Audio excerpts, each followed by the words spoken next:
one of these or they'll think I'm gonna have a drinking problem. Okay, welcome. This is the Jordan Board of Education study session. Today is March 12th, 2024. We are in the JATC South building, and we have 6 board members present with us, and Tracy Miller will be joining us electronically this evening. So we have a full agenda. We'll hop in and keep moving. Our first agenda item is a review of Administrative Policy DP 374 Employment Background Checks. So we will welcome Dr. June Lemaster and Dr. Brent Burge to. As a doctor. Oh, Mister, sorry. I've been promoted. I'm upgrading you. That's I have that power. To the table. Thank you for being with us. Good evening, and thank you for allowing us time on the board agenda tonight. The HR administrative team was asked to review District Policy DP 374, Employment Background Checks.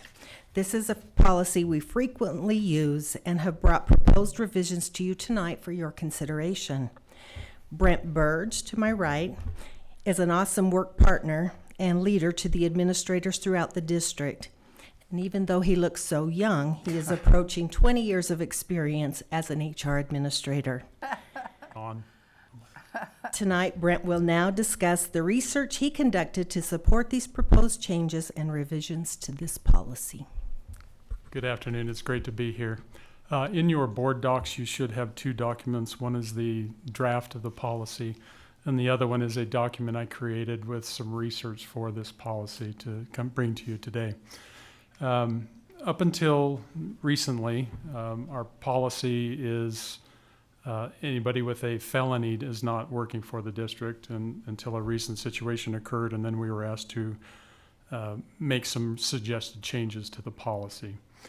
And so before I did that, I wanted to do some research to figure out what are some other districts doing, what are UPAC, other things. And so this revision research document outlines what we did. So the first section was looking at other districts to see what they do. I spoke with Canyons, Granite, Davis, and Alpine. 3 of the 4 districts do not allow anybody working for their district who has a felony. 1 district does, and that is Davis. Davis still evaluates every situation regardless of the level to make a determination. But there are 3 districts out there who currently do not allow anybody with a felony. One of the other locations I reviewed was the school board USBE bus driver requirements. And they do have a requirement for bus drivers that does not allow anybody to drive a bus who has a felony. I pulled up UPAC information to see what is done with licensed educators. As our district does not receive any of the background check information on teachers, we don't ever process those. Those are all handled through USBE. However, the UPAC, Professional Practices Commission, has a standard that they review. For example, for any teacher with a felony, it has to be at least 10 years before they'll allow them to be potentially be a licensed educator. I contacted State Risk Management. They do not provide guidance on district policy. That's all I could get from State Risk. However, they did provide us Department of Labor information, and one of the biggest concerns is having a disparate impact on protected classes. The EEOC is very adamant to make sure that that doesn't become a problem. I also reviewed the Utah Clean Slate law that was passed under Governor Herbert that is meant to remove some of these types of issues from a person's background check automatically, rather than requiring them to do certain steps for that change. And it has a waiting period as well, depending on the type of conviction. The last one I looked at was the Bureau of Criminal Identification that has certain requirements based on the type of conviction, whether or not it can be expunged or not, and if it can, what is the waiting period. And so based on all of these documents, the people that I worked with, we proposed a modification to the policy. And so rather than automatically blocking anyone with a felony, we put some specific language in to say that if anyone has a felony with a drug offense, a sexual offense, or offense against a person, which is generally assault or kidnapping, that would automatically block them. However, anybody else who has a felony, we would look at some additional things. For example, if there's a misdemeanor sexual offense, as long as it's after 20 years, the district would still review that. And just to review the process with you, we run background checks on all employees, at least for the ESPs, substitutes. If a situation occurs where there is a conviction, the first step is for HR to review that to see if it meets any requirement that would automatically preclude them from working for the district. If there is a situation that is concerning enough that is not automatically precluded, we hold a sanctions committee where an HR administrator, the principal or director, and the administrator of schools over that area, a sanctions committee, get together and talk about what the issues are. There are several things we look at with a background check. First of all, how recent was it? We look at if it's directly related. We look at if there are multiple convictions. We look at many things, and then we also review what's the concern with the public? What concern would the public have if they were to find out that this information was out there? And that's why we have the supervisor or the principal sitting in on those, because they are the ones that deal directly with the community in their area. And so that's how we handle those types of things. But the policy had the sexual offense, the Class A misdemeanor drug offense, and any offense against a person automatically precluded. And so we, based on the information and the research, we put in some suggested language. So if somebody has a sexual offense, like I mentioned, at least 20 years have to have passed before they would be even eligible. That doesn't mean they would be hired. It's just that we would either preclude them or we would hold a sanctions committee to determine if they would be hired. Any Class A misdemeanor drug offense would have to be 15 years. Any offense against a person would have to be 15 years. And any offense that's directly related to the essential functions of the prospective employee's position would have to be at least 10 years. The way I look at that last one is a bus driver who has a DUI. That's something that's specifically related to their position. So that is the proposed language for this change. Any questions? I know I reviewed this with Melissa Flores. She's had a chance to review this. Any questions we can answer for you?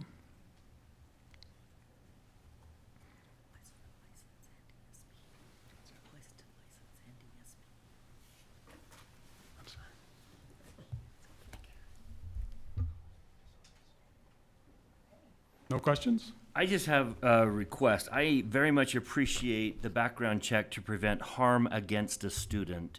I'm just wondering if we need to include the potential threat of theft against our finances.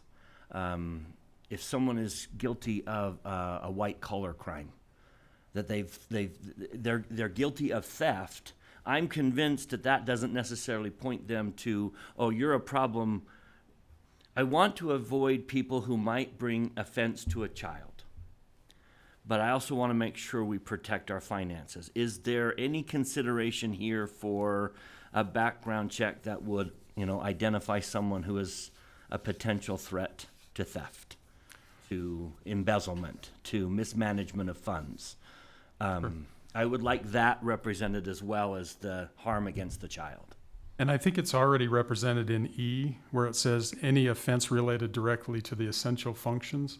So if I were hiring an accountant or an accounts payable or even an administrative assistant at a school, if they had charges specifically directly related to that job, we would take that under consideration as part of the sanctions, but this would also preclude them within 10 years. So there are certain things that we can't do. For example, retail theft. It's very hard to show that's directly related, even though they might be dealing with money, but I think it does fit within that last bullet there. Which is why we also have the administrator of schools sit in on the sanctions committee so that they have that broader sense. Appreciate the research document, actually. When there's this much research done, it's much easier for us when we're asked questions, why did you change this? We can point directly to this document, so that's very helpful. So You're welcome. I just had a question that was, as I was reading the policy, I was curious, how much are we charging potential employees to have their background check done? Currently, nothing. Oh, under B, it says that prospective employees have to pay, but volunteers don't. Am I wrong? It was recently changed. I believe the Board of Education changed recently, and I know there are policies that have to be updated to fit that. Oh, okay. Well, good. That's a good change. Thank you. I agree with you. Thank you for doing that. It does help us recruit. All right. Any other questions? Fantastic. Well, we really appreciate your effort on this, and it will be voted on at a future business meeting. So, Thank you. Thank you. Can we just make sure that change is made to B, 2 before we bring it back to vote on? The cost of the background check? I'll modify that tomorrow. thank you. Thank you. All right, up next, we have a discussion on graduation speaking assignments for the class of 2024. We'll invite Mr. Brad Sorensen to the table, and I cannot believe we're already having this conversation. This happens so fast. And turn it over to Mr. Sorensen and Dr. Godfrey. I'll send it directly to Mr. Sorensen. Very good. One of the best days of the year. Yes. We just want to make sure each of you, I printed hard copies. I know it's in your board docs as well, and you've probably been stewing over which graduation assignment you would like. But just as you look at this document, we really are at the point of just kind of finalizing the board's location so that we can get this out to schools and schools can begin with their program production. So everything in green is what we need to finalize. In red, it's just a reminder that we have made that accommodation for May 29th to be, because all of our groups go down to UVU and share that venue. And then our South Valley and River Edge, they have a different day in Karisu. So we just wanted to highlight those so you can see those days are different than the May 30th, which is the typical day. So I'll turn it over to you to have discussion, and I'm here to take notes and finalize and put down and finish this document so we can get it out to our schools. Are these themes updated? They are. Yep, these are the updated themes for this year. But the board speakers are last year's board speakers. Correct. Just that we left that on there so you knew where you spoke last year. I would like to propose that Bingham High School have 2 board speakers. I'd love Marilyn to speak since this is her last year on the board and she has such a long-standing history with Bingham High School and represents that school. And I'd like to speak because my son is graduating. So we just need to know who's first and who's second, because the second person will actually tell the graduates that it's official. I'll be second.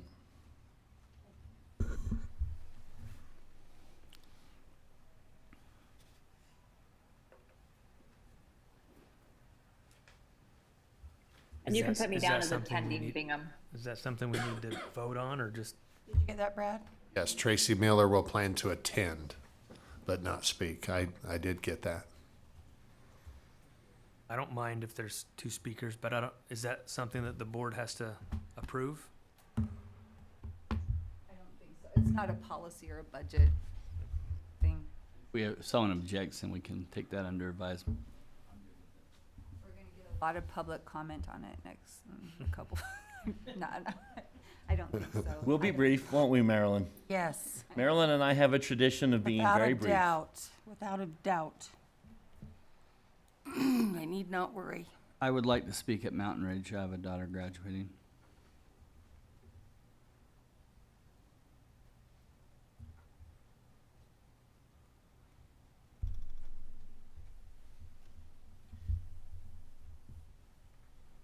Is anyone else planning to attend Mountain Ridge?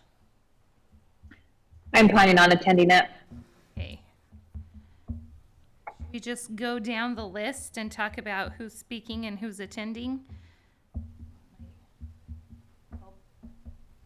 Okay, so we have Bingham, Marilyn and Bryce speaking, and sorry, do I need to use your last name? And Tracy attending? Sorry if I'm being too casual. Copper Hills, I am definitely planning on attending. Happy to speak if I'll plan on attending also. someone else doesn't want to come. Do you have a desire to speak? They have heard me a few years in a row. I feel indifferent about speaking.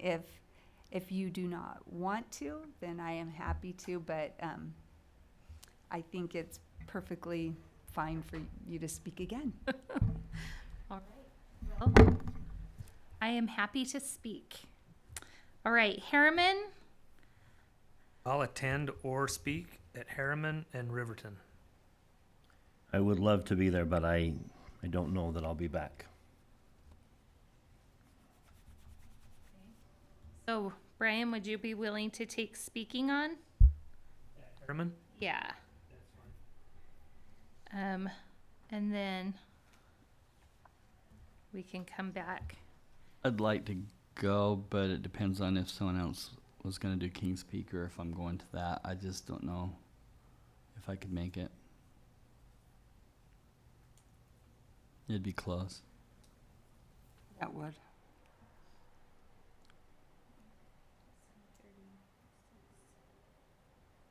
King's Peaks is shorter, but there's a travel element there. All right, so then let's talk about Kings Peak. We've been trading off the last few years. You and I, Daryl. Anyone new want to join? I can do that one as well. It's in my district. Okay, and would you like to speak? Hard time getting to Harriman. Oh, that's I a see. good point. Yeah, that, Same night. If you're speaking in Harriman the same night, let's not have you. You shouldn't speak back to back like that. No, It might be different if you attended. all's on Murphy's Law, right? yeah, that might be tight for me to be at that one, actually. Yeah, that might be a little snug. I don't mind speaking at Kings Peak, high graduation. I mean, but I don't want to take it from someone who feels passionately about speaking there.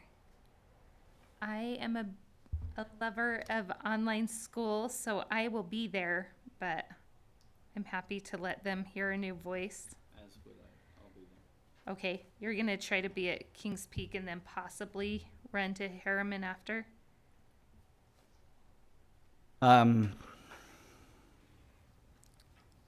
Yeah, Okay. I'll give it a try. Okay. I'll put a question mark on my notes. All right, Mountain Ridge. We already said Daryl speaking. Anyone else attending?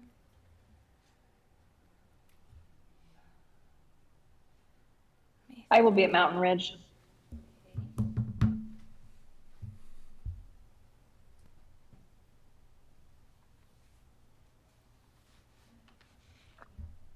I'll go. I'll go to Mountain Ridge.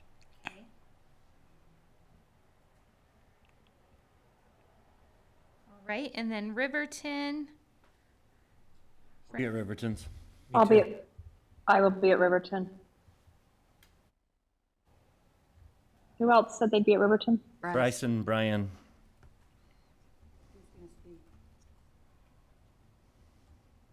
Tracy, you're not speaking I- anywhere yet. Would you like to? Yeah, I can do Riverton. Okay.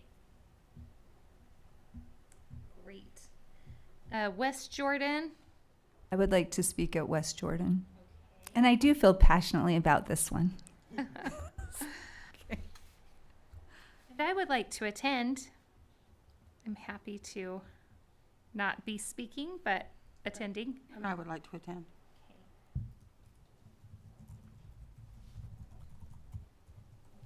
Then we have Valley. 29th. I will be at Valleys. Okay. I'll also attend.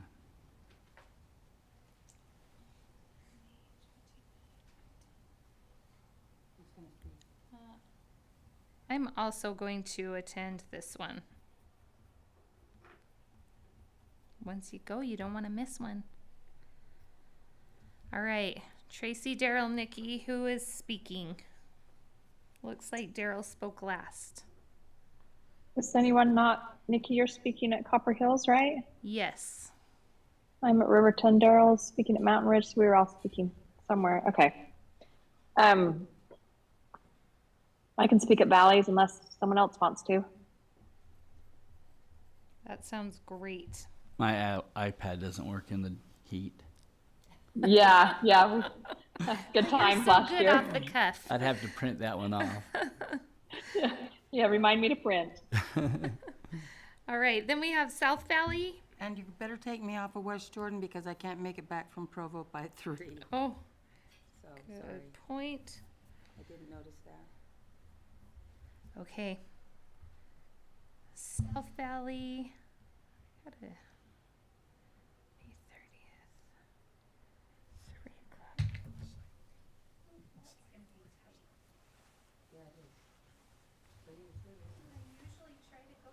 Valley, but I can go to South Valley. Jordan. That's a bummer. I can go to South Valley if we need someone else there. I don't think we need more than 2. So are you going to that one, Marilyn? Oh, yeah. Oh, okay. That's what I meant. I couldn't make it back to there from. West That's Jordan, why so. you can't. Gotcha. Okay, so, and speaking, we have Daryl and Marilyn. Tracy, did you want to go? No, if we've got it covered, I'm good. Okay. You don't really have a speaker at that one. Well, Do you they do it speak? the same way. I don't know if they don't, Yeah, you did but I usually speak. Yeah. Oh, when I went, they didn't speak. Well, it's a tradition. Marilyn can. The last 2 years, they've just kind of done a little ceremony. Yeah. So if there is something, Marilyn, Take care of it. okay. And then we have River's Edge. I'll be at River's Edge. I can go to River's Edge. I'd like to attend River's Edge also. And is there no speaker at River's Edge? I was like, they're There's all not. small. Yeah. Okay, gotcha. I've spoken at River's Edge before. It's like it changes. Just kind of be ready, yeah. And sometimes we don't have the graduation, depends on the number, but I think we're in line right now to have a student. So it's good to have you listed, and then we'll kind of work with them more closely. Tracy Miller, if you're willing to just kind of be on the list as the speaker, then we'll let them know that, whether we have a speaker or not. Okay. Right. Then we have Kari Sue. I'd like to go to that one.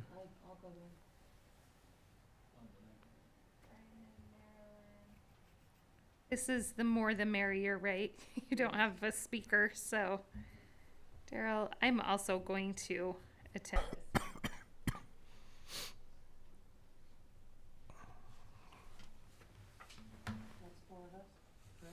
Yep. Can I run my notes by your notes, and let's make sure that that I've got it correct? Is that okay? Sounds wise. Okay, so I'm going to just go from top to bottom. Starting at Bingham, we have Marilyn Richards speaking with Bryce Dunford and Tracy Miller in attendance. But Bryce will be speaking also. Oh, that's right. Bryce, I do. Yeah, we're doing the 2 speaker in that one. Bryce will announce the graduates. Okay. So he'll be the second speaker. Okay, Copper Hills, we have Nikki George, as the speaker and Lisa Dean attending. Harriman High, we have Brian Barnett as the speaker with Daryl Robinson attending. Kings Peak, we have Lisa Dean speaking with Nikki George and Daryl Robinson attending. Mountain Ridge, we have Daryl Robinson speaking with Tracy Miller and Marilyn Richards attending.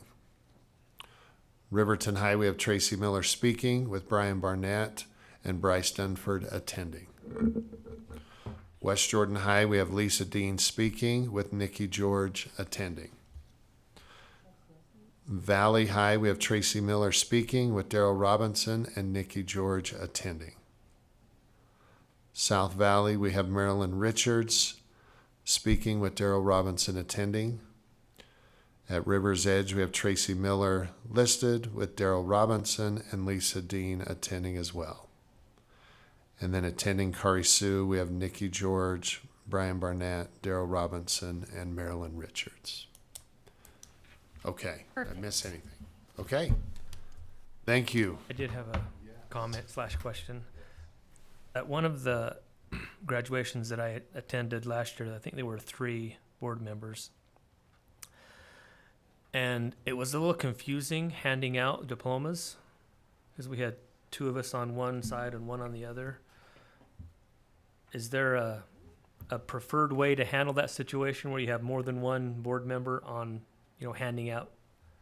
They weren't sure who to hand it to, and they'd always shake this person's hand first, and this person had the diploma. And Sure. I typically to have a board member on each side is the hope that we have at least 2 members there. We're happy to accommodate whatever you would like as far as participating in. We can work with that if you want to switch halfway through, or if you want to have 2 on each side. You're kind of the issuers of these diplomas, if you will, and so we're happy to accommodate whatever you would like to do when we have more than 2 board members there, and happy to kind of talk and visit even on that day as you show up, how you would like us to. But typically we'd like to assign and have 1 of you on each side, and then that 3rd individual, we'll squeeze you in. We'll do whatever we can, or we can just go with 2 and we can identify it that way, that 2 people, these are our designated diploma distributors, if you will. What would you like to do? I just wanted I get something. the confusion. Yeah, I I just wanted understand. something that was less confusing. I didn't know if there were, if others had experienced that, if there was a preferred way to handle it. That was just my first time. So It seems to me every school is different. Like some schools I'm handed a diploma, sometimes the vice principal is, so. Problem is, if the board member doesn't take charge, no one else wants to tell the board member what to do. My recommendation is between the board members, whoever's in charge, you need to take charge. You need to say, here's what we're going to do, and tell them, because they do not want to tell you what to do. None of them are gonna want to tell you what to do. So I would recommend the board members just get together and say, what do you want to do? And then say, this is what we're going to do here. And I appreciate that. I think it does clear it up. However, there are people at each school who are in charge of the ceremony. And I would not want to step on anybody's toes. I would prefer that they come up to us and say, okay, this is how we're doing it. So that's my feelings on it. They know what they're doing. They've done it for probably years. And I think probably some of them would not be afraid to talk to us, I'm sure. So I don't know. Either way is fine, but. I appreciate both perspectives. The cabinet member at each location will coordinate with those who work at the school and then talk with board members about where people are generally supposed to stand and can work with you to determine who stands where. Because I can tell you that most school administrators, close though they may be to you, will not want to get in the way of what you want to do at graduation. So we want you to have a great experience. This is a big moment, and if we don't want confusion to get in the way either. So you're right. Many of them have done this for a long time, know exactly what they're looking for. So we can kind of be a go-between and help manage that with you. And I think that might be possible that Brian's question stems from having 3 board members, because when there are 2, then one can go to one side and one can go to the other side. But like, what does the 3rd board member do? And I think that's where Just it stand and comes down smile and to. wave. Oh, okay. No. I think that's where it comes down to the board members who are going to be in attendance at the graduation can talk among themselves and decide, it's really important to me to hand out diplomas. It's less important to me. I'll sit here while you two. I don't know. Is that what you're talking about? Yeah, I think the confusion is I was on the side where there were 2 of us, and we were both handed diplomas, and we weren't sure who was supposed to hand the diploma to the student, and yeah, it was a bit confusing. So I think to help with that, if you have a side that has 2, you decide amongst the 2 of you who's going to be the designated board member who's handing these out and who's receiving them from the person who's picking them up off the table, and the other one maybe just stands a little bit separated and offers congratulations as well, but maybe just one person is designated as the one who's handing out the diplomas.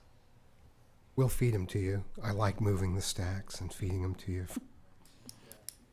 When I've had this experience, and we've just kind of looked at each other and said, "Okay, you're up after this one," and it works. Can I say one thing though? I worry about the students. There's a lot of students that are so nervous. I mean, they're on this stage and they're scared to death, and they don't know whose hand they're supposed to shake and not shake. And it would be really great if at their graduation rehearsal the day before, they could be told, take the diploma, shake the hand of the person that gave it to you, and you're good. Or take the diploma, shake whoever's standing there. It just letting them know, because they're so nervous anyway. It would be nice for them to know whose hand they're supposed to shake. It's true. And I think it's also our job to make it very easy for them.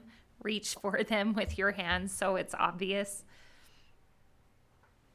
And I'll be happy to pass that along to each school so that they can add that to their graduation practice.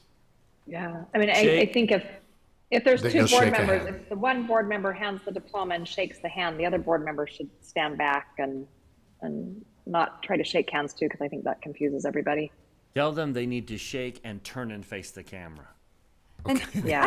I have a question. We do tell them, I know, so they go through that They practice. forget. They do forget, so. Wouldn't it be okay if a 3rd board member just sat, or do all board members present need to be involved in the distribution of the diplomas? Because it seems like it could reduce some confusion if the 3rd board member felt okay about sitting while is that a bad thing? Is this a horrible question to ask? We're not going to tell you to sit down. I have no problem. You can choose to sit I down. mean, We're not if the board member chose to sit down. You are welcome to sit down if you Okay. would like. Yes. Okay. Just I to have reduce sat- confusion. I have sat down at graduations I attended because everything was covered. Yeah, that's what I was thinking. It's not necessary to create a Right. that type of situation, right? We want you guys to participate in the way you would like. Also, Mr. Sorensen, in the past, some of the schools have had gowns. Others, of course, have not. It would be nice to know that up front. I agree. So I'll communicate and make sure those schools that do ask for the gowns, that we're reaching out to get information from you so that we can make sure that gown is provided and ready and available in the size that's needed. So I'll work more closely with them to ensure that we're communicating with each board member that's planning to attend as well as to speak, to make sure that if they are doing a graduation gown, that we have the appropriate one for each of you. Oh, so sometimes board members wear a gown. Correct. Yes, depends. That is Bingham. Kings Yeah. Peak does. Bingham does.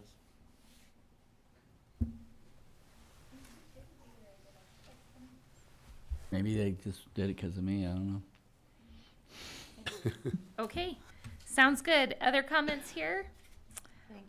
Thank you. Thank you. Brad, will you give us an updated list? I will. Thank you.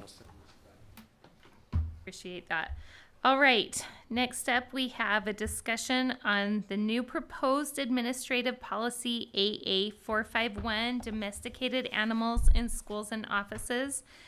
This is the policy that we were looking at approving in the last business meeting, and there were a few questions left unanswered, and so brought it back so that we can have further discussion. So Dr. Anderson, Ms. Flores, go ahead. Thank you. Yep, just as a reminder, this is, we've discussed this policy in a couple of previous board meetings. We're happy to answer any questions that the board may have tonight and discuss it further. This is a policy that relates to the entire district, and it governs and relates to when and where animals are appropriate in our school buildings. And with that, we're happy to help answer any questions. We have other members of staff here that might be able to help as well. I circulated a list of the questions that were asked during public comment a couple weeks ago. I was hoping we could, at a minimum, address those. Sure. Staff perspective. The first one was, how long will the animals be allowed out of the kennels per day? And I guess before answering that, I thought we had modified the policy down in section F, no, not that one. Talk about kennels. Is it I? Yeah. I thought we had added something here about kenneling. Wasn't there an amendment that was made during our Yes. meeting? So that amendment was to say that they needed to be kenneled when they were not being used for instructional purposes. But that during, I thought it was something about that when they were needed for instructional purposes, it was okay to take them out of the kennel. But I didn't see that language anywhere in I. Was it added and I just missed it, or?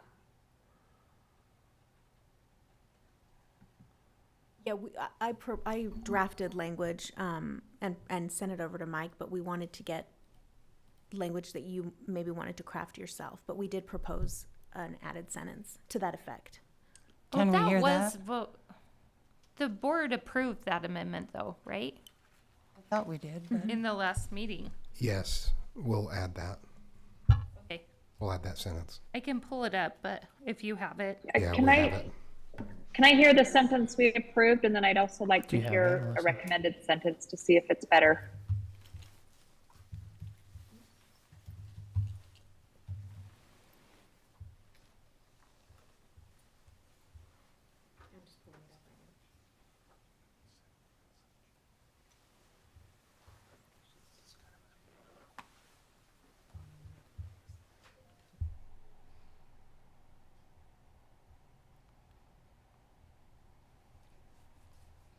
Are you waiting for me to pull it up? Yes, or it do you says have animals Sorry. animals used to further instructional purposes may be out of a kennel when engaged in said instructional purpose.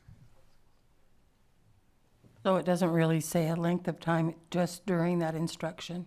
Correct. So one of the scenarios that was brought up was socializing animals so that they would be more adoptable. So if a teacher were to set that as one of their instructional goals and an administrator approved it, then any time spent with the animal would be socializing, right? So does this really boil down to the administrator's approval? It does, because it doesn't match with the core to socialize animals. It's not part of the purpose of any class that we teach, socializing animals. So I think it would still fall to the administrator the way the policy's written. But if you want to include socializing animals specifically in policy, then that would take it in a different direction. That's how you could accomplish that. That would actually have to be put into the curriculum, because the curriculum is veterinary assisting, and veterinarians assistants don't socialize animals. And so it would have to change the curriculum in order to have that be part of the curriculum.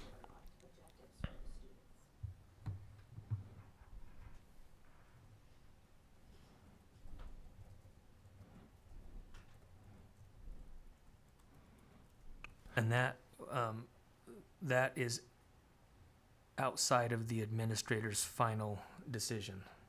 Even, That would be the, whatever, like, however the course is structured. So that would be with the Center of Teaching and Learning or whoever coordinates those classes. So that's not something that the administrator would, right, no.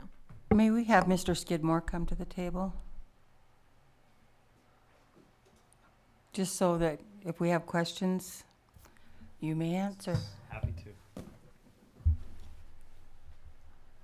I had some questions about what the curriculum of the vet tech program was and how much of it, how this policy would affect what the curriculum is. Your thoughts on that? This policy wouldn't per se impact the day-to-day curriculum. If you're looking at the core curriculum that's been described, the students currently work now towards an AVA certification, which is a Association for Veterinary Assisting, which is a national certification that students can gain. So that gives them a recognition inside the clinical environment wherever they might go. The policy, the way it's written, doesn't impact that, but it may impact the outside program of socialization and animals that you're discussing, which is not part of the current curriculum. It's a project that a teacher wanted to include into the program, but it's not necessarily a standard set by the state. So, Thank you. does that help answer the? That is very helpful. Yeah, thanks. So can I ask then, if we broaden this out to like an elementary school classroom pet, I just want to make sure I'm understanding. So what I thought our policy said was that a teacher can write up a purpose for an animal and how it applies in their classroom. An administrator would then approve. But from what I'm hearing right now, it has to meet the state requirements of the curriculum, and so there's an additional step? Or is that only as it pertains to vet tech? So, to me, my personal opinion is when there are guidelines, if there is a teacher who has clear ideas about how an animal in their classroom will help them teach certain curriculum, I feel like having guidelines will help them to find even more innovative ways to use this animal to teach other curriculum, and have more enriching activities. So I don't think it's going to make it so no classrooms will have a hamster or a leopard gecko or whatever, but I think that having a real structure will increase innovation and make it so that any animal in a classroom is going to be used to further and enrich the education of the students in the classroom. Does that make any sense? I don't know. It does make sense. I just want to make sure that all of the decisions that are made regarding any animal are being weighed on the same guidelines. Yes, consistency.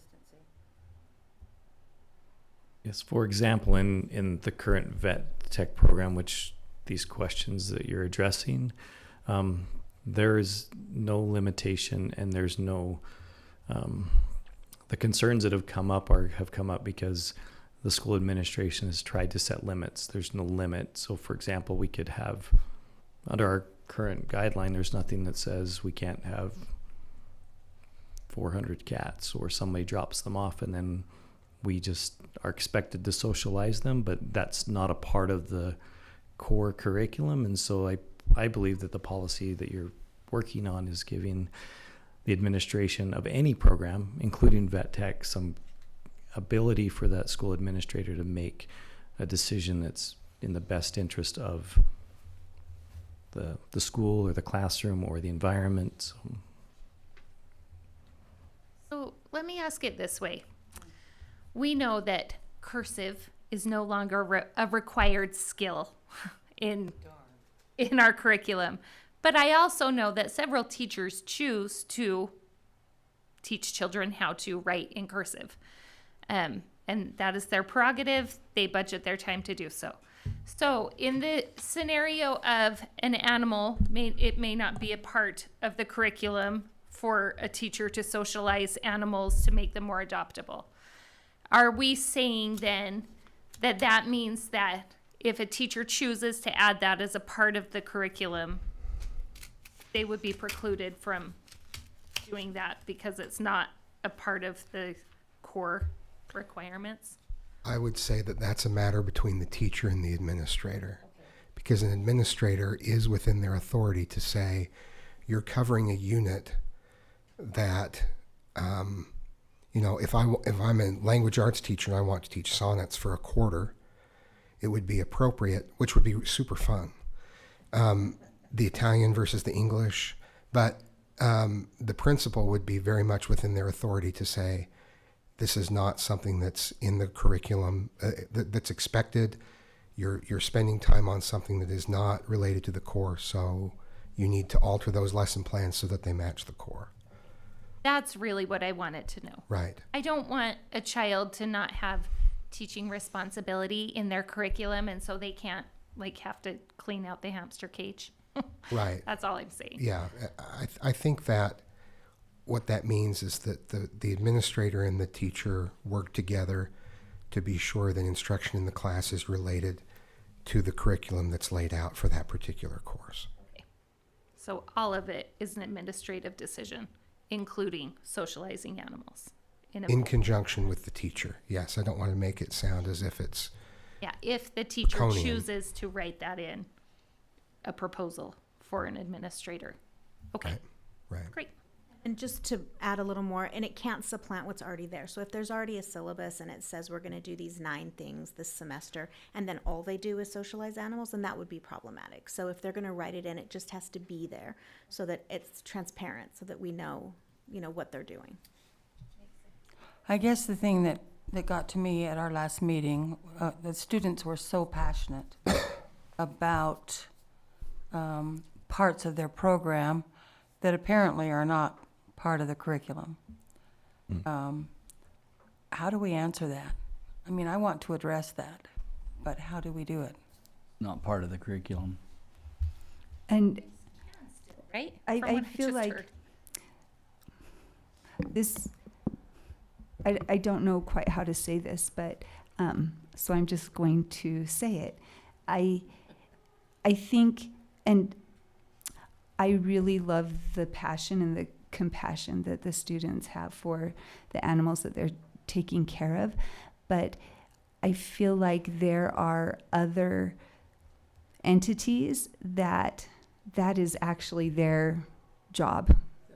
And I think that it's possible that there has developed an assumption about this vet tech program by other entities that maybe should be doing some of the things or addressing some of the issues that the vet tech program is trying to address.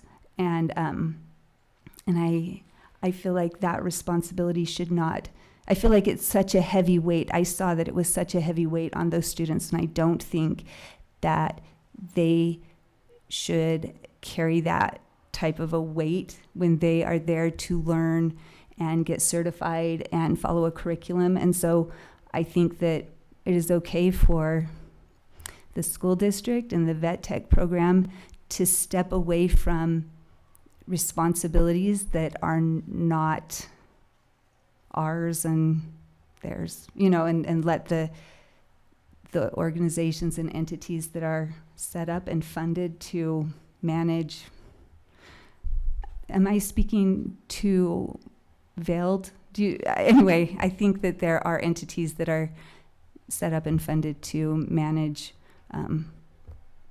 the situations that the students were talking about. And personally, it kind of broke my heart that these students feel such a weight and such a responsibility for something that is not their responsibility.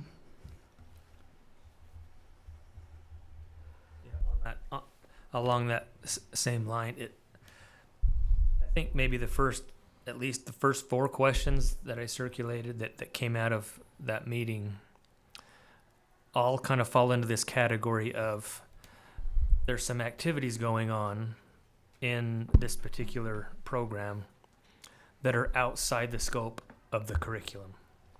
And in a situation like that, it's up to the administrator of the school to determine whether or not that can continue. Is that accurate? Correct. Okay. Yeah, so maybe we don't need to necessarily go through each one of these other questions because they kind of all fit into that same category. Yeah. It's up to the administrator to determine whether or not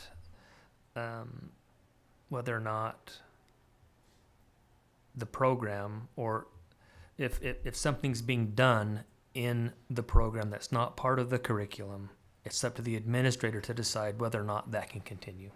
Okay. There was another question, though, that I thought was interesting.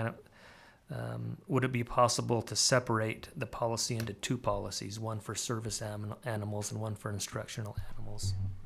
Is that something that needs to be considered? What are the merits of that? Or is it fine?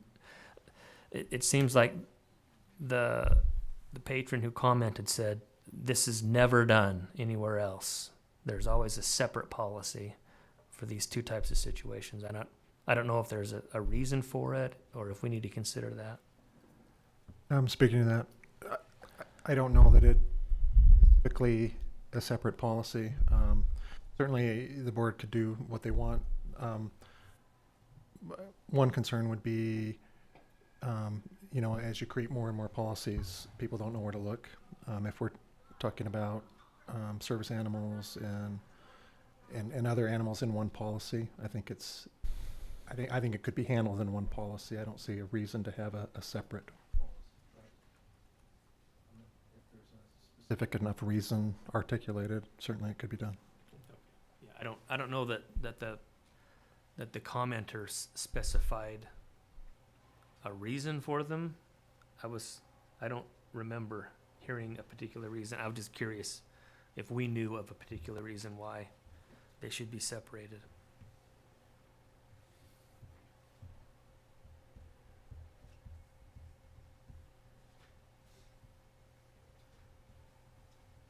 Can you go back to number 1? The wording, do we have 2 different versions there that we need to decide between, or have we figured that out?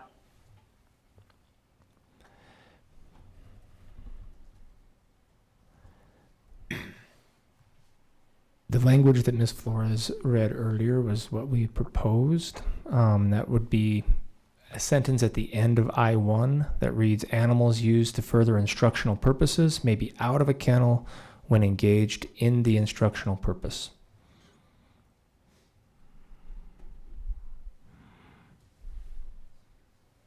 Okay, so that's going to be amended on here, and that's what it'll say when we bring this forward next time. Yes. I would possibly suggest clarification that when it says kennel, we should not be kenneling animals overnight unsupervised. But the intent is not to house animals in a kennel. It's temporary. They come in and they leave. I don't know if that be clarified. I just don't want there to be any confusion when you talk about kenneling, because people may have the impression that, that it's okay for an animal to be left overnight and unsupervised, and that's just not the case. But I have a question too about that, because I don't know exactly what the curriculum of the vet tech program is, but if there was a unit or a section where a larger animal was going to be used, where it's just not feasible to bring that animal in a kennel, do we need to write in a kennel or on a tether or I don't know, whatever, with a bridle or a leash? Does that make sense? I don't know if we need to make those kind of provisions, or if the vet tech program includes anything with anything larger than a dog or cat. If I can clarify a couple of things with that might help you with there. All of the students in the vet assisting program have the opportunity to participate in an internship or externship, clinical experience, you might call it, in the veterinary industry. So one of the purposes of the program is to still give them experiences, and we have a surgical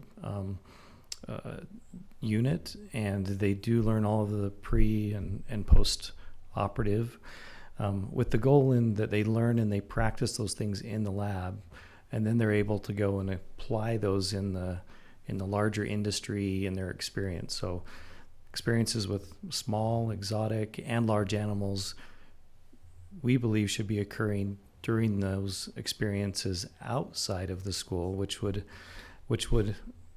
not, we wouldn't need to house them or kennel them or whatever word we want to use.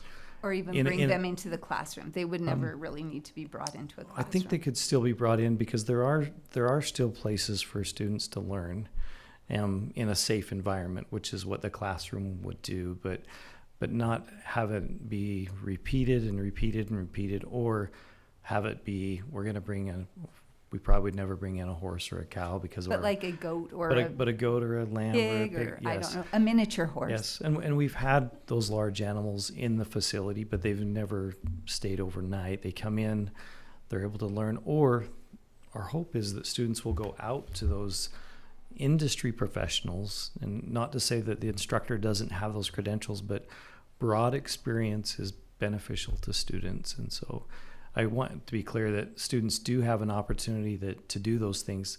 It doesn't always have to happen inside the classroom. Just like all of our other health programs, CT programs, it's connection with the industry that's really critical for the success of this. Is there enough of a possibility of an animal that is too big for a kennel coming into the classroom? Is the possibility enough that we could add something other than just kenneled, or would we just assume kenneled means somehow contained and controlled? I would say that if it's a larger animal, likely they're being brought into the classroom to immediately do whatever the instructional purpose is. So it wouldn't really apply in those cases. This is really intended for if they're bringing rats in, if they're bringing little things in, and the instructional purpose, they're getting to the instructional purpose, they would be there housed, so they wouldn't be around, and then they're taken out for the instructional purpose. So I don't think it needs more clarification unless you really want to put that in there. And now I understand, because the instructional purpose would happen immediately, because you don't want that large creature in your classroom for an extended period of time. I know, so. Arrives in a trailer, and they look at it, and then it goes back to the yes. Okay, thank you very much. How does this apply to class pets, like a bird or a lizard? Are you talking about in where you were speaking about maybe having the instructional purpose be about learning responsibility and those kinds of things? Is that what you're talking about? Or are you talking about sort of like a pseudo mascot? Because this policy would not allow for a class mascot. Just, I want to bring an animal just to bring an animal, and it has no connection anywhere, although I make a tenuous connection back to the classroom. That would not allow that. If there is an actual articulated purpose for it being part of instruction, then the administrator could approve that. And I absolutely believe that the scenario that you brought up, where a class is learning how to take responsibility, how to clean a cage, how, those kinds of things, would fall under the holistic approach to education for younger kids. That's why you don't necessarily see those kinds of situations in high school, right? Because they've learned those skills. We're hoping they've learned those skills. So it would not allow for things like class mascots, or just bringing a pet in to sit on the, to sit there and, make people feel good. But it would allow for animals that serve that purpose, that articulated purpose that has been discussed and negotiated by teacher and the administrator. There are some animals that where the instructional purpose stretches over a period of time, like a caterpillar to a cocoon to a butterfly, you know, so it's going to be housed overnight. I just wouldn't want any of the language to preclude those types of educational experiences. And that's why we didn't specifically say that we overnight, because there are, I'm not sure, I never had a pet when I was in elementary school and that I can remember, but I don't know if they actually stay there overnight or if they're taken home every single night. So we didn't want to put that in there to box our teachers into having to find somebody to take the animal home every night as opposed to just over breaks or just over the weekend, you know, those kinds of things. But if it is for an instructional purpose, specifically for, let's say, the veterinary assisting program, then we would not want that animal there overnight because there is no plan to have the animal housed there overnight, as opposed to maybe a bird, you know, caterpillars to moth to butterflies, those kinds of things. That's a little bit different. And again, that's where we'd want the administrator to be involved in. So just to make sure that we're following the proper procedure, I believe that the language that we amended and voted on in the last meeting was that animals may be taken out of a kennel when used for instructional purposes.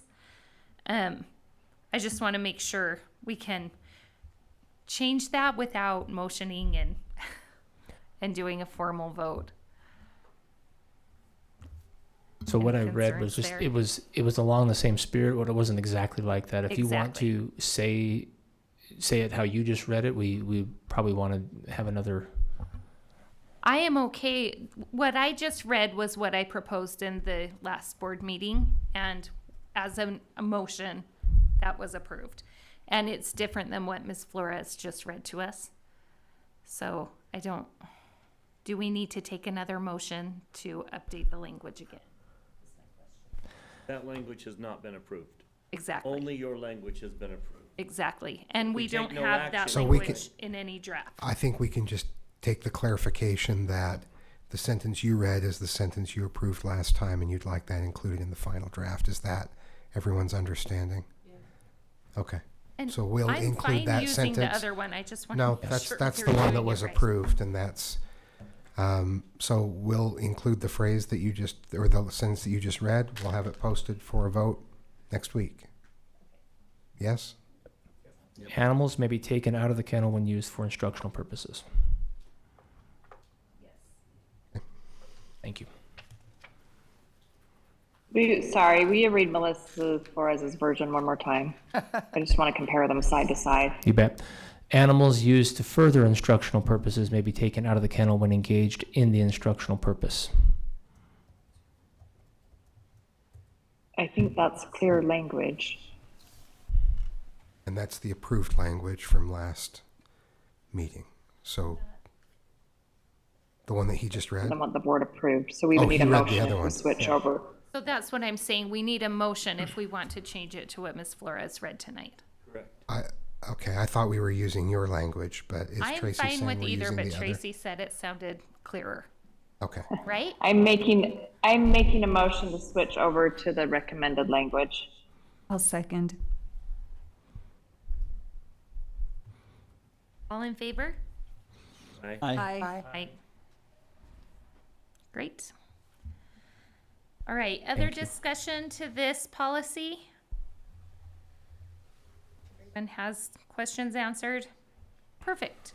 Okay, we will vote on you. that in a future you. business meeting.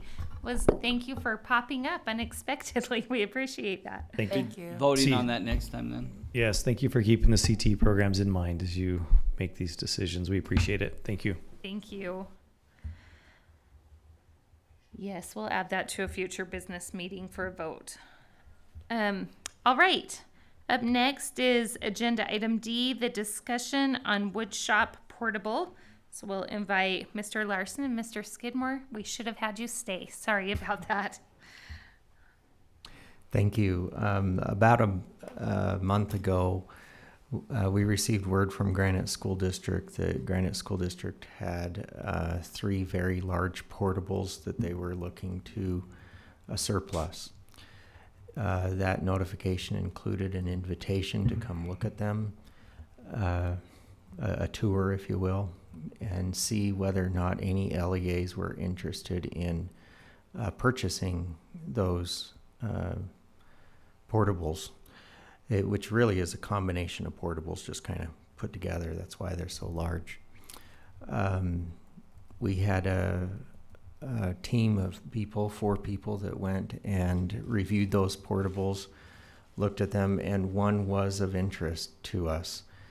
That was a wood shop portable that Granite is looking to surplus. The other 2 were not of interest. By the way, there's some notes on board docs if you want to, but I'm kind of reviewing this anyways. May I just ask something right at this point? Yeah. How large is this portable we're talking about? I don't know Approximately. square footage. Just approximately. Is it 2 portables size? Is it 3, 4? It's 4 trailers put together, and each trailer's 14 feet wide, 70 feet long. Thank you. Is it able to be transported Yes. without excess expense to our district? There is a cost to do that. Yeah. And I have a question. Oh, do you want to finish reviewing? I'm so sorry. Hey, up to you. Fine. I'm interested to know if there is a space where we are thinking of putting this portable, if there's a... In board docs. It's in the board docs thing. Yeah. So we reached out to, Granite, in their invitation to come look at it, also included a timeline as to when the surplus sale was going to be on this. So we ran into a little bit of a dilemma in that the surplus sale deadline was yesterday at 5. So I worked with the director of purchasing at Granite to make sure that if we wanted to put in a bid on one of these, it could be contingent upon board approval, because we weren't meeting as a board until now. So that was the idea, was to try to put in a bid on one of these portables, because and Mr. Skidmore can talk more about the purpose of it, but I wanted to get through the process where this is. The idea was that this would be a good move for the district, and we wanted to maybe take that opportunity and bring it to you now, because our bid was accepted by Granite. They agreed that it would be contingent. So there is we're not backed into a corner at all. If this is not of interest to the board, we can easily back out. They've confirmed that a couple of times. But this opportunity came up, and it happened to coincide with a desire that Mr. Skidmore can talk about. And so we acted on it. And so it's we're kind of seeking board's approval, if you will, tonight to move forward with that. And if the board would not like to, understand. I mean, I don't want you to feel backed into a corner on it. I just want to explain why we did what we did. Where is it currently located? Skyline High School. So that's why a little bit of cost on the, yeah. Yeah, so there's going to be a cost. Sorry, back to your question. No, the cost would be, there's a cost then to buy it, disassemble it, transport it, reassemble it, and hook it up to utilities. So there's definitely a cost to it, but it is a large facility that we believe could be of benefit to the district. And so we didn't want to pass that up. What would the cost be, John, of building a brand new facility? We just wanted to build our own wood shop. Good question. That was my question too. Maybe Mr. Rostrom knows. I'll have to defer to other experts on this. I anticipate if we built one similar to what the one is at Skyline, would be about $275 a square foot. What our anticipated cost for utilities, transportation, and everything is going to be around $75 a square foot. So it's a substantial savings if we look at this one at Granite compared to new construction. And I believe the portable is just a few years old, maybe three. Yeah, some between 2 and 3 years old. And where would we be bringing this? To JATC Here, South? yeah. Did you already Right say here. that? Sorry. The idea would be to bring it to this school. And over in the parking lot over, like the north parking area? Yes. Dave, would, in your estimation, and I'm sure you wouldn't even bring it to us if it wasn't, but would it weather the storm? The transportation, would it, you feel like it's intact enough that we'd be okay? Yeah, we've been in touch with a company that originally installed it at Skyline, and so they're very familiar with what they need to do to disassemble it, transport it, and reassemble it. So yeah, I'm comfortable on that aspect of it. I think we should move forward with this personally. What's the lifestyle on lifespan on a portable? I know we have a lot in our district, and we haven't really purchased one since the split, right? Yeah, I think we've got portables out there that are 30 plus years old.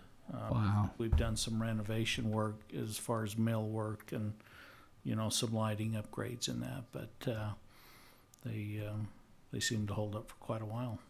So if this is a newer one, we could expect 20, 30 years out of this. Absolutely. Especially because this one probably isn't moving around. And I have another question. Where would the money come from in the budget for this? Great question. I didn't have a line item in the budget for this. So the idea would be to increase the portable budget by this amount so that facilities can take care of this and move it. Thanks. And when would this occur? It's got to be out of Skyline by May 15th for their construction, because they're kind of doing some construction and rebuilding Skyline, and they're to the point now they've got to move it out so that it can expand on their construction. Okay. So can I go back to Ms. Dean's question? So all of the purchase would go into a portable budget, even though we're buying equipment and supplies for a CTE program? Well, anything that would go inside of it would be a separate budget. I was just talking about the portable Porting itself, the facility, if you will, getting it moved and installed so that then CTE could take it and make it a classroom. And am I understanding correctly? We're buying it loaded with tools and equipment, right? We are not.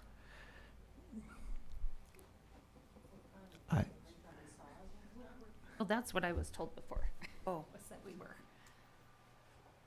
So no, the current, Wouldn't think it's set up as a current wood shop, and our ultimate goal is not to use it in its current wood shop fashion with planers and big sanders and extensive woodworking equipment like you see in our comprehensive high schools. The purpose of this portable would be for our new construction management program.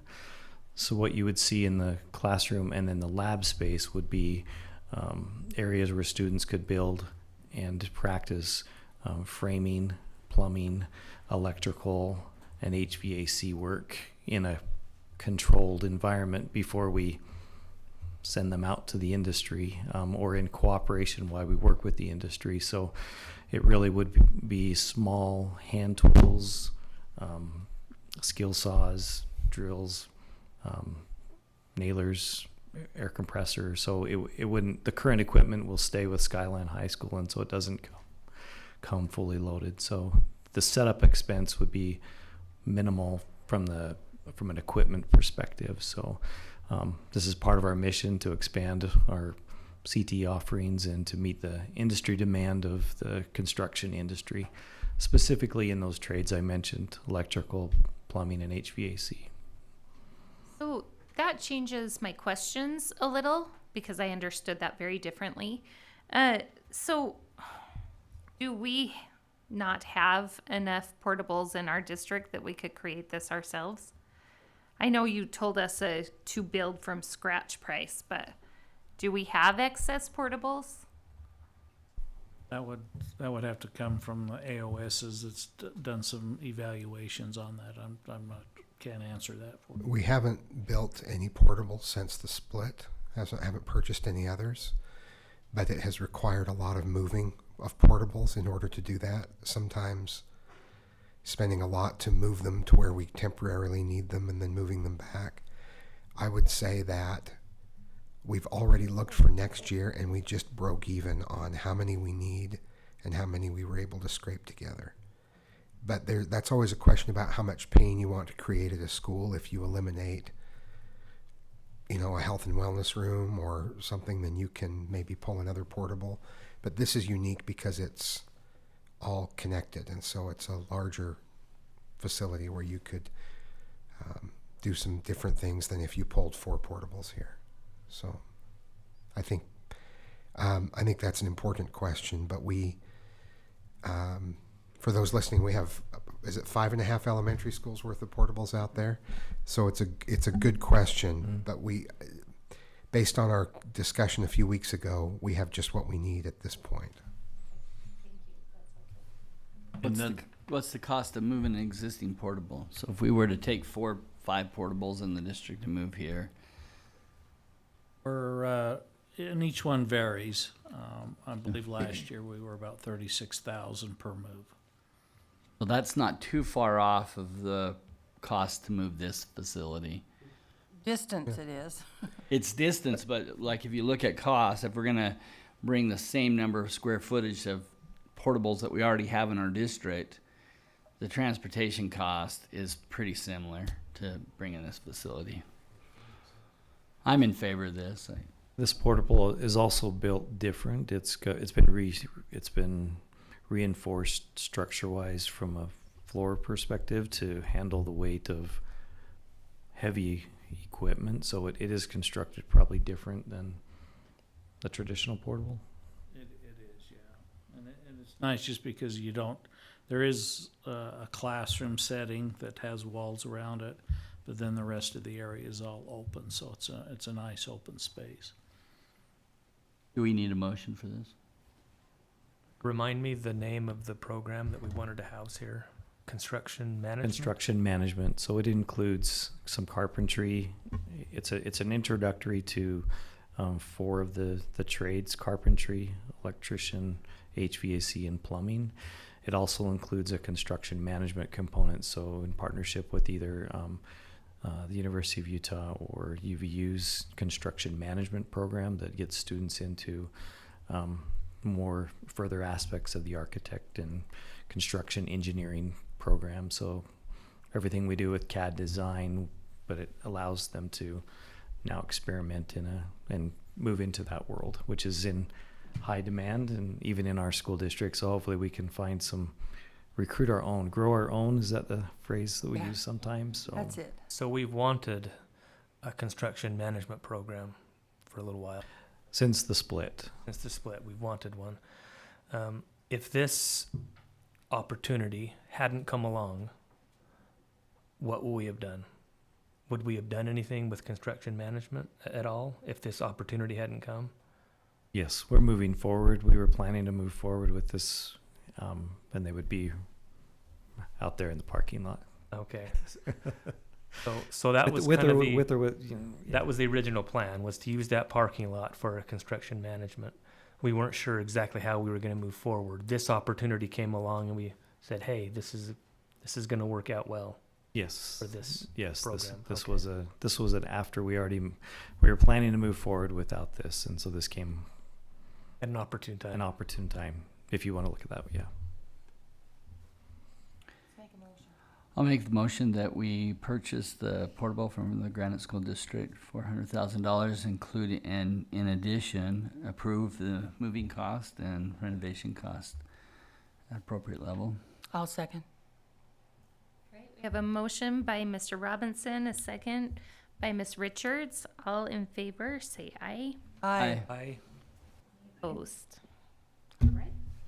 Tracy, John, do we need to put this on a business meeting agenda in the future as a bid? Well,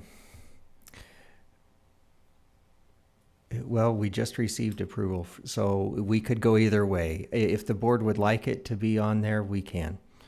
The moving costs, the process of determining that could be on the bid section next week. We could also put the portable on there for formal approval that way. I did need direction tonight because obviously Granite School District needed to know. But given the motion, we could go either way. I could take direction from the board on what you would like to see on that. Okay, it sounds like we're okay then with our motion that we just did. I'm Thanks. fine. Is the construction management, will that open in the fall then, or a year after? No, in the fall. Yeah, it's fun. We've hired an instructor. Sorry, should have got that question out. Yes, the program is slated to start in the fall. We interviewed for an instructor this past week, and so that is moving forward, and students are right now being recruited for the construction program. So it's Awesome. going to fill a great need. So thank you. Awesome, thank you. John, would you add that to our budget worksheet? Capital budget, yep. Okay. Moving on to Portrait of a Graduate and Strategic Plan Review. We'll invite Ms. Goff to come up to the table. So this is not new information. You have all seen these documents, but attached to board docs is the proposed final edits of what these documents will look like. We wanted to give an opportunity for the board to provide feedback and have an opportunity to look things over. So the first attached document that says one pager is a document that kind of contains a little of both. So we've got the characteristics that come from our Portrait of a Graduate, and then those pillars that we're really focusing on inside of our strategic plan, kind of encapsulated in just one document that shows our mission, vision, and values. A huge thank you to our communications department, who has worked really closely with Education Elements, Jordanizing these documents and making them really feel like our own. And then, of course, we have our strategic plan and Portrait of a Graduate. So, anything that you would add? I love how it looks like it's the Ochre Mountains here. I don't know. It might not be, but that's It a looks little like what a it looks like. mixture of all of Utah's mountain ranges. That looks like the Wasatch Mountains with a copper mine on it. That's not a gondola, I hope. And 'cause so what is the one pager used for? Is it for like a poster or something to put on a bulletin board, or what is the one pager used for? I mean, I think it's useful. I'm just interested in how the one pager will be used or could be used.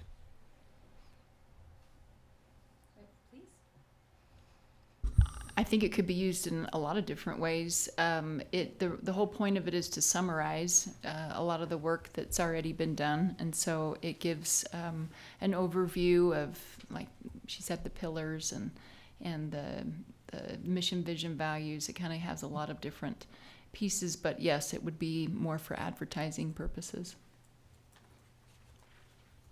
While I really appreciate all the work that's gone into this, a lot of expertise, it's too busy for me. I have a really hard time concentrating or focusing on anything. I'm sorry. I'm not trying to be negative at all, because I appreciate all the work that's gone into it. And it brings out everything that, we've looked at in our strategic plan, but I need something that I can read. Sorry. Are you talking specifically about the one pager? Oh, yes, I'm sorry, the one pager. Forgive Well, me. it's not so much the one pager, but half the page is mountains. It's a great idea, but can be confusing. That was a point of a lot of discussion among our group. Some edits have been made, and this was where it landed, somewhere in the middle. But we're certainly open to bringing other ideas back. Something I had wondered about is, would it be possible to kind of fade the mountains out to the background more and maybe bring some of the content onto the mountains? I don't know. Would that answer your concern at all? I would have to see it. Okay. Other feedback? I think one thing that we might also want to consider doing is a one pager of just Portrait of a Graduate.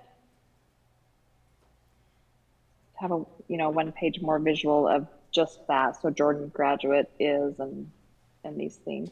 I think both are useful. I think we can have both one pagers. Yeah, But I would be interested in exploring just a Portrait of a Graduate one page. I agree with that. It's confusing for anyone, even those who have been really involved in the process, to say, okay, what's the difference between a characteristic and a pillar? And there is kind of a table on page 2 of the Portrait of a Graduate that encapsulates a really quick explanation of what each of our characteristics that we hope for our students to graduate with are contained there. So maybe something along those lines, or are you thinking something different, Ms. Miller?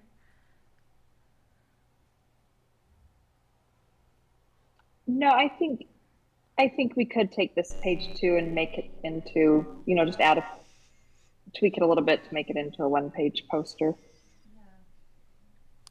Adding mission vision or something? Just a couple of thoughts. I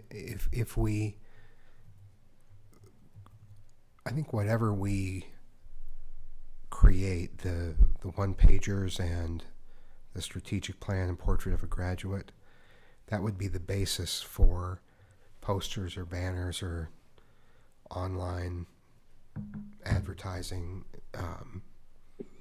things welded in metal, any way we chose to convey the ideas. I think the graphics that we choose would be the basis for that. And then, because there was the question, is this for a poster or what is this used for? So I think once these are created, then we would pull elements from these documents and combine them in various ways to do a wrap on a bus or actual physical documents, whatever we chose to do with those. The other thing I would say, and is that we get to choose the timeline. And it would be a shame to work this hard and get to a place where we didn't have a document that we felt clearly conveyed the great work that had been done to this point. So I don't want us to feel a false sense of urgency. There's urgency. We're eager to get it out. We don't want it to languish.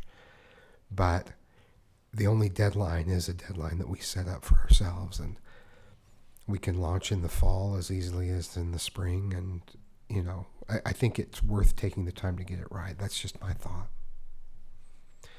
Because it has to last and it has to convey things quickly in a meaningful way. And it needs to reflect who we are and the work that's gone into this. So.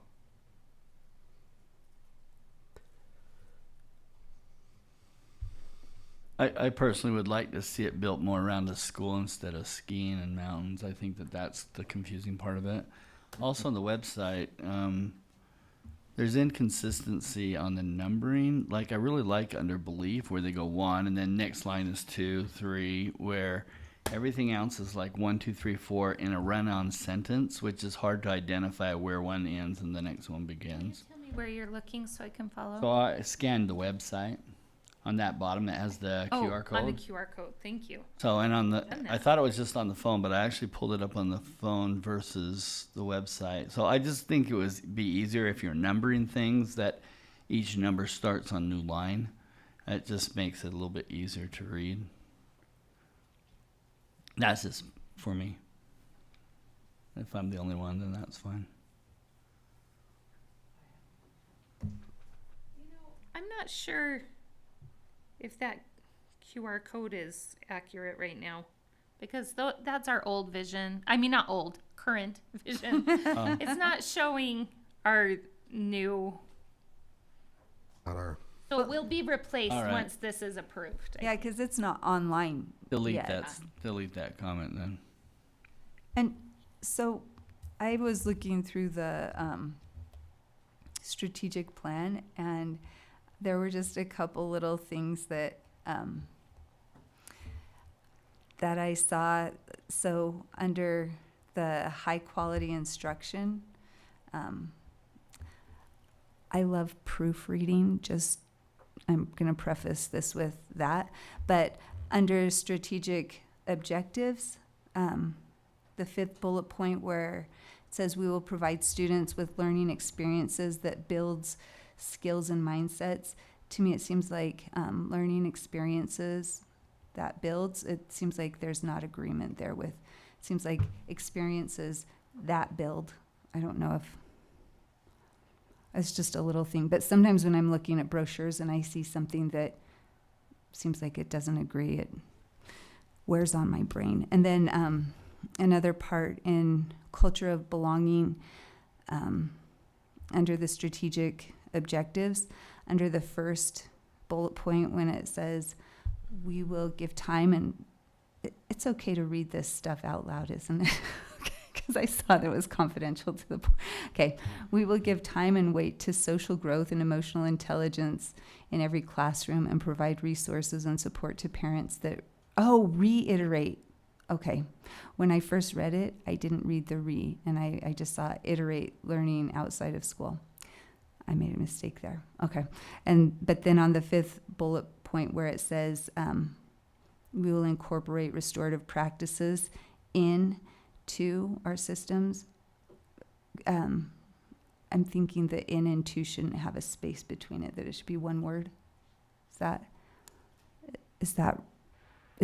Anyway, sometimes I doubt myself. Into is one word, right? Mm-hmm. Okay, so just removing that space. And then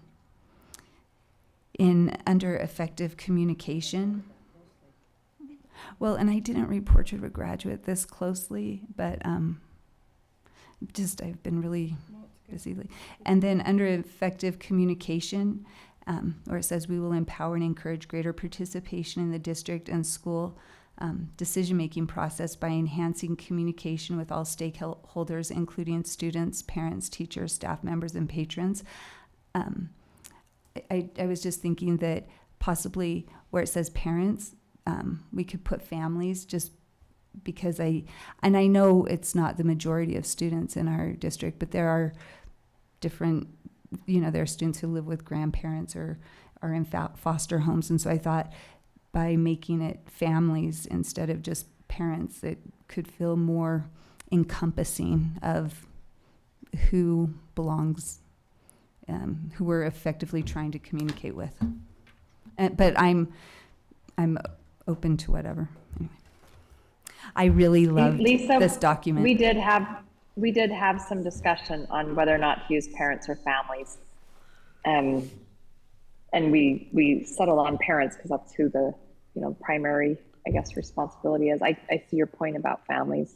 But it was that was definitely a discussion that we had. Thanks. So that was a intentional decision to say but how does the parents board instead of family. Mm-hmm. Okay.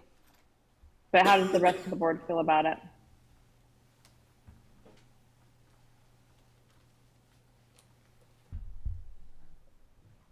I'm fine with leaving it the way it is. Does families encapsulate what you want it to when you're talking about other settings as well? Yeah, that's what I'm thinking, families.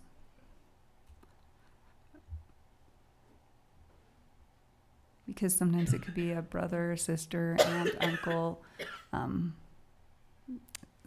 anyway, I think. Very often grandparents. Yeah, grandparents, a foster family.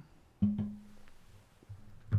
just don't want to lose the parents in that, That was my concern. in communicating with stakeholders.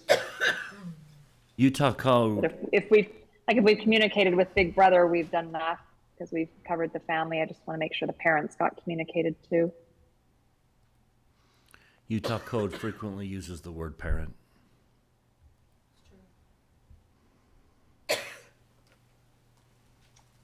Okay, I appreciate the fact that there was discussion about this when, about family, it's gonna sound horrible, family versus parents. But I appreciate that. And I think parents is great. I think families is great, so either. I will note that in the impact statement, it does use families. Oh, yeah, okay, I think that, anyway.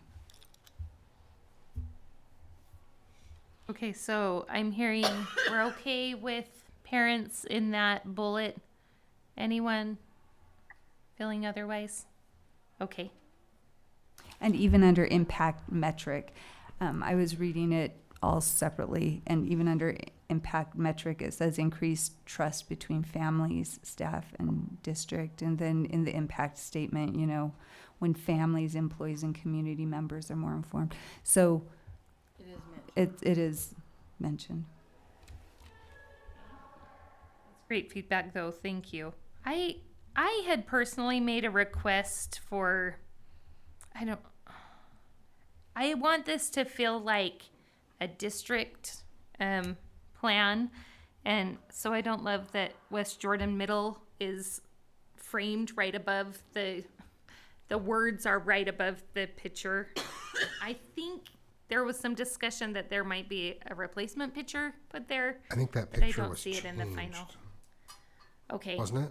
It's not in the Not yet. document on board docs, but That's the wrong picture then. That's what I pulled up from Board Docs. That's not the latest picture. okay. Sorry, I'm glad you pointed that out. Let me see if I can pull up the newest one. No, I love West Jordan Middle School. I didn't mean that.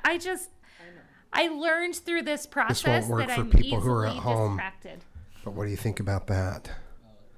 Just in a hallway. Yeah, that's better. How are the students' faces? I worried about some of the people not being ready for the camera in this picture too. My goodness, there's the cutest picture under effective communication where one student is breaking the fourth wall there. It's so cute. I'll email it to you. I mean, she's just looking at the camera, and I think it's very cute. Question on effective communication. That sentence that Lisa read talks about stakeholders, including, and it has a list. The last one is patron. I'm not sure what a patron is. If it's not a student, parent, teacher, or staff member. I think someone who goes to a football game or an orchestra concert or goes and runs around the track at their local So high anyone in school. the community who's not a student, parent, teacher, or staff member, is that kind of what we're saying? That, A lot is of that people patron? don't have kids that go to our schools. We use that term quite often. Taxpayers. Taxpayers. Okay. Me. You're a staff member. I'm a patron too.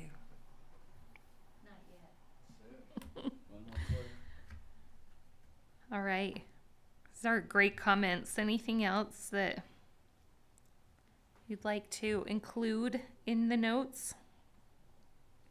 My comment about the one pager is it seems appropriate for Canyon School District, not for Jordan School District. Yeah. My husband sat here with me and said, well, those are the Wasatch Mountains. This is this peak and that's that peak. And then all of a sudden there's Bingham. I'm like, I know. good Yeah. point. I Do thought we they need were the copper ochres mine? because of the copper mine there. Well, and we don't have ski lifts in the Ochres. That's confusing. Who knows? Maybe we will. Maybe. Well, it seems that we have much work to do. So we will start over on some things and add some things and bring something back as soon as we can. Does that sound all right? The good thing is you got the core stuff down.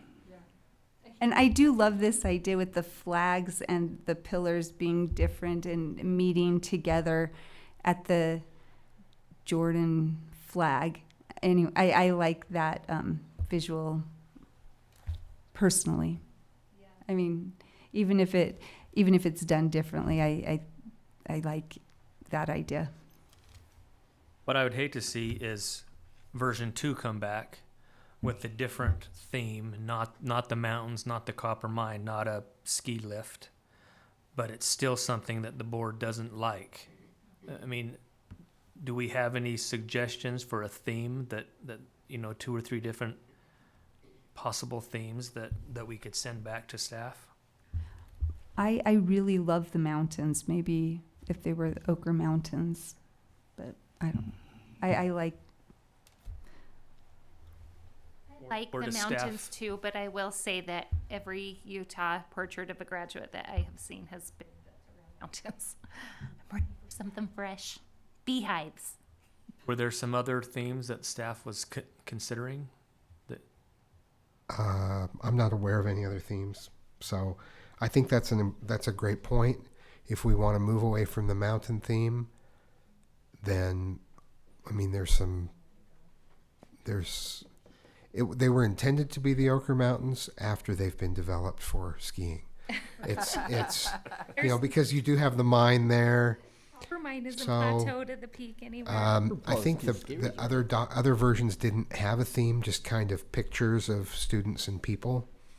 But this was based on a portrait of a graduate from another district, not in this state.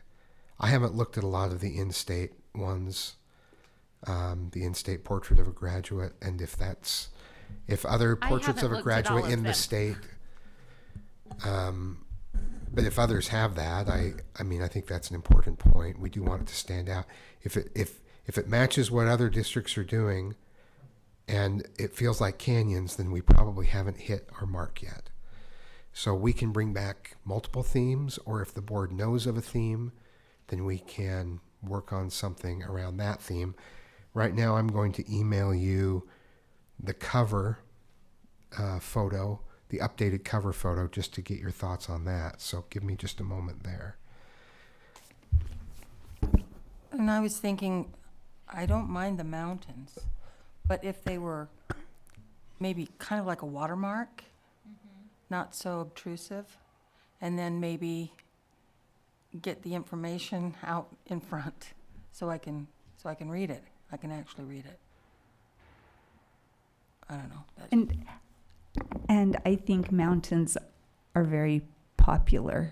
And I think that's for a reason, because a lot of people really love them. And so I don't think we necessarily don't have to get rid of them altogether, but I really like Marilyn's thought too of having maybe them as a very light background, and yeah.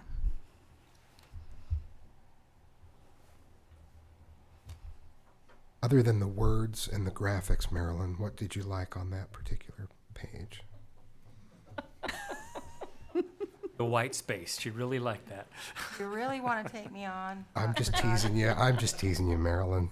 As long as it doesn't have chickens on it, I'm fine. No birds. I think that's something we can work around. No, as long as they're kenneled. I make that joke to demonstrate that I think we need to let us go back to the drawing board, and it's okay if next time you still want. I think we can bring some building blocks with some different sorts of looks. If there's a theme you'd like to include, tell us what that is. We'll try a mountain theme that kind of fades the mountains, unless there are enough board members that just say, I don't want mountains because that's been done before, or it feels more like a sister district's graphics. Anyone have ideas off the top of your head? Building of a school. Bullets or targets. I mean, this is something we're zeroing in on. but I'd love to, you've got characteristics, pillars, vision, values, mission. We're building a school district. What if the graphic was the building of a school?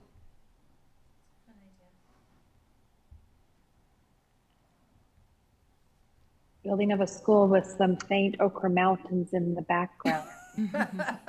Or even the progression of like a graphic elementary school and middle school and high school, because I mean they could go up in height possibly. I don't know. Building of a school and have the construction management portable in the background. It's an idea. I also noticed that our shield has kind of 6 sides and we have 6 characteristics. I don't know if I love the idea of like going upside down to read it, but it was a passing thought.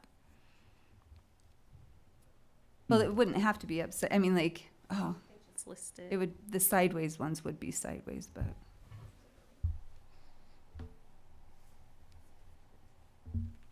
Pillars on a building, that makes sense, like a foundation with a pillar and then characteristics making you rise.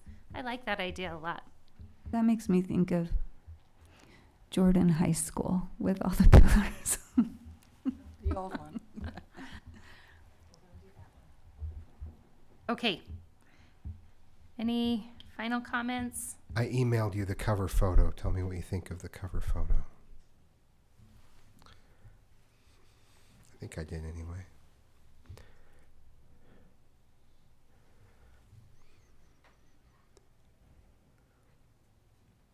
The resolution is better than this. I just took a screenshot from it. I like that better. Hairs in that girl's face, huh?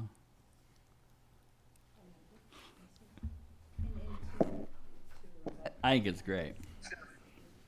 Yeah, I like it. Any thoughts about the cover photo? That's something we can easily change. I think they took that photo specifically for the cover photo. I like the one you just emailed. What school is that? Do you know? Out of curiosity. Exactly. I- That's the point. Okay, no one knows, huh? We're not willing to say at this Okay. point. No, Are I they our actually students, though? don't know which school that is. Those are our students, though. Our students, our school, yes. And do the students know they're on the cover of a new? These students document? did, yeah. That's why they're jumping for joy. Hoping we'll approve it. Okay. I like the fact that they're all in dress code. I like that too. Does everyone feel good about the cover photo? I like it. Yeah. Because I do think where we're representing people, we want to be sure we get that right. Okay. So we'll proceed with this cover photo and with the content, with the editorial adjustments that we talked about. And we'll look at bringing back some various different themes, maybe some with themes, some without themes. Without theme would just be more pictures of people, maybe some themes that include a school building, and we'll see what we can come up with and what we can bring back.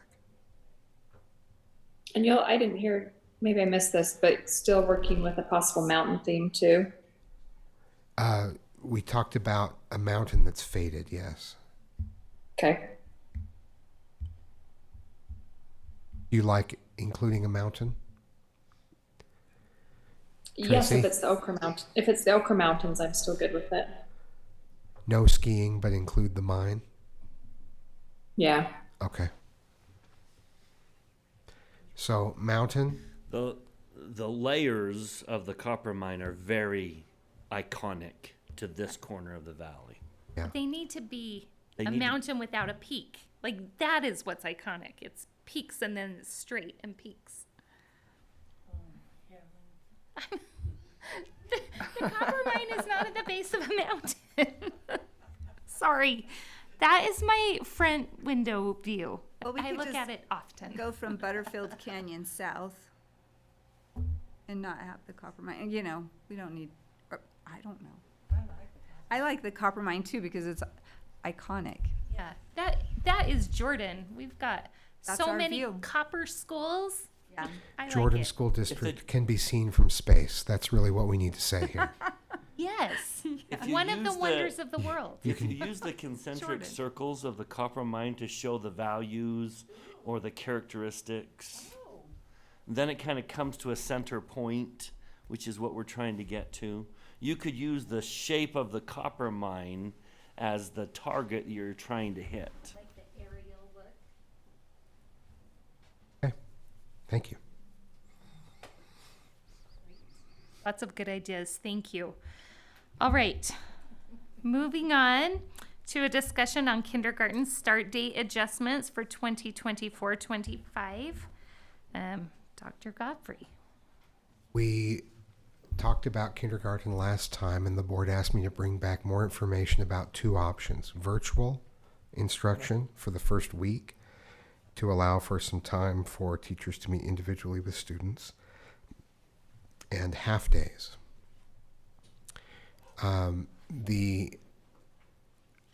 We talked with principals today as well in our principal meeting about these two options.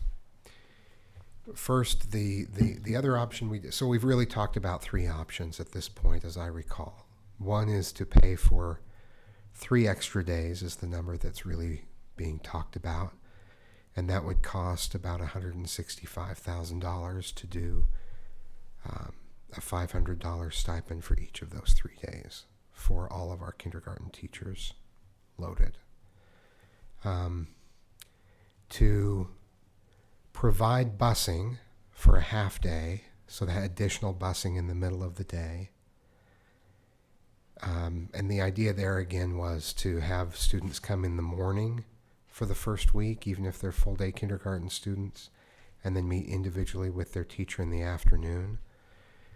The cost on that would be about $25,000 for busing and about $25,000 in lost revenue for lunch.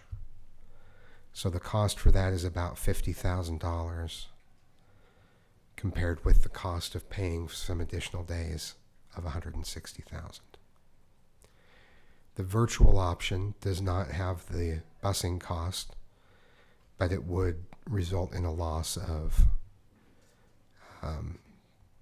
income for lunch on nutrition services. The virtual option is the least favorable among principals, at least. And the half day, there was some discussion around that, but it's not a terribly popular option either. The worries I've heard about a half day is that you don't get the information about students before the start of the school year. But all of those are feasible. All of those are doable. So the board could pay for additional days at the beginning, authorize virtual days, or bus students for a half day to free up the afternoon for meetings with teachers and parents, and other options that we could explore. But those are the 3 that we talked about.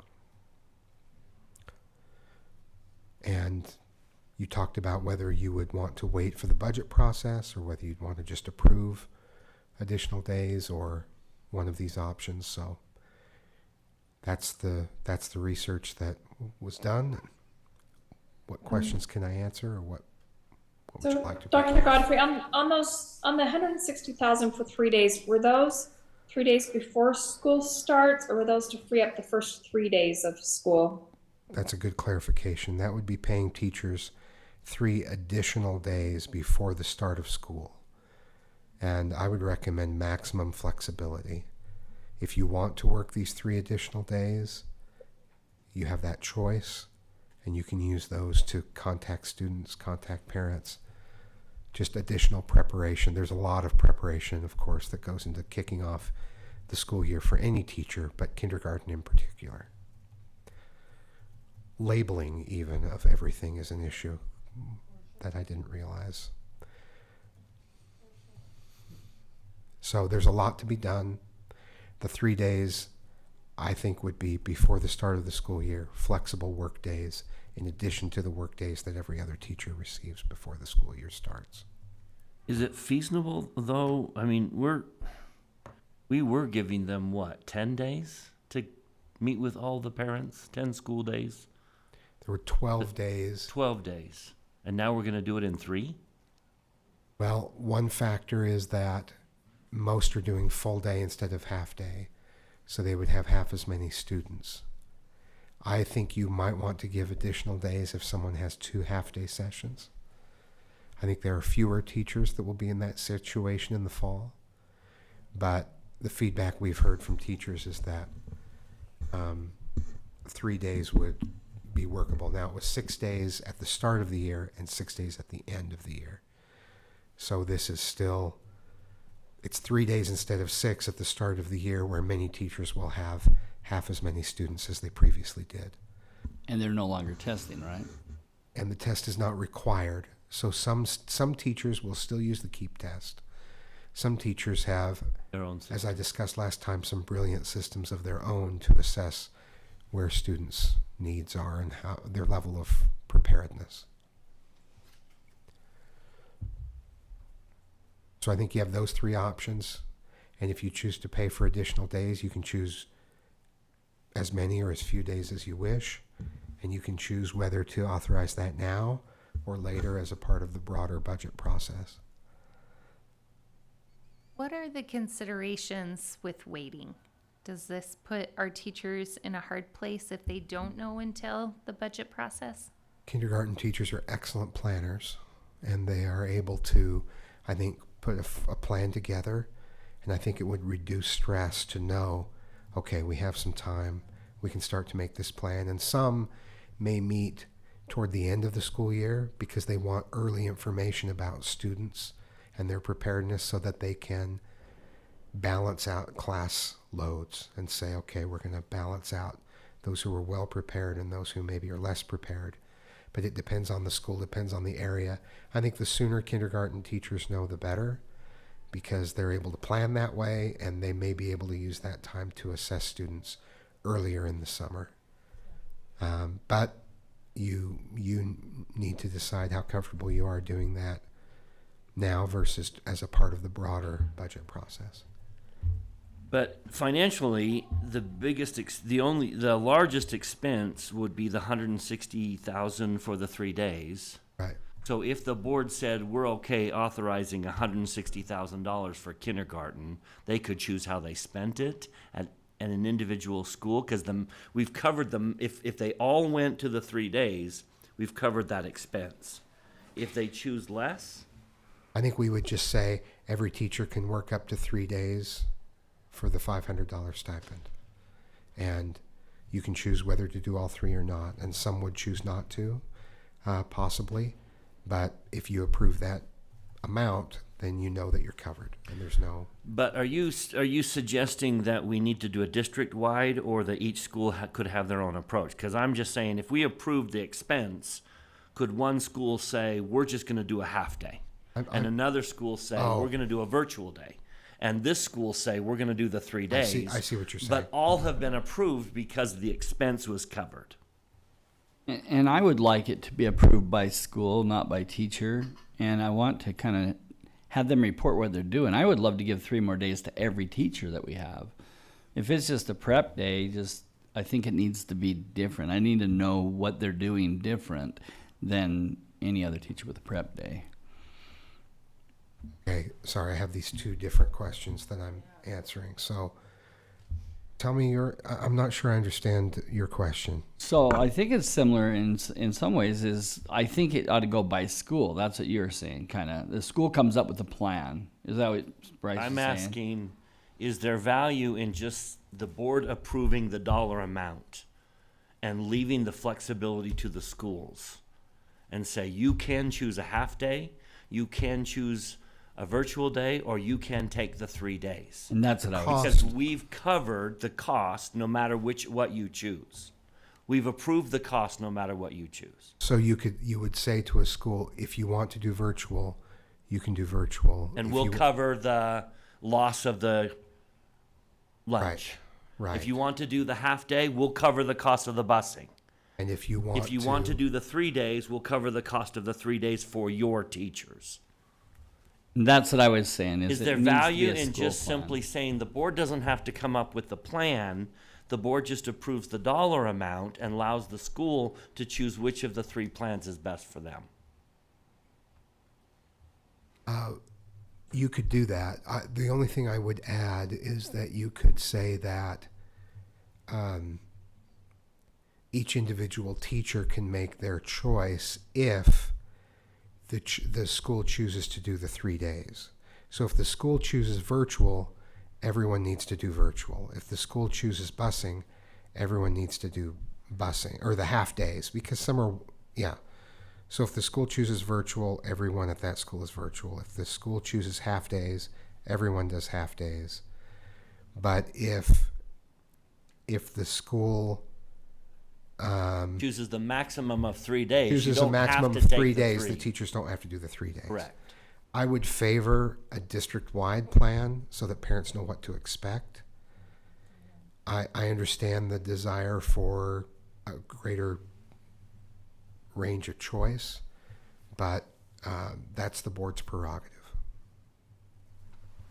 I love how thoughtful we're being in consideration of teachers. I think now we need to start thinking about parents, that it's confusing having your first child at school and to not be able to look at the district calendar and understand when they're expected to be there because it changes school by school feels like a hardship for parents. Well, so when I've had kindergartners, I knew that, because the kindergartners will start the same day as everybody else. Now they will.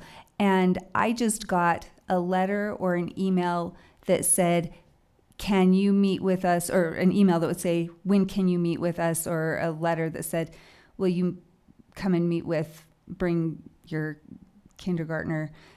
And so it's not like the kindergartners are going to be there those full 3 days. They're going to go for their 45 minutes, their 30 minutes, their whatever. Teachers could even come to them. I get that. What I'm saying is I think it's confusing if it's like, okay, this school, you have a half day, which you'll never have any other day of the year, but this is that schedule. That feels confusing for parents. Oh, are you talking about the Virtual other is confusing options? for parents. So I'm saying I would prefer a district-wide approach for the sake of parents.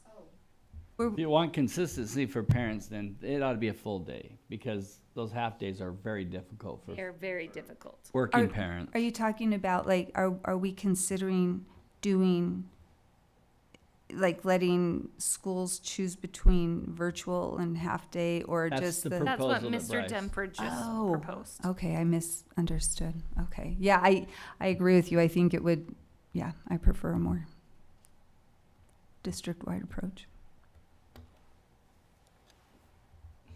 My only rebuttal to that is we're asking these teachers to do a lot. And on that, I think we need to favor the workload of the teacher. I know this is inconvenient for parents, but considering what these teachers are going to be doing, if it's inconvenient for parents but best for teachers in this scenario, I'm okay with that. I thought that the other two options were less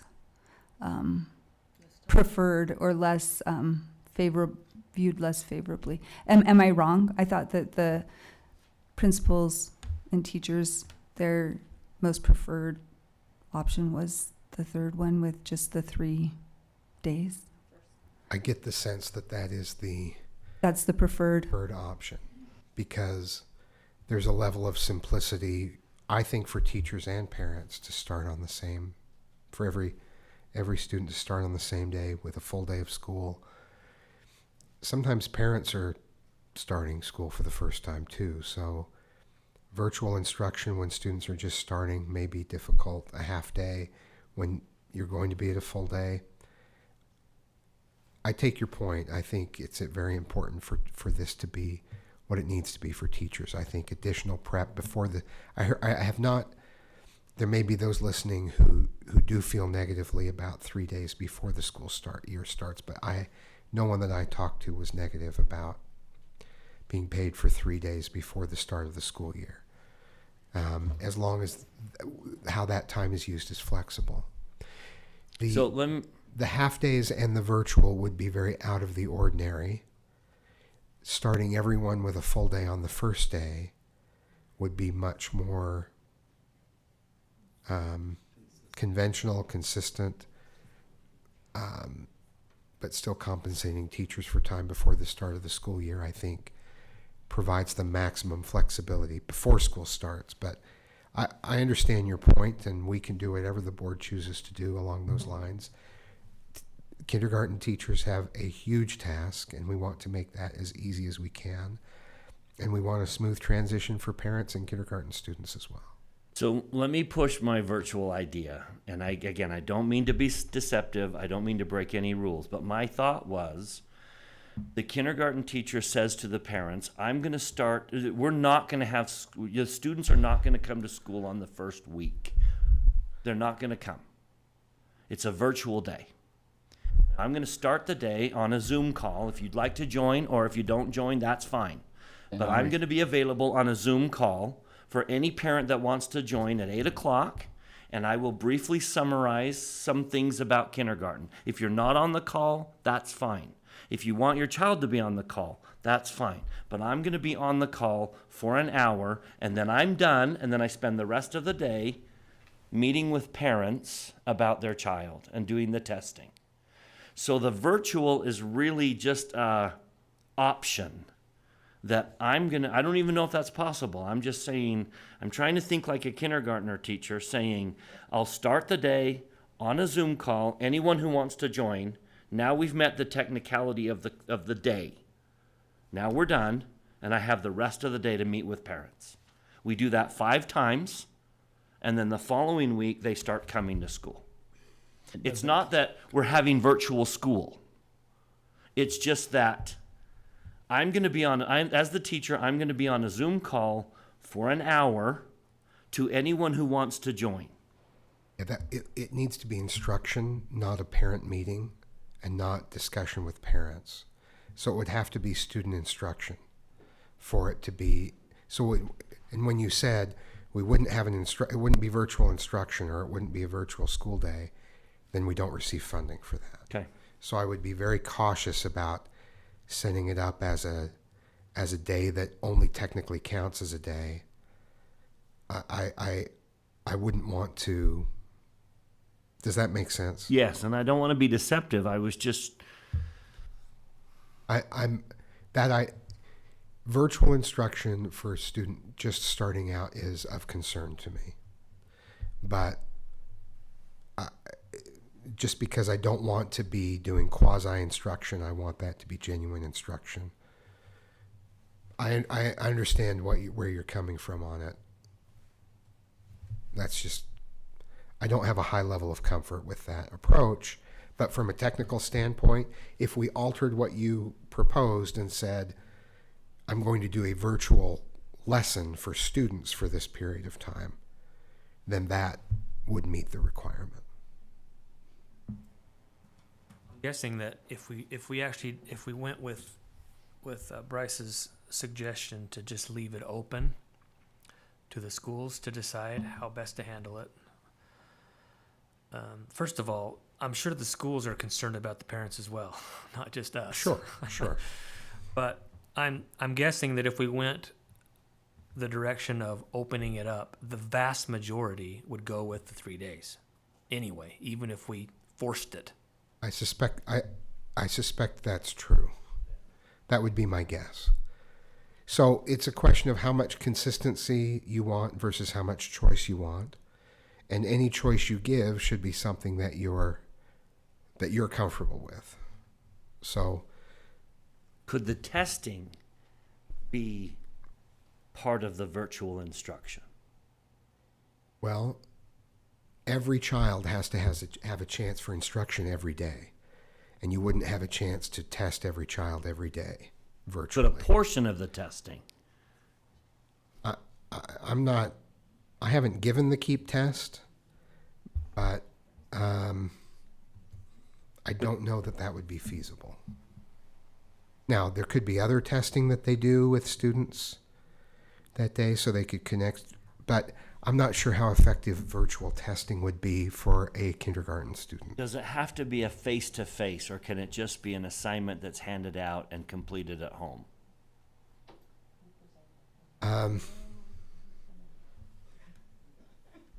kindergarten-related task to give your child at home for 1 week while we do testing. That's homework as opposed to virtual instruction.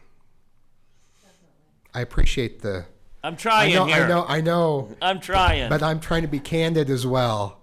I'm a virtual instruction fan, but I think trying to test or provide virtual instruction for the first days a child is supposed to be in school is not impossible, but difficult, and but is that I worry about getting close to the line of whether we're genuinely providing the instruction that we are expected. But is the trade-off of having an entire week, no additional contract days, but an entire week to do the testing worth the effort to make that work?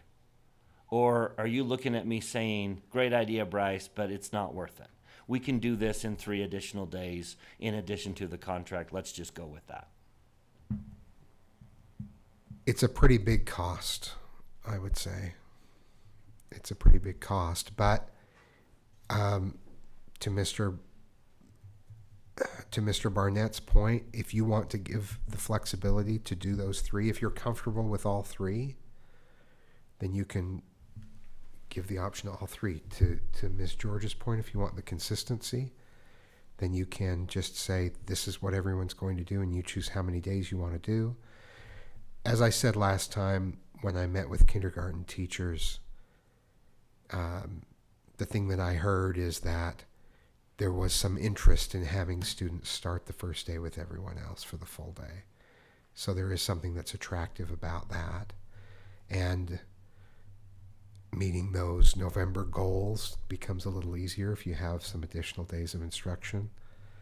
But it's difficult to lose that many days of working with students. It's a tough issue, but assessing in person is ideal. In-person instruction is ideal. Can it work technically virtually? I think technically we would meet the requirements to receive funding for those days if that was an option you wanted to make available. Busing gets complex if we say these schools need busing, but these schools don't, but it's certainly doable because it's middle of the day, so we could make that work. I'm seeing 2 basic questions that we need to answer tonight. The first is district-wide or individual school choice. And the second is, when do we want to make this decision in terms of funding? So do people feel ready to weigh in on whether they would like to see this as a district-wide option, or if we want to explore giving each school flexibility? So I have a question, and I think I might have asked it when we last discussed this, but where would the funding come from, the $165,000? What? Your bottom line. It's less money you can pay teachers with. You're taking it out of negotiated funds that we would use for negotiations in the spring. So we're gonna pay kindergarten teachers a little bit more and everyone else a little bit less. Then I think that we should probably wait until we are putting together our budget for next year. I don't know. What do you think, Mr. Larson? I'm great with that. I mean, I'm not asking your opinion on my opinion. I'm asking your own opinion. So He won't give it to you. Yeah. I think for $165,000, you could make that decision tonight. The board seems well informed of the ramifications of it, so I don't have any opposition to that. It's not unprecedented that the board committed funds to to a particular cause going into negotiation. Correct. We've done that pretty much every year. If it was 1.6 million, that would be something different, but it's a low enough number that the impact is. I'm committed and could make the decision tonight. Can we clarify that that's 165,000 per day Total. or total? Total. Okay, That's that for makes, the 3 that makes a days. lot of difference to me, okay.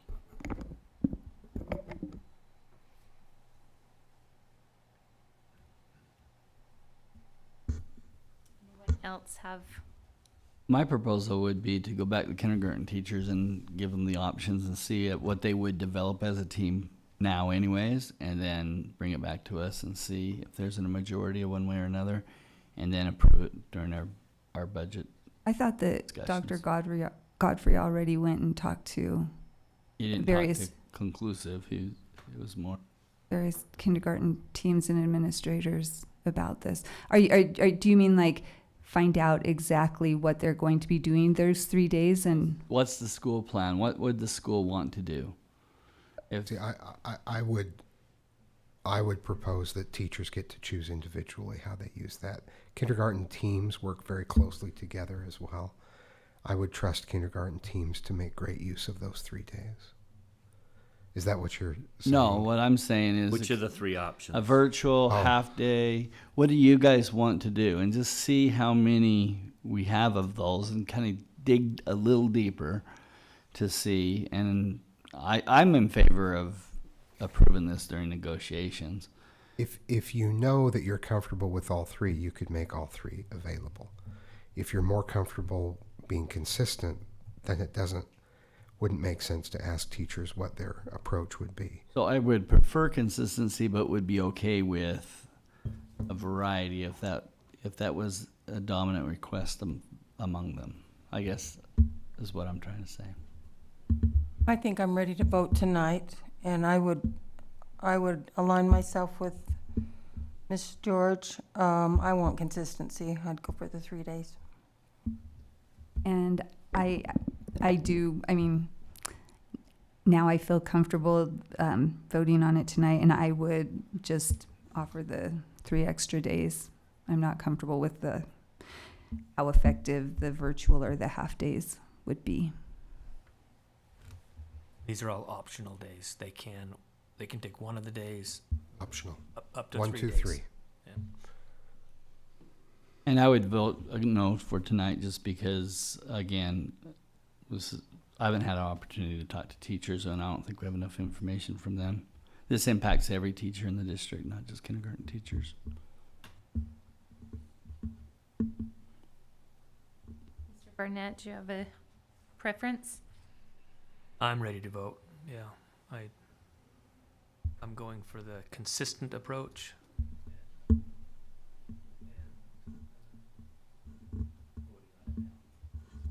Happening now rather than. Mr. Dunford, anything? You're I'm okay ready to vote. tonight. I am ready to allocate the funds. I'm ready to commit the funds tonight. Ms. Miller, any comments? Yeah, I favor being consistent across the district. We do not favor offering the virtual day. And I could vote tonight. I'd also be okay waiting 1 more week if we want to give it a week. So it sounds like the majority is comfortable committing the funds tonight and staying with the consistent 3-day option. So do we need to have a formal vote on that now, or can we hold that off and do it next week? I move that we direct staff to commit $165,000 for kindergarten supplemental days. I'll second. We have a motion by Mr. Dunford, a second by Ms. Dean. All in favor of the motion, say aye. Hey, Aye. Any opposed? Me. So that carries 6-1. Okay, moving on. So one more line item on our budget. Add it to it. This has been an expensive meeting already. Let's curb that tide there. Okay. We actually need to, we have a time secure at 6:30, so it's not going to be much of a break, but we need to go out and have a public hearing or a public input. Thank you. Special business item. Sorry, my brain went empty for a minute. At 6:30. So take. There's no one here for that. Are there any online comments? Before we break, there's maximum flexibility on those 3 days, right? Individual teachers choose how and when they use them. Yes. Is that right? That's what I Okay. heard. Sorry, I should have I clarified think that'll that. be much appreciated. Thank you. Okay. So do you want to take a 5-minute break and then we'll meet in this room? Maybe I need to clarify. My motion was ongoing monies, not a one-time. Yeah. That we are allocating this every year from here on out. Yeah, that was our understanding. Okay. Thank you.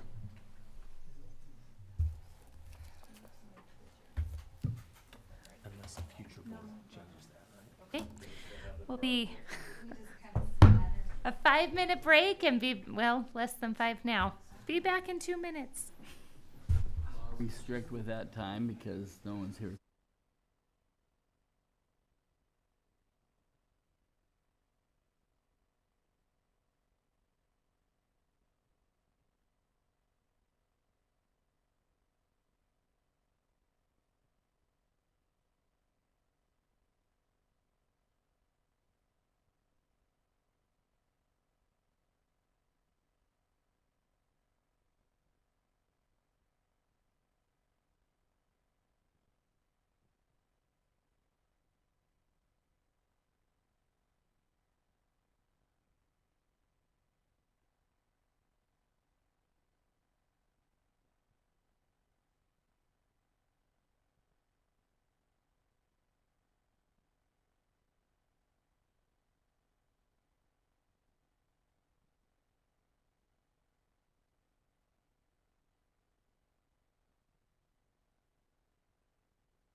welcome back from a very brief break, and welcome back to a general session for the Board of Education meeting. We've got just a couple of items that we need to look at. The first is a hearing on, public comment on proposed fee schedule for 24-25 school year.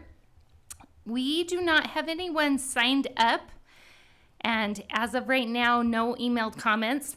So I want to give an opportunity in case anyone has shown up and not had an opportunity to sign up. Going. All right. So we'll go ahead and move on from that. We have one more item, a special business item. The recommendation to approve Building Resilient Infrastructure and Communities Seismic Grant Interlocal Agreement with Salt Lake County. So this does not change our seismic study grant, but we've just been asked to consider it as an interlocal agreement. Any comments or questions on that? Yes, we just discussed this in facilities meeting, and we're unaware that we were going to have to do this, but they need it right away. I'll turn the time over to Mr. Larson. He can explain this agreement that we need to take care of. Thank you. The seismic grant has had some challenges along the way. When we received the grant, we received a letter of agreement, which was agreed to, and we moved forward and had thought that that would be sufficient since the county and the district had entered into that. However, the county is preferring and requesting that we enter into a formal interlocal cooperation agreement. So they took that 2-page letter and they turned it into a 10-page interlocal agreement for us to consider and sign. It doesn't change anything, it's just much more formal.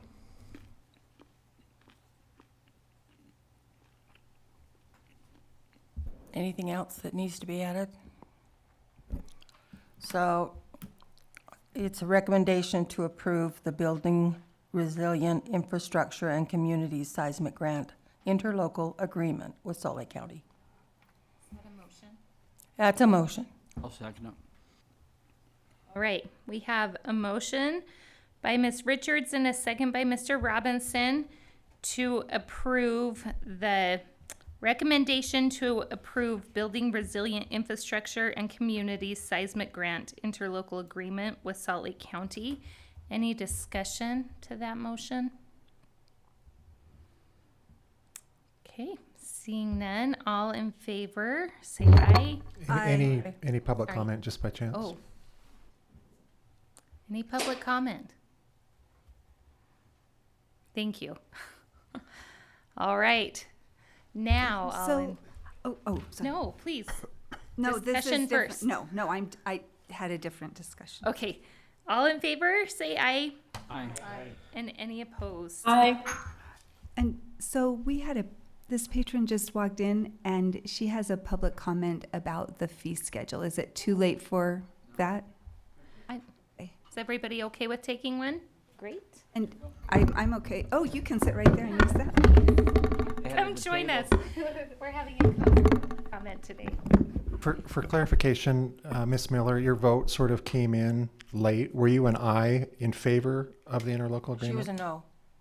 Or a no? I was an aye, yes, in favor of the interlocal agreement.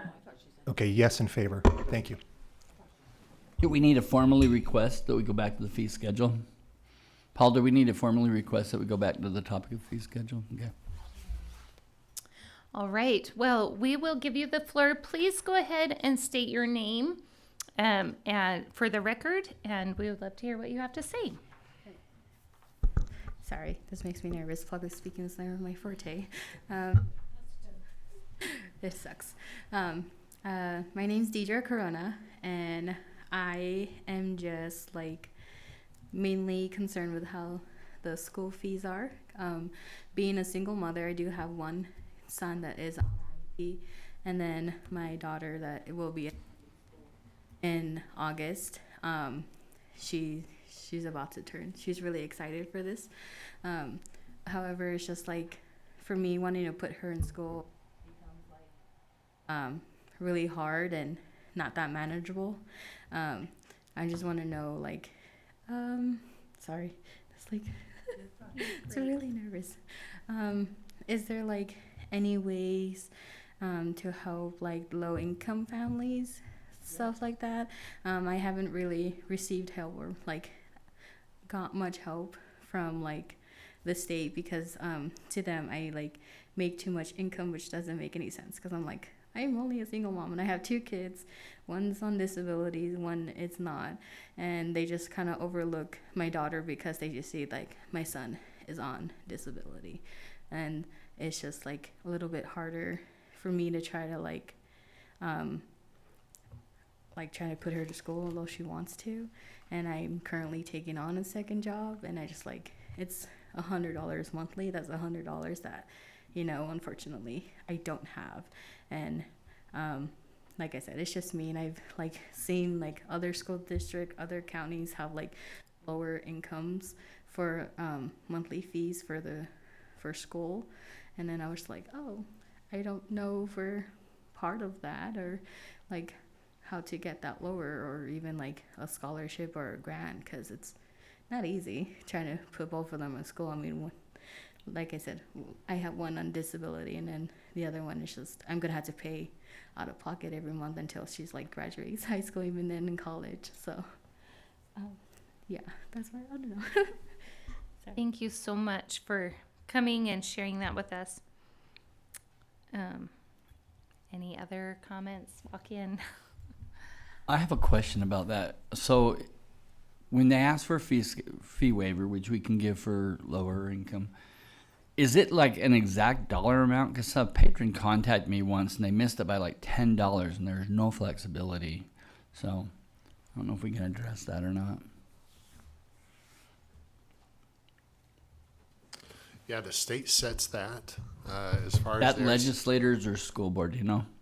It's on the Utah State Board of Education website where they can find that information. So our link on our fee takes you to that. It shows where you can apply for a fee waiver application, and then it does have actual dollar amounts. They come out with new ones every year that they adjust, and then they update those forms. But it is pretty exact to. So if I make the same amount of money 1 year, and if I make it 2 years in a row and make the same amount of money, I could qualify maybe for the next year because that's adjustable on their end. Is that what you're saying?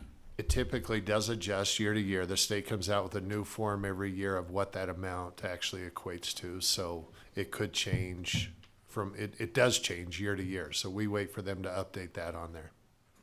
I have a question too.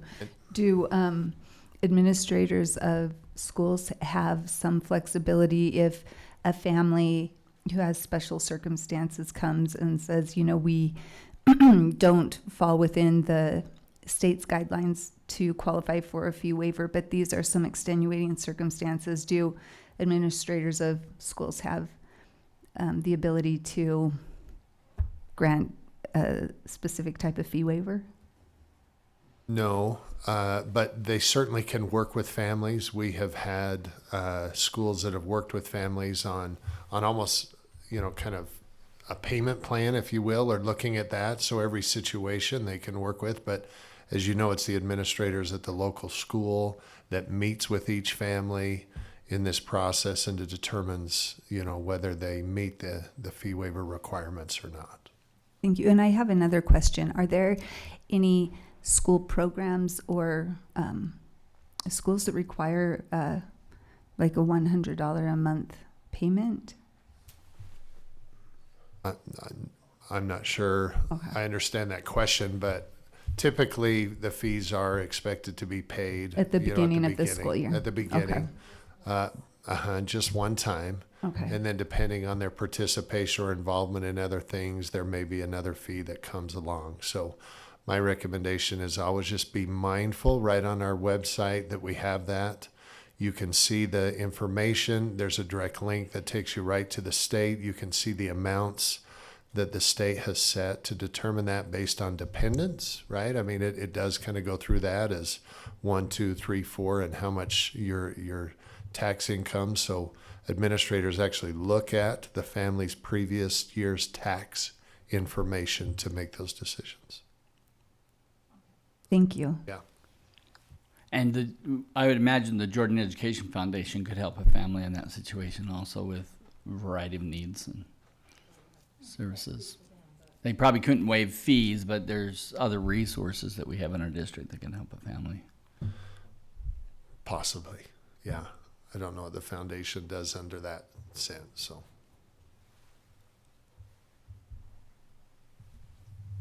Any other discussion? All right. We will.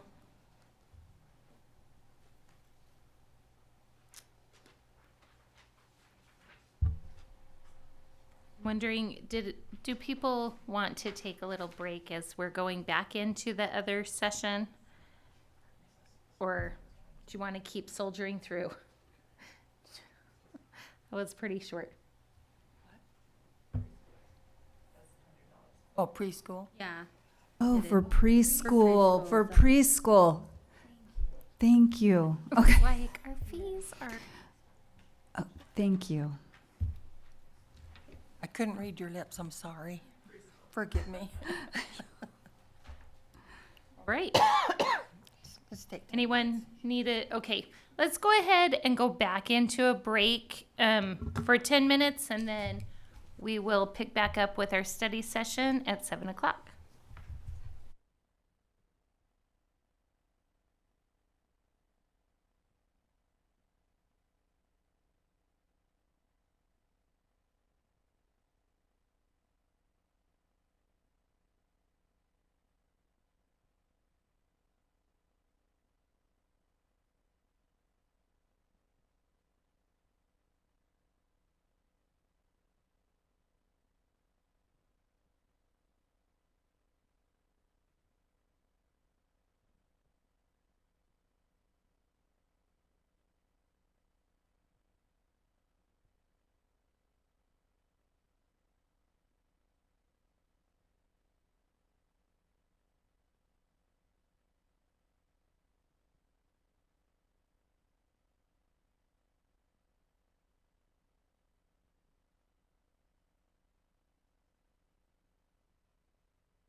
All right, welcome back to the study session for the Jordan Board of Education, still March 12th, 2024. And we are going to continue on with our study session agenda with item G, a review of Bingham High School baseball facility improvements. We'll turn it to Ms. Richards. Okay, thank you. The Facilities Committee met last Tuesday and invited Coach Sato, who is the baseball coach at Bingham High School, and also Principal Shaw, to our meeting to kind of go over their ideas and plans for their baseball field improvement. They brought, of course, their plans, and they look really good. Our problem is that we did like 3 or 4 different bullet points with them and questions. And the first one being, I think it was a couple years ago, this board said that Bingham baseball had to have the money up front, 100%. That is not the case. However, in asking that question of Coach Sato and Principal Shaw, the donors are hesitant to give the money until the project is approved, or at least going forward. They don't want their money being put into the Jordan Education Foundation without knowing that it would go for the baseball field improvement. And so that's where we stand as far as funding. The plans, do we have that, John? Mm-hmm. Will you put that up, please? They have put their requests out to an architectural firm and have plans in place that they are making sure that everything is kosher and ready to go. But I wanted you to take a look at it.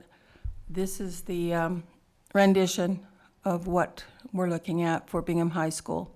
Keeping in mind that Bingham High School is the only high school without a concession stand and restroom facilities out by the baseball field. Will you go to the buildings that shows, yeah, right there. This is the rendition of what is proposed. It's right behind home plate, and it's actually basically 3 buildings. The one on the right, bottom right, is the restroom facility that would be available for all teams and marching band and all of our community to be able to use. The one on the upper left, yes, is the concession stand. And the one in the middle is a classroom, dressing room, and coach's office facility. And so our question of the coach and Principal Shaw was, the scope of this project is quite extensive. Is it such that it's going to be kind of a complaint from other high schools? They don't have as much as you have. We went along all that questioning and talked about that. So that's something to consider. The third thing we brought up was Title IX. And Title IX is something that we're very cognizant of and always working to improve upon. A softball already has a concession stand, and so that's not an issue, the concession part. And they would be able to use the restroom facilities. And Coach Sato also said that he would be willing to make any of the other facilities available to other teams. The fourth thing is, as you recall, we have the potential of acquiring some surrounding property, and we have talked about some different options, such as relocating the baseball field for more parking, and we've talked about a lot of different options. So that's where we stand right now. They would ask that we consider all of this and perhaps give them the go-ahead to at least get going on this project, since next spring is the 100th anniversary of Bingham baseball. That's not the only reason, but that's definitely one reason that they would like to get going. So that's where we are. What do you mean get going? What's the standstill here? The standstill is the funding that we said we had to have everything up front. So unless we give them the go-ahead for the donors to be able to give the money to Jordan Education Foundation and go ahead with that, that's causing a standstill. The How scope. have we not done Already that, gave though? them that We gave them go-ahead. that. No, we didn't. No. We did. The go-ahead with the funding? Yeah. We said I vividly remember the meeting. you can give the money to Jordan Education Foundation with the earmark and And we can do contingent donations. So we can reimburse if the project doesn't go If forward. they can put a contingency on their donation. Okay. That would be one of the issues, is that they don't want their money going into there without, There's no Knowing problem it's making a going where it should. contingency with their donation. okay. Would it And be we have helpful? already given authority to move forward. Would Okay. it be helpful if we did a memo of understanding with them? No, I don't think we need to do that, but. Sounds like they don't trust us that we're gonna actually use the money for No, what they're. that's not it. Whenever you're donating big amounts of money, you want it to go where you're asking it to go. And so that's what they're asking right now.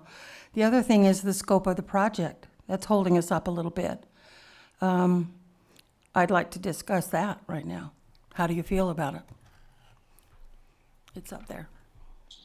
I have a question on this new rendition. In the previous plan, we had saved room for if we were to ever able to acquire property and expand our parking lot, we needed space to drive through. And it looks like, from what I can see, that this would no longer leave that option open to us. Am I seeing that correctly, or is there still room to access? There's still If we- plenty of room for, I think, a double lane access and egress. Yes. So that's still feasible, yes.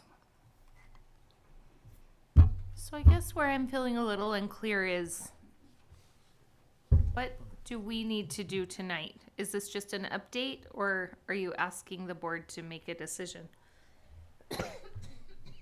That's hard to say. I would like at least some discussion going forward to see if anybody's open to approving this and going ahead with the plans. They've got everything in place such that all they need to do is get the donations in place and they can start construction So in May. as I recall the meeting, we approved this and gave them permission to move ahead. We didn't approve these plans. They were not done yet. Approve the plans. Sorry, I thought you were asking if they could start gathering donations. I think that we didn't want to approve any plans until we have the money in our hands. I'm not interested. Can I ask a clarifying question? My understanding is that donors are hoping that that the board will approve these plans so that they can have the confidence that if they donate, there will not be other obstacles to moving forward. Complications, yeah. So that if the board has publicly approved the plan, then they can feel confident donating because they know that this plan can move forward without any approved, other yeah. obstacles. Right? Do I understand that That's correctly? correct. That's correct. So that would be what they were looking for, is the board approving this plan. And then that makes it easier to collect money up front. And get it going, yes. So out of all the high schools that we have right now, Bingham High has the, quote, worst baseball facilities. No, not baseball facilities, the concession stand facilities. They right now have a trailer that they move back and forth between different sports. And they've never had a standing concession stand. And the They do, it's softball? Yes. the large building on the left represents the concessions. As I understand it, yeah. No, Dave, go you to the tell us. next. We can go to the next, yeah. Oh, if this you is could- better, yeah. It's kind of a floor plan. Yeah, so the bigger building right behind home plate, That is where the concession stand would be, with an observation deck on the upper level. And then there's a classroom behind it. Where are the bleachers for the people watching the game? They will be kind of on the, right now they're right behind home plate. And one of them will go in front of the restrooms. The restrooms are on the lower right on the screen. Mm-hmm. So that'd be the public restrooms and a small storage area on the end of it. They're not going to block fan viewing. I think Correct, they they'll would go in put the front of them. bleachers in front of those. And then there's the larger building up on top, and that includes locker rooms, coach's office. I just want to see this little. Is that correct, Dave? It is, yeah. I was wondering if we could get these on board docs or something, because I've Sure. not seen these plans.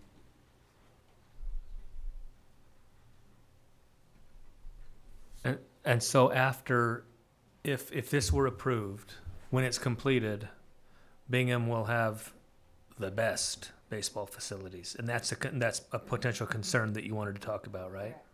Okay, and how that would be received among the other high schools? Well, it would set a precedent. The thing is that we have to keep in mind is Bingham's concession stand and complex will be by donation. The others have been paid for by the district. And I think that the Title IX issue is very relevant if this locker room is specifically for, and I guess baseball is not designated a boys' sport, but I imagine that the locker room will be only for boys, and the classroom will be primarily used for baseball. Is that, and the coaches' offices and locker room will be primarily for. When you added primarily, that's probably the case. But Coach Sada was very amiable to sharing any of those facilities. But I mean, but the locker room, it's really not feasible for it to be shared with any girls' sports. Not during the season, yeah. Because Well, I thought he had said share it if would it's be. different days. I thought he had said it would During the be season. year round for the, because the baseball season is year round. I thought he had said that They would make class use of it year round. year yes. round, so it would never be used for any girls' sports. But possibly the classroom would be used for other things. Has there been any consideration to private stalls, anything that speaks to what we learned in legislation this year about transgender use? I don't see any of that on these plans. Dave or Scott, are you aware of that addition? I believe not in the general restrooms. I don't believe they're showing that. But in the Or in the locker locker rooms, room? there are two. I believe, if I recall, there's two individual restrooms in there. And changing spaces? Are there any changing spaces?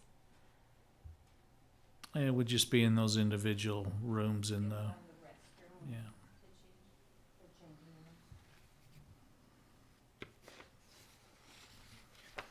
So we can move this along, but So I would like to say another concern, like, it seems to me this baseball field's pretty close to the existing locker rooms. So to me, it's like, why are you building another locker room by another locker room? But if this was moved to a different part on campus that we're trying to get, then the locker room makes a lot more sense. So where I'm okay with, and it's a donation, I'm okay with, I don't know, the word approval is the right word. I'm okay with them moving forward. I am not okay to say it's for sure at this location, because if things break to move this facility, I'm 100% in favor of spending this money at a new facility, because then they're far away from the school for locker rooms. They're far away for a coach. And it would then provide parking closer to the building, which is, to me, a lot smarter use of our property. I'm gonna be honest, I really appreciate that these are donations, but I do have concerns about this scale. I hate to have a school that is clearly sets itself apart from our other high schools. I think that that's something we really need to carefully consider. I agree with Nikki on this. Well, I don't know how Can they I say something along that line? I guess if this is a go-ahead, Bingham's baseball facilities will be better, but there's a whole bunch of things in our new high schools that are still way better than what Bingham has. So if you're going to compare the whole thing, I don't think this suddenly makes Bingham better than our other newer high schools. And if you are going to say they're setting themselves apart from the rest of the high schools, they don't have a facility. So I understand that, but we're looking at 3 buildings, not a concession stand. But our job's to be fair, not equal. I always tell my kids, fair is not always equal. There's no way every one of our facilities is going to be exactly equal across the board. There's always going to be one a little bit better than another, and then money will go there. So I don't have as much of a problem with that. The biggest problem I have is they don't have the money in the bank. And then second of all is I would love to relocate this and build the stadium right instead of rebuilding a stadium that's already in the wrong place. I think the essential questions are the ones that you just hit on. Are you okay with it being built here? And are you okay with it being built with this design? And if the answer to those 2 questions is yes, then that allows them, they believe that they will be able to quickly raise the money to start. But if those 2 things are up in the air with the board, then that prevents them from raising that money. Right. So that doesn't mean you have to choose one way or another. It just means that clarity around those 2 questions will determine whether they are able to raise the money or not. You have thoughts, Brian, on this? I'm always interested in what you think about this kind of stuff.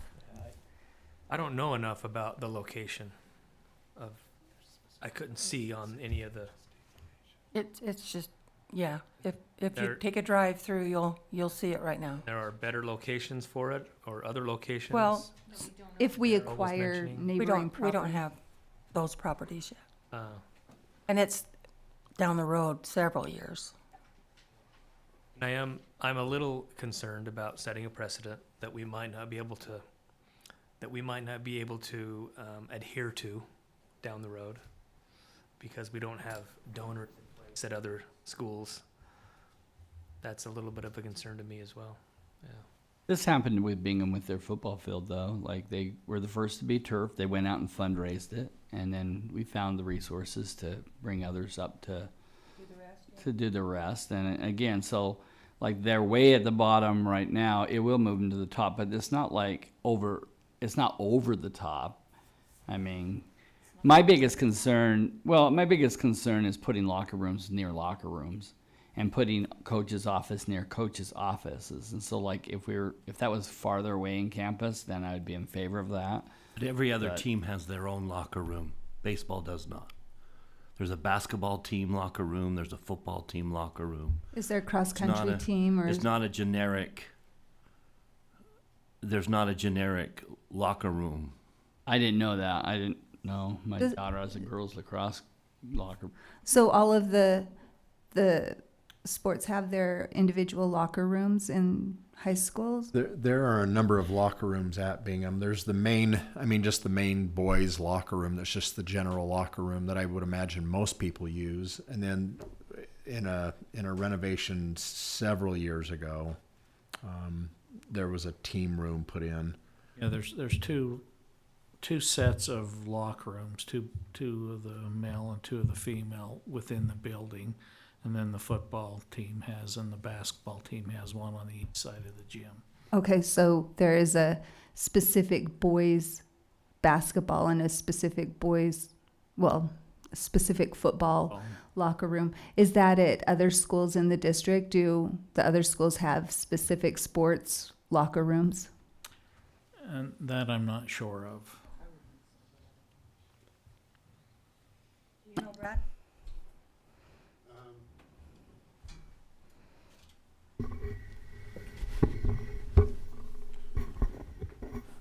I would not say they each have a specifically. They have team locker rooms that they can use for the teams during the season. So what you typically might see is you do have a boys' team locker room that might be utilized by the wrestling team, and then in the fall it's used by the volleyball team, the girls' volleyball team. So I don't think any of those team locker rooms are officially designated for a specific sport, but it certainly is available for the administration to determine who goes in and out of each of those team locker rooms. But every team does not have their own designated team locker rooms at the schools. But then at Bingham, there is the specific boys basketball and the specific football locker room in addition to the team locker room and then the boys locker room. There are team locker rooms that the boys use during basketball season and the girls use during basketball season, but it's the same team room that the girls volleyball uses during volleyball. And so now boys volleyball exists. So I would assume boys volleyball probably has moved into to where the boys basketball team was using as a locker room. So it fluctuates and goes in and out. Okay. You know, so there has to be some decisions made administratively on who's going to use it during which particular season. But there certainly are not 13 different locker rooms for boys and 13 different locker rooms for girls. Okay, thank you. Thank you for clarifying that. I would love to hear if there are concerns among Dr. Godfrey, Dr. Anderson, any concerns that you see with approving something like this? I think one of the central questions is, do we allow schools to do something unique if they have fundraised money to do that?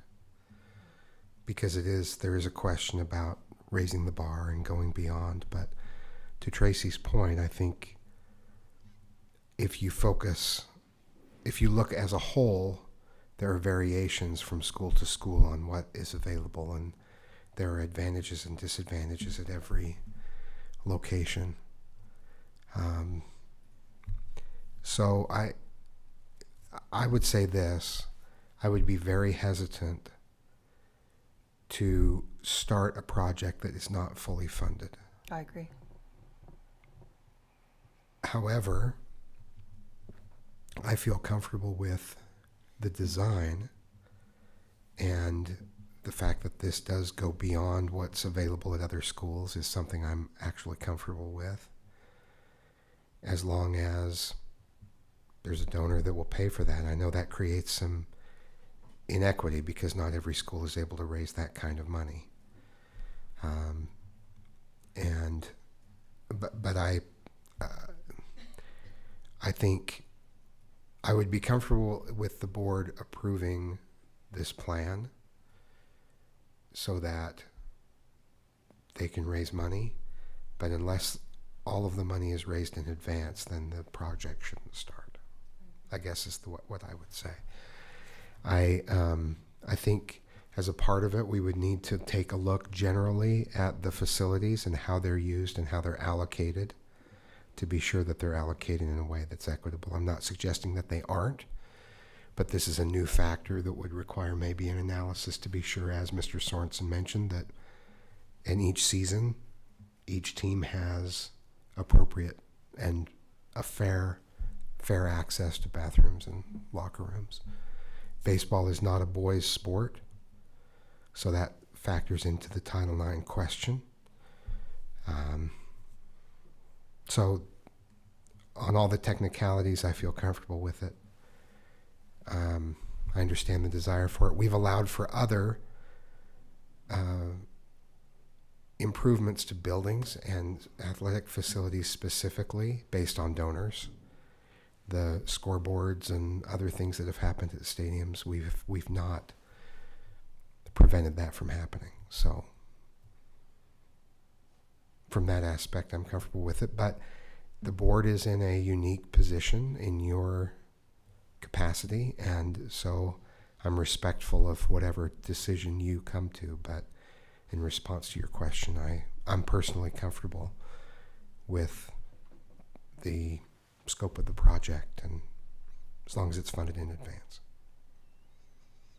Our newest high school, Mountain Ridge, right? What do their baseball facilities look like? What do they have? I would turn to They have this gentleman to the tell us boys that. and girls baseball and softball fields are opposite each other, so in that case they each have a concession stand with a press box on top, and then further to the north there's a much larger. It's the way it was laid out. Almost in the center of the field out there, there's a larger restrooms and concession stand for everybody to use. That's right. The concession stand, it's just a storage area underneath and a press box on top. Correct. The concession and the restrooms are centrally located for football, softball, baseball. It's kind of in the center. Yeah, that was going to be my comment. Is actually the restrooms are within the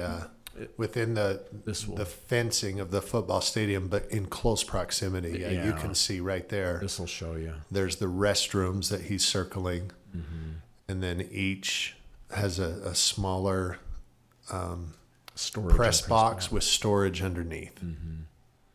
So there are two separate buildings for each of those. But this helps you kind of see how it's laid out and how close in proximity. It's just a matter of layout.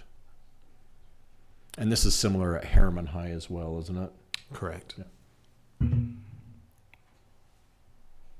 So the proposal at Bingham is quite a bit bigger than what we're seeing here in one of our newest high schools. I mean, they've got a classroom, they've got a locker room, which this doesn't have, right?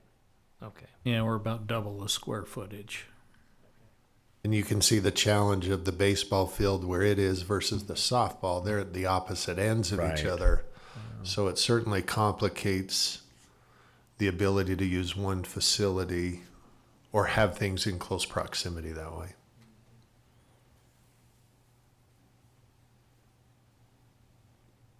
Every layout's different at each school. So, Vice President George, I move that this board approves the final project as presented to us for the Bingham baseball facilities, with the contingency that construction does not begin until all funds have been donated and secured. I would further move not that it would disapprove the project, but I would further move that donors will be encouraged to also donate to the improvement of the softball field, so as to not make the district vulnerable to a Title IX lawsuit. That's my motion. We're just staring at each other. We're just staring at each other, and we're both waiting for someone. And so I think this board needs to say, we approve these plans. The plans are great. Now gather the money, and if you can, we'll build it. And if you're really serious about this, then please consider donating for improvements towards the softball field. I don't want to make that a contingency on approving the project. I want to stop staring at each other and give them a reason to move forward. So my motion is that we approve the project, contingents on construction doesn't begin until donated funds have been secured, but with a strong encouragement to donors to donate to the improvements of the softball field. Do you have a second? I'll second. Okay, any discussion? Yes, I wanted to bring you up to speed, Mr. Dunford, on the girls' area. There's already been donors, and they've already worked on improving their end of things. And I know there are, which is why let's just start the conversation, but approve the plans so that we I can agree. start the ball rolling. So I'm having a difficulty with this meeting in the fact that we're all of a sudden making motions and approving things in a meeting that generally we don't do that in. Generally, the purpose of a study session is to study the topic and then bring it back in a general session and prove a topic. And I understand it with the urgency of buying the portable, so I totally understand that. But all of a sudden, there's several other things that we haven't had time to study. And I really don't like making a decision when things are just dropped on me. Like I would like to talk to people. And I have talked to the school about this. Principal Shaw has talked to me a little bit. I really want to be supportive of it. I would rather vote on this next week, just for the principle that this meeting really shouldn't be for dropping things on us and making decisions on the spur of the moment. It just is helpful for us to think about it, to talk to people, and then make the decision at another meeting. That's mine. And I appreciate that, Mr. Robinson, but you were in the facilities meeting when we talked about this. I know, but this is So the first it's not time we've being talked. sprung this- on you. I know, but this is the first time we've talked about it as a board in this kind of Right, but content. it wasn't sprung on you. No, You've it's known about it's it. sprung on the board, and that's not a purpose of this meeting, in my opinion. In my opinion, this is a study session, and so that's why I'm uneasy. Can I say something Of course. about, this decision's already been made by the board. It was made a couple of years ago. Unless someone wants to go back and rescind that decision we made, nothing changes about that decision we made. The only thing that's even different today is the scope of the project. We have a different design than we normally have. We as a board don't even normally approve designs. But since we did a couple of years ago, we need to say, okay, yep, we're okay with this new design. Other than that, nothing's changed. I don't feel like this is a new decision at all. Let me clarify that, Tracy. I pulled up the minutes. Motion. It was moved by Bryce Dunford and seconded by Marilyn Richards to approve the bid to move forward with fundraising and architectural design for Bingham baseball facilities at Bingham High School, and with the Jordan Education Foundation handling all fundraising efforts, and, ready, final project approval by the board prior to construction of these facilities. So the one thing we didn't do back then is approve the final project.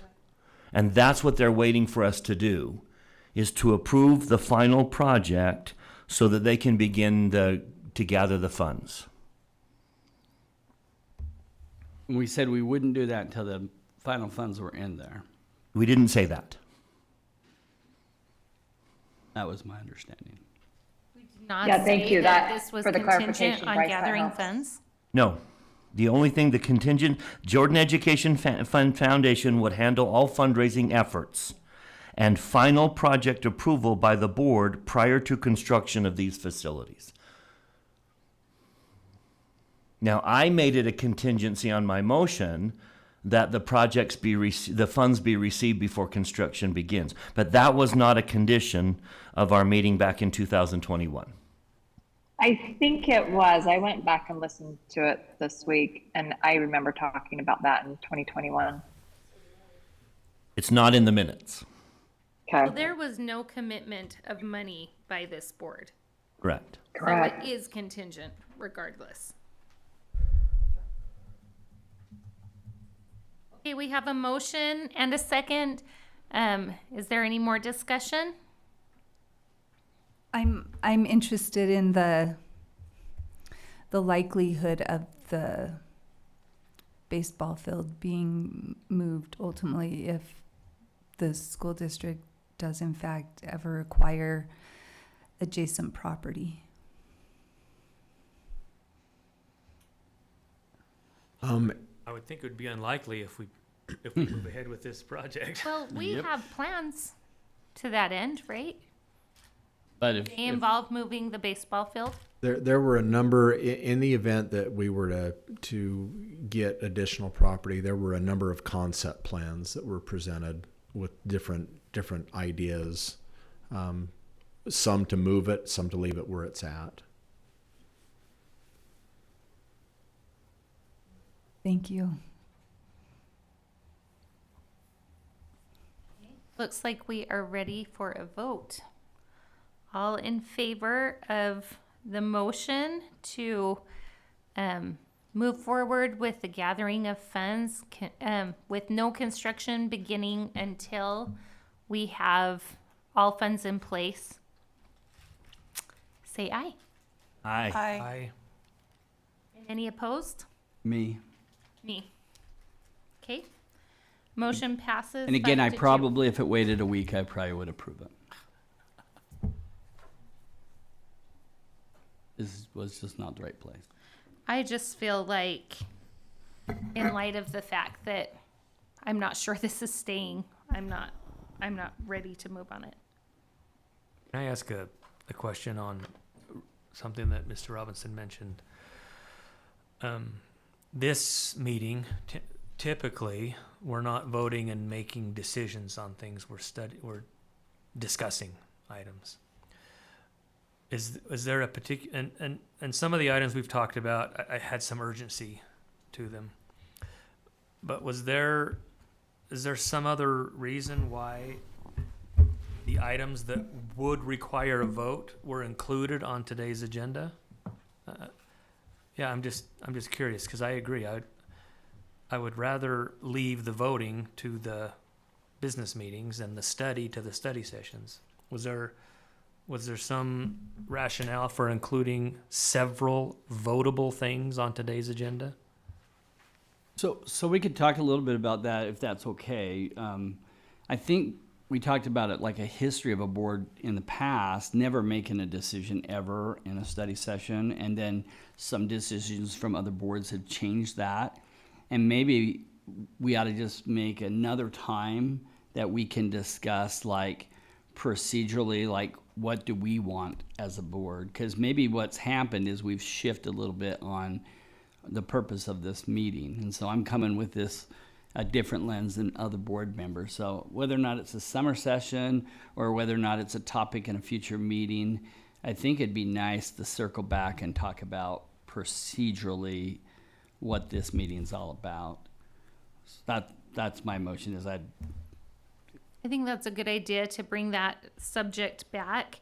And I'll just speak to this specific agenda item because we had already voted as a board at a prior meeting. We felt like we were just taking the next step. This wasn't an initial decision, and that's why you see it on this agenda. But I can definitely appreciate the general concern, and I'm open to discussing it. I just got a little history from Mr. Larson when I had similar questions, and he mentioned that there was a decision made by a board to allow for some decision making in study session 11 or so years ago. 9 years, sorry, memory's a little foggy. Anyways, so that's why we sometimes do it, but if that's something you'd like us to rediscuss as a board, I think that would be totally appropriate. Our policy states study sessions will be scheduled as needed for the board to review and discuss pending issues. A study session shall appear as an agenda item and be publicly noticed as required. Board action may be taken during a study session. Study session shall be open to the public and time may be provided for public comment if invited by the board president. Traditionally, we have taken board action in terms of directing staff. What we have said, to Mr. Robinson's point, we have, as a courtesy to ourselves, said that anything requiring public input would not be approved in a study session.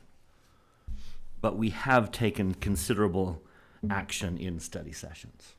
It was confusing to me as, are we giving direction to staff to move forward on this, or are we making a decision? Because you could look at this both ways. So, I mean, I'm supportive that it's going forward. I'm glad that it is. I just procedurally, I would like to see it had waited another week. But. Okay. So, are there others who would like to take another look at that policy in a future meeting? I think it could be helpful for patrons who might watch and listen to board meetings to understand the difference between decisions in study sessions versus votes in a general meeting. I think it's a good agenda item. Okay. We will make a note of that and look at it as a future agenda item. All right. Up next, we have a discussion on boundary changes and timing for the new elementary school. Ms. Richards, Dr. Anderson, and Mr. Larson. And our two compadres back there. Come up to the table, please. Yes, at facilities meeting, we had a long discussion about the Village 9 area and the problems at Aspen Elementary in light of the fact that DLI did not carry for next year. It kind of changed things up a little bit about the boundary considerations, and we put those off until the fall, where we usually have them. However, we still have the question of whether or not we build or not build Village 9. And so we had that discussion, and I would appreciate, Mr. Anderson, you want to take it from here, and then we'll add whatever. Sure, I think you teed it up nicely. It's just this is really a continuation of the discussion we had in the previous board meeting. Due to bids that are pending and construction timelines, I think what we're asking from the board tonight is a decision on really whether or not we are going to build on the Village 9 site or not. We have the option to build and do boundary discussions in the fall. You have the option to not build and do boundary discussions in the fall. That would include, some of the other, you saw some of the options last week that could have combined Aspen and Village 9 schools basically into one, and you saw some conceptual ideas of what that could look like. But due to the timelines that I described and the pending bids, that's where we're coming to the board tonight with discussion on what you want to do, build or not build, and that's what we need to know. Okay, and just a few Make bullets. it sound so easy. Just a few bullet points that facilities committee came up with. We wouldn't have to deal with any kind of boundary for other schools if we went ahead and built Village 9, because it would just be, do you want to bring up option B? I think it is. Option B that you had from last time. It would just merely be dividing Aspen and then extending the boundary out west for Village 9. And we would have two elementary schools that would be comparable in size of about 550 students each, which is a good size elementary. In some areas, that's a big elementary. So option B, go ahead, I'm sorry. Just to clarify, in the fall, when we go through the boundary options, this is a concept of what it could look like. We're not saying this would be, the option or one of the options. It likely would be, but we'd want to look at our numbers and boundary lines, streets, etc. But that is a good concept of how we would basically split the school boundary currently to get two balanced enrollments. And the drawbacks with this would be we would still have the transportation component and also students crossing 118th. So we'd need crossing guards still. We think that the transportation would be alleviated somewhat because because Village 9 is a little closer to some of the area that would be brought in there to the south. It could alleviate transportation costs somewhat, as we believe. Which is a good point. Thank you. To clarify, are you saying we're no longer considering any of the other boundary options that we were presented with? Not at all. This is just a concept for when we do approach it in the fall, if we were to build, one idea would be to basically split the current boundary into two, and this is a concept of what it could look like. We would come back with new options in the fall, completely, and go through the process all over again. We're not saying that this would be, in fact, one of them. It likely would be. This is just a concept, yes. Mm-hmm. And like Mr. Anderson said, our bids are due Thursday morning, I think. And so if we decide against building, we would like to give our bidders as much notice as possible. Send it to this Thursday afternoon. Right, Thursday afternoon, thank you. I think I didn't mean to oversimplify my statement of build or not to build, because there are a lot of factors to consider. Right. Chief among them being cost of building a school versus ongoing operations, and I think Mr. Larson's prepared to speak to kind of that, and we can answer any questions that way, the pros and cons and considerations of doing such. Yes, I might add before Mr. Larson starts that construction costs, of course, are just going to keep going up. And right now, with the bids coming in, we might want to look at that. I don't know. Go ahead. So with construction inflation, we estimate that it will be about $2 million per year increase to the cost of our elementary schools. The cost of operating an elementary school, when you include utilities and personnel, custodians, front office staff, librarian, are about 1.7 million. So there's a small difference there. They would offset. When you throw in transportation costs being reduced, there's a little bit of savings there too. But they do offset. They're really close, but there is a small projected savings of building. Okay. Per year, that is. And that is based on the fact or the assumption that we will eventually build there someday. That's yes, right. That is That's correct. And that is a very important distinction, because I think part of the plan into the future is, well, if we can make a boundary change that prevents us from needing to build a school ever or decades, that would be very welcome. But if we're postponing it a couple of years, then what does that mean? And I thought there was maybe it was the last option where we didn't build a school and divided up 3 or 4 different, or maybe more than that, 5 or 6 different elementary school boundaries as equitably as we could. And if I remember right, all of the involved schools were still under 1,000, even 5 years out. No one was like bursting at the seams 5 years out, based on the most accurate data we have available to make those forecasts. So I don't understand why we want to build a school there and spend, 40 million or whatever it's going to cost, somewhere in that range maybe, or make some realignments, and all the schools involved are still in that kind of ideal range that we talked about for an elementary school. What's the motivation to build if we can do that and not build? That's the question. I can speak a little bit, just because I think that question was asked in the past. I've been around the board talk for long enough to know that in the last bond 7.5 years ago, we were building buildings from behind.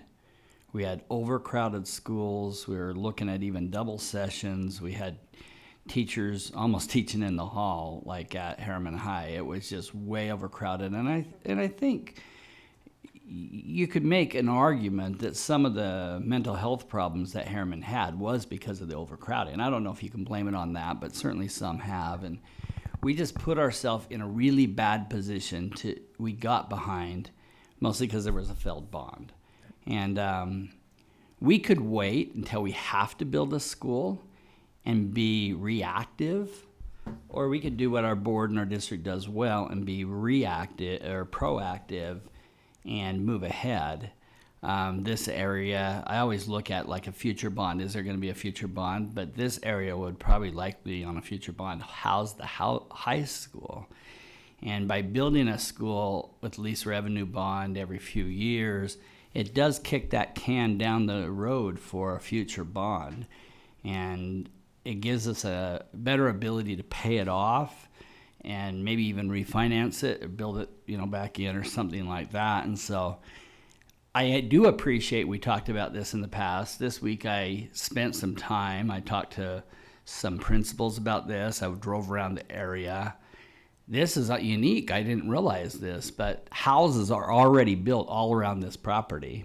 Lots of times we'll build a school in the middle of nowhere, and we build the school, but houses are literally done across the street, and it was really nice for me to be able to see that. I think it's better to be proactive. Remember, the legislators did some things in this last session to help builders be able to open homes like these types of homes around this building easier. And so we all know that those demographic things that came back surprised us in October. And we don't know what next October. Are they going to stay the same, or are they going to go back to what we were projecting it to be? And so the question is, do we want to be proactive? It's already kind of been our budget. We've already gone through the process of figuring out how we're going to pay for it. Or do we want to be reactive, kick the can down the road, and then be forced to maybe have to make a decision that, oh no, now we got to build 3 schools at the same time. Well, we can't do that with lease revenue. We'd have to then go out to general obligation bond. And so giving it the last couple weeks of studying it myself, I'm actually more in favor of moving ahead. Can I just clarify and just emphasize something that Mr. Hamblin and Mr. Feston, we talked about last time is, even beyond 5 years from now, it's true we can balance the enrollment of schools without building and doing a boundary change, but construction growth will continue beyond the 5 years, and we'll have to address that area. If we weren't to build on Village 9 now, we would have to address that area with another building or another set of boundary changes that would expand the scope of the current boundary changes by quite a bit. Does that make sense? So at some point beyond the 5 years, that's going to have to be addressed one way or the other, with a bigger boundary change or with a school for sure. And Mr. Feston, will you please bring us up to speed on Aspen and the enrollment there? What we're looking at? Sure. Current or projected? Both. So currently they're a little over 800 students, maybe mid 800s. Next year we're forecasting them to go closer to 1,000, maybe a little shy of that. Their kindergarten enrollment so far is healthy, unlike a lot of our schools. So I don't have any reason to presume that they're not going to touch where we were forecasting them for next year. And also a note, in this general area between Olympia and the new area annexed into South Jordan, there's in the neighborhood of 7,000 to 10,000 housing units already entitled under master development agreements. So that we will build an elementary. We will build at least one. So I really appreciate that concept of proactive versus reactive. And that's why we employ Scott Feston, because that's why we this are position was proactive, created. because we trust his expertise. And he is giving us forecast numbers that say not yet. I have no doubt that in the future that may be the case, but I don't know where building is going to pick up first. I don't have any tangible data that tells me that we need to invest $40 million to build a school on this location at this time. So while I agree that we need to be proactive, I think we are being proactive in listening to the recommendations of our experts. Go ahead. And I think it's also important to consider that we're having this discussion about this right now because we were thinking that we were going to build this school. And I think that we went out for a lease revenue bond. And so that's why we're talking about this right now, right?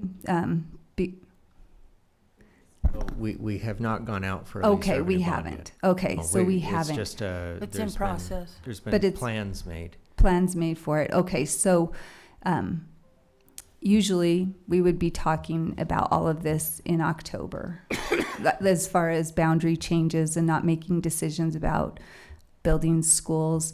But because of the discussion about the DLI program, we wanted to talk about this sooner, right?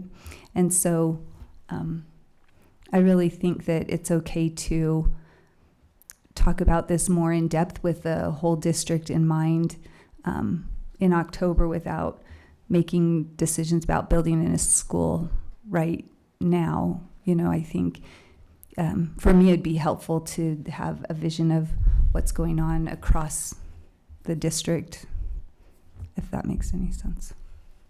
One thing that really bothers me, however, is if you listen to Mr. Anderson, he said we could do this boundary thing in October or whenever we do it. But then down the road, we'd have to do another big one. And these people are going to be ping-ponged back and forth, around and through and whatever.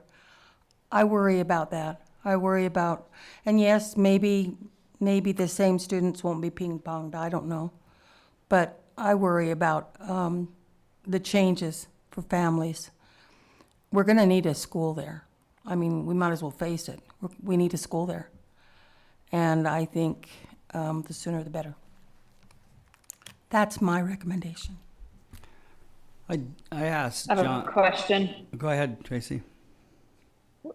So what are the chances that, I mean, I think we need a school out there. What are the chances that this isn't the right location and we might need it somewhere else instead, our next school? Or do you feel like this really is the next school? We're just not sure how soon it's needed. Is that a question for staff or to the board? For staff. Yeah.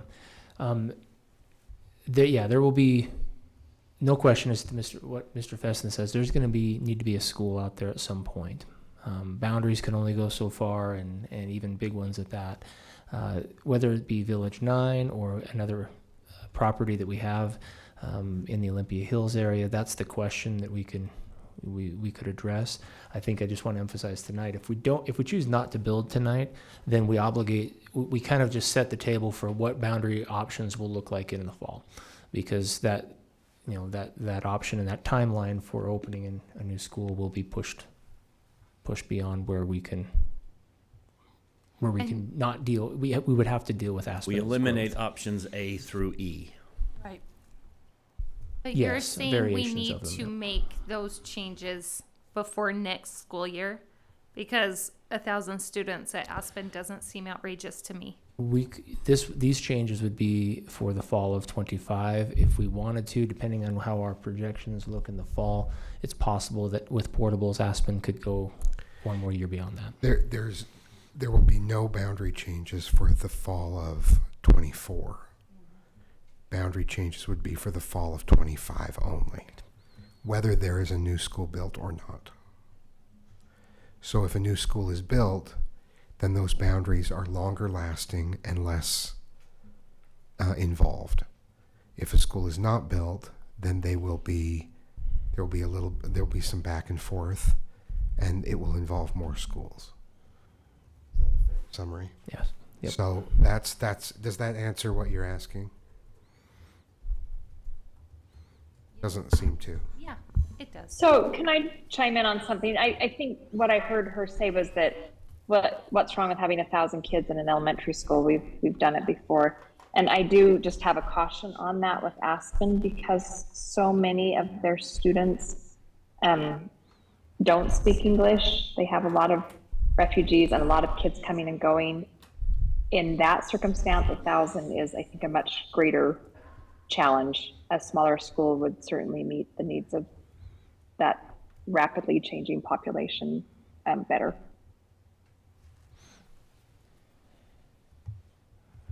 From a housing standpoint, we can move portables, and we have to anyway, for the fall.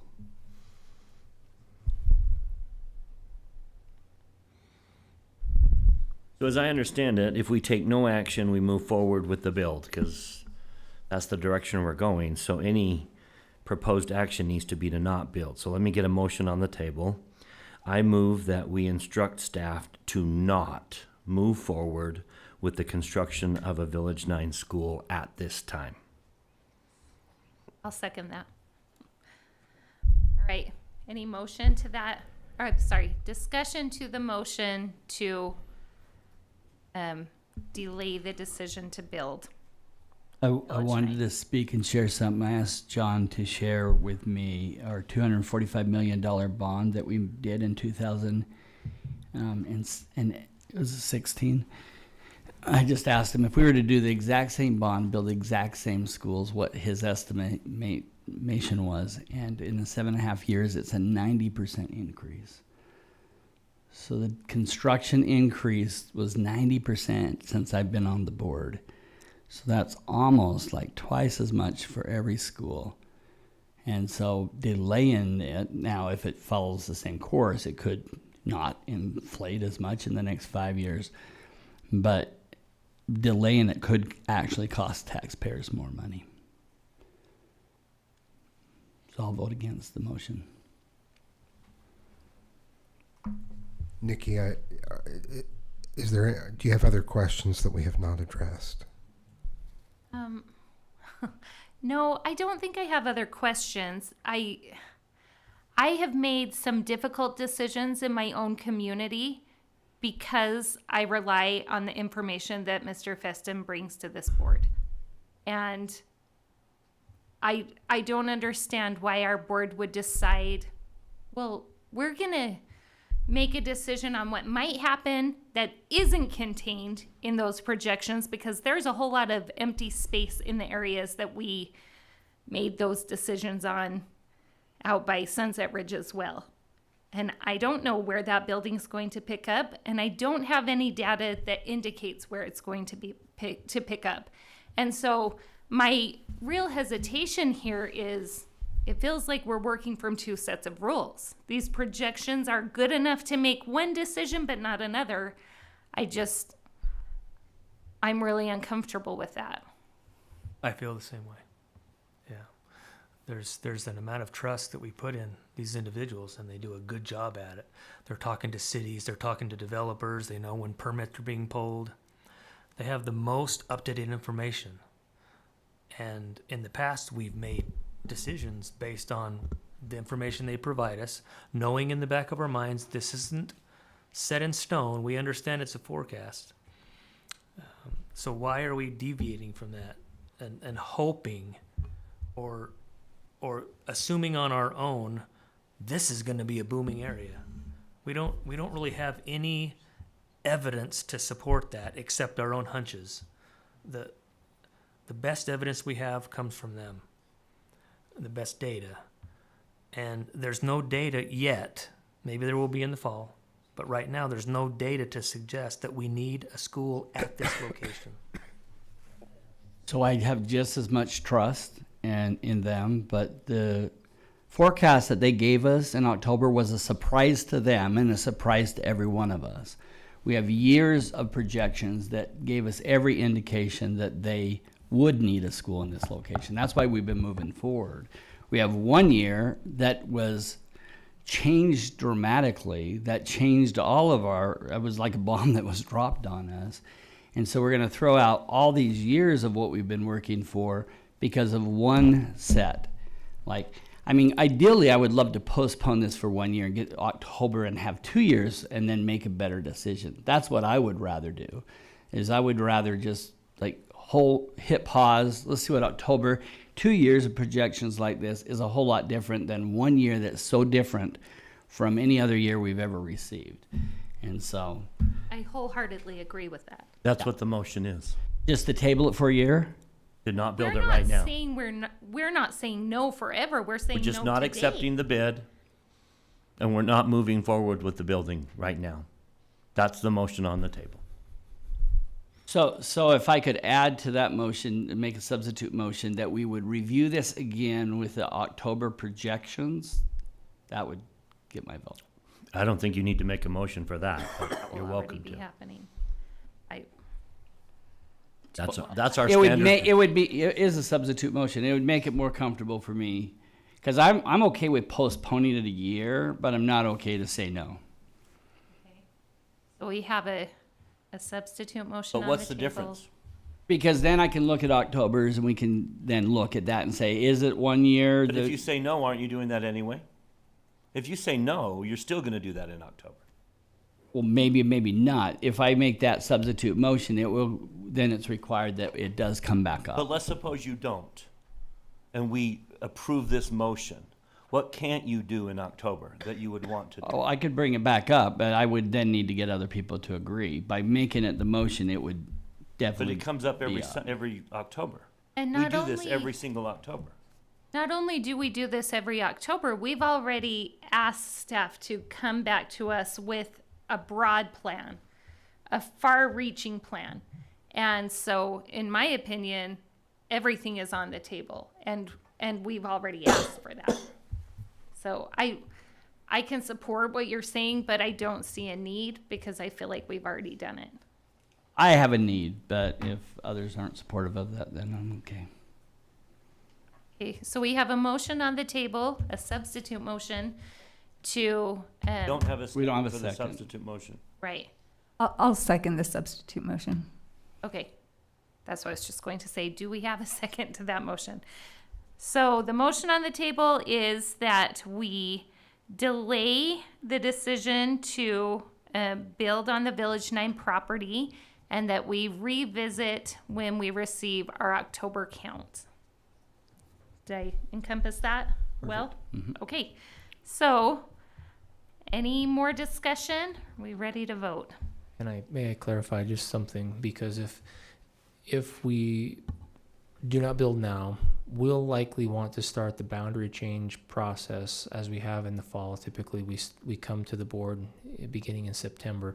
We have the October enrollment forecast to come, but we would want to start the process early fall. So we would be talking boundary changes and the scope of the boundary changes in September.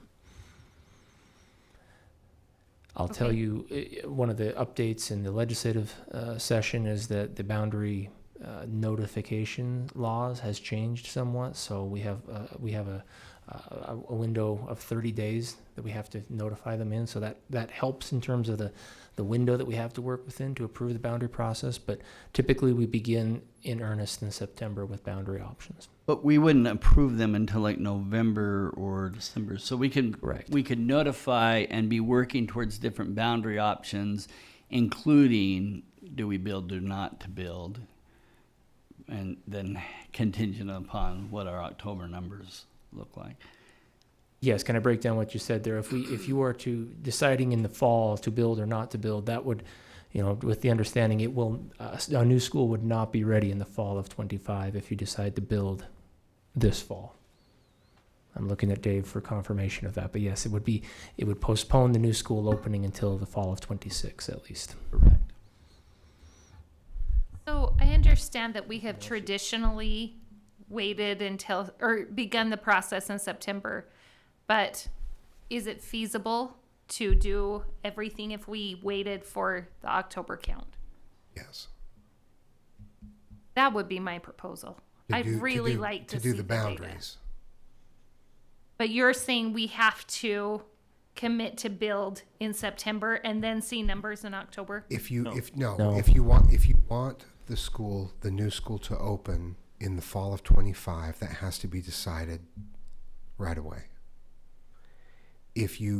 But boundaries, regardless of what you decide about a new school, can start in October.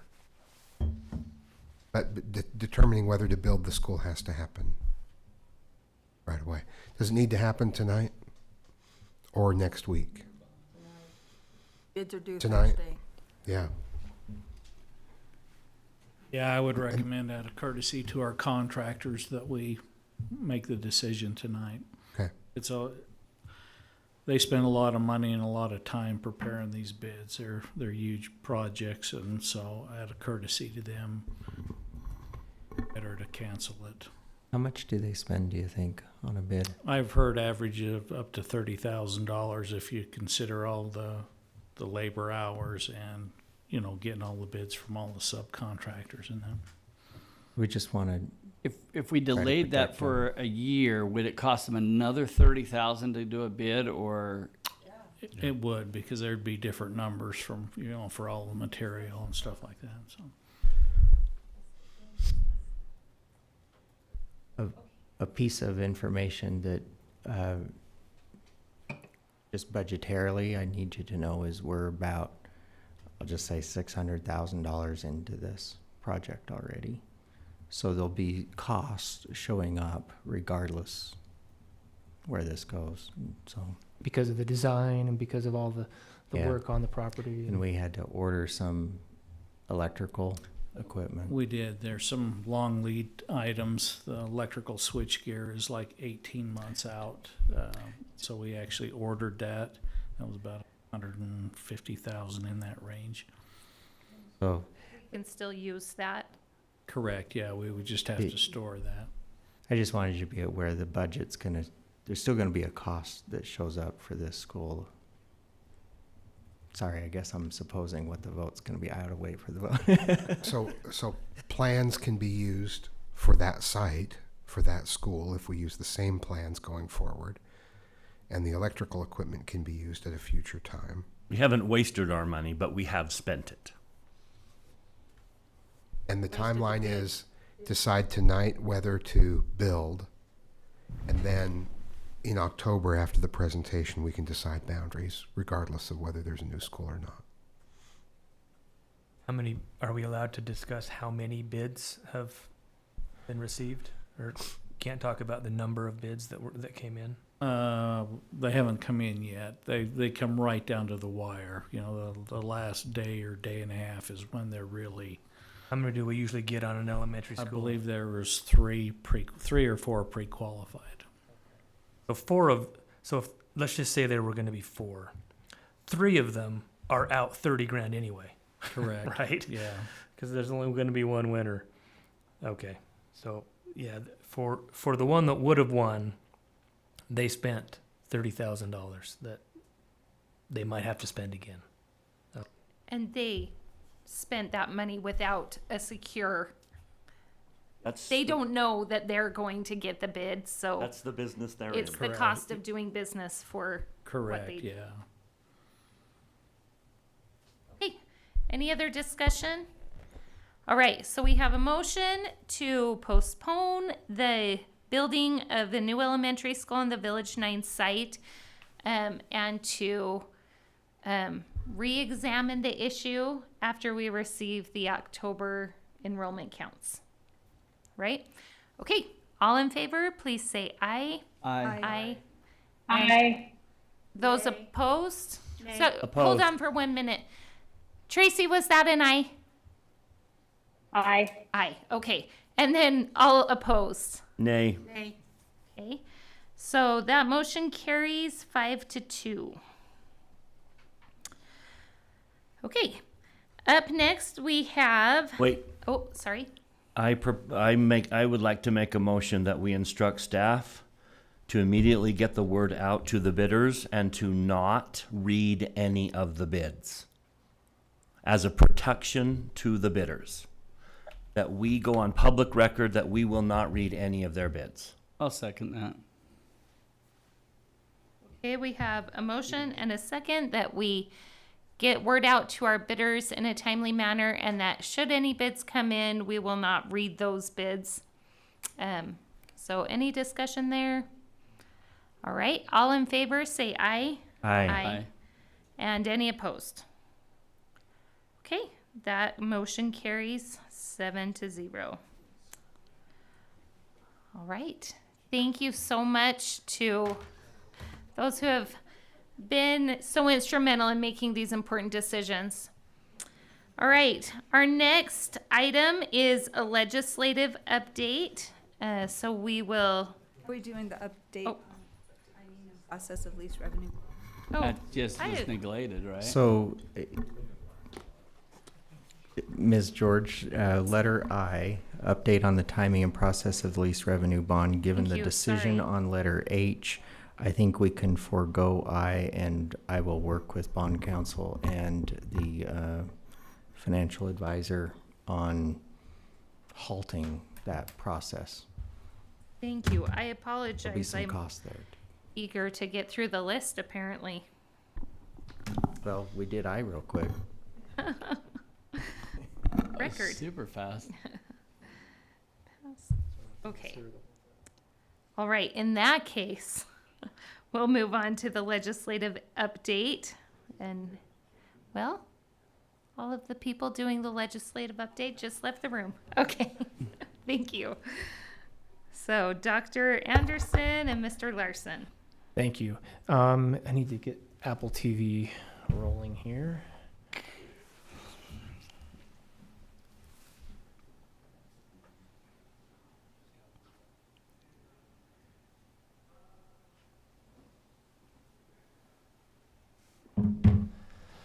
Thank you, Vice President George. It's this is just a recap, a summary, if you will, of let's see here,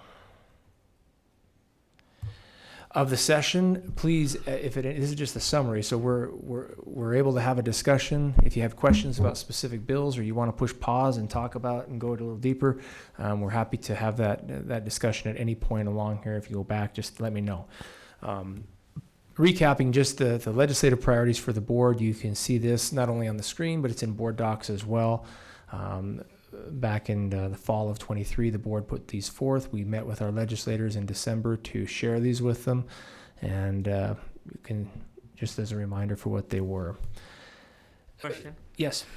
Out of those priorities, how many would you say were addressed by this last session? Yeah, we did get a WP increase that I'll talk about.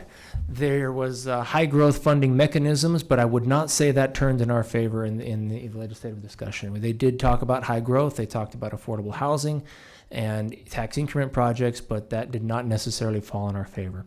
Fully funding special education, although it was somewhat funded, is not fully funded at all. There is flexible money that was allocated to the at-risk allocation that could be used for counselors and behavior specialists, and that is flexible, so we can continue to make strides in there.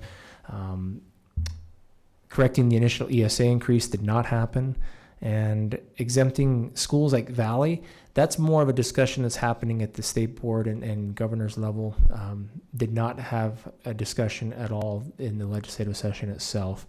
Grandma laws were changed, but not necessarily for commercial advertising, but they did become a little tighter when accessing elected officials' information. Follow-up question? Please. So we put a little bit of effort into putting this list together, publicizing it, talking to our legislators about it in a few different settings. And just overall, it doesn't look like we were very effective. And is that a fair assessment of? I think if you took an up and down vote or a check, you put a check next to each one that did or didn't happen, you could perhaps do it that way. Yeah. So I guess my question is, now, I don't know how effective our efforts have been in the past, prior to me being here. And I don't want to suggest that we don't do this, but maybe we need to, maybe as a government relations committee, for example, we need to rethink how we approach this. If we're striking out every year, maybe we're doing something wrong here. The question is, what would have happened without our efforts? Right. It's hard to quantify that, Mr. Barnett, I think, in terms of whether or not we struck out, or do we foul some off? Did we just keep the ball in play? It's hard to quantify whether or not it was a success or a failure. There were some ups and downs. That would be a discussion that I think the Government Relations Committee can have, and this board should have in the future. But I can't put a quantifiable number or a grade according to this very easily. Thank you. Yeah, good questions. So I just want to reiterate the presence that we have up there. Many of our student groups were up there. This is an example of two groups. We have the Harriman Cross Country National Champions that were recognized on both the House and the Senate floor. Got nice shout outs from both of those. Our local reps took care of that for us, and it was really, really helpful. The picture on the right, of course, is our SBO presidents from all of our high schools, including South Valley School. And it was just a fun day. It's my favorite day up there, to see the kids sitting on the House floor with their respective reps. So it's fun to be up there. This session was described by the Senate President as a socks and underwear session. Maybe not exactly what everybody wants to get, not the flashy things, but maybe some necessities. And so I just that sentiment stuck with me, so I thought I'd just throw that in there as maybe don't get your expectations too high on this, but you're gonna, socks and underwear is something everybody appreciates. I thought it was fascinating. I watched with intrigue to see how the January registration deadline affected the session, and I thought there was a lot more politics going on this time because people were vying for votes already in the session rather than till the deadline in March. I thought that was an interesting twist in Utah politics. Yeah, everybody knew going into the session if they had an opponent and who it was, and maybe changed some messaging. Maybe there were some more message bills. I think it's fair to say there were more message bills this session. It seems to favor the incumbent who has the legislative session, has more information before the legislative session to be more strategic. And this is an analogy I want to build upon here. This is in Daybreak, Village 9 area, and Aspen Elementary also got some of these. And, we talked about fees today and fundraising. We've talked about off and on, and I just came upon an idea with this tumbleweed invasion. I looked this morning. There's a market for these tumbleweeds. This particular one, this is a chandelier made of tumbleweeds, and it's on sale for $639. And if you scale that number of them, but I also felt like the tumbleweeds in question also felt like the number of bills being blown across and stacking up against the Capitol. This session saw a record number of bills introduced and a record number of bills passed. Almost 600, and every year it seems like we've bumped that increment up a little bit. So a lot to talk about. Boiling this down into a kind of a summary here of education funding. Education did get a 5% increase on the WPU. Remember, 3.8% of that is the automatic inflation, and that's calculated into the new agreement, the guaranteed fund mechanism that takes into account inflation. And then on top of that, there was a 1.2% increase allocated. A far cry from what some education organizations were calling for with 10, 11, 12%. This is exactly what the governor's office asked for. There was $40 million of ongoing money allocated to the Fitz-All Scholarship. Enrollment for that just opened this month. What a crock. 40 million is just under 1% equivalent on the WPU, by the way. There were $74 million of one-time money allocated for the 32 hours of teacher pay. Can you go back to the Fitz-All? Is that 40 million additional money? It is, in addition to what they funded it for. What was the original? Was it 40 also? 150. Well, this session, they started by asking for 150 million ongoing. The original allocation, I want to say, was, do you remember last year, John, was it 50? Was it 40 to begin with? So it's roughly 80 now then? Yes. Okay. Yeah, I think that's fair to say. I wanted to say that between 40 and 50. So they doubled it without even having the enrollment period, because the enrollment period happened like their last week of session, It right? just began, yes, and it's open right now. Okay. So yes, and of course, the 32 hours of prep have been in place for the last 3 years, and that continues. They have to pass that every year, so that's really technically one-time funding. It is. Ongoing one-time funding.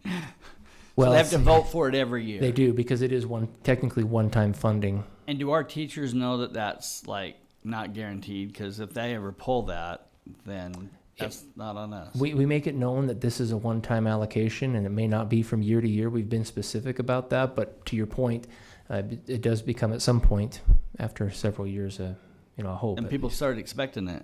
we also kind of consider everything year to year. Yeah, that's true. I mean, none of this is guaranteed. So That's true too. that's how we try to look at it.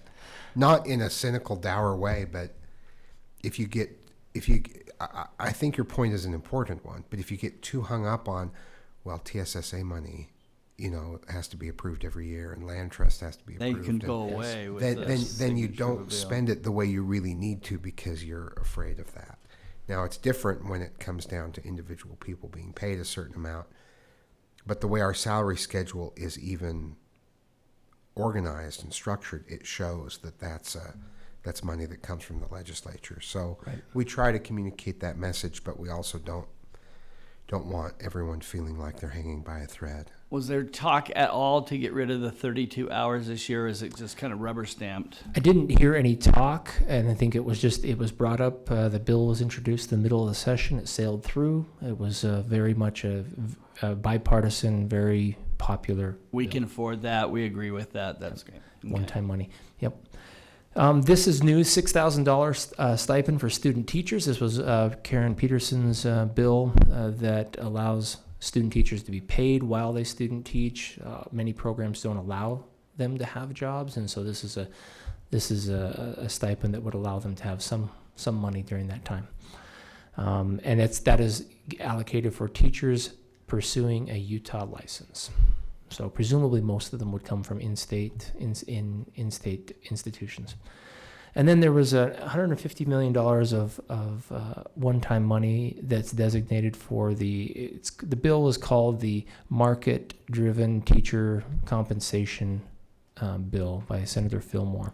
And it earmarks top-performing teacher bonuses and replaces TSSP, that's the Teacher Salary Supplement Program, for certain sectors of teaching, and replaces that. And there's got to be more details to come on that. We don't have all of the details yet. You're going to hear me say that a couple of times tonight, by the way, forewarning. We just don't have all of the details yet. Is this the one where they were trying to incentivize good teachers to stay Correct. teaching instead of moving to an administrator position? That's exactly the intent of this bill. Correct. Also call that extra mile pay in this. Yeah. You used to. Okay, so that's the funding. Mike, when do you anticipate getting guidelines on that top performing teacher bonus thing? What's the process before we can decide as a district? I think John anticipated you forward? asking that question and left the room. Do you know when we might get more guidelines on the top performing teacher bonus? Not soon enough, because that bill has several components to it. One component is definitely talks about a postponed enactment, but the other components don't. So the meeting where I officially get that information is mid to late April.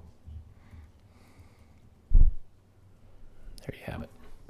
So as I understand that, then they're just basically combining all of the top performing teacher packages.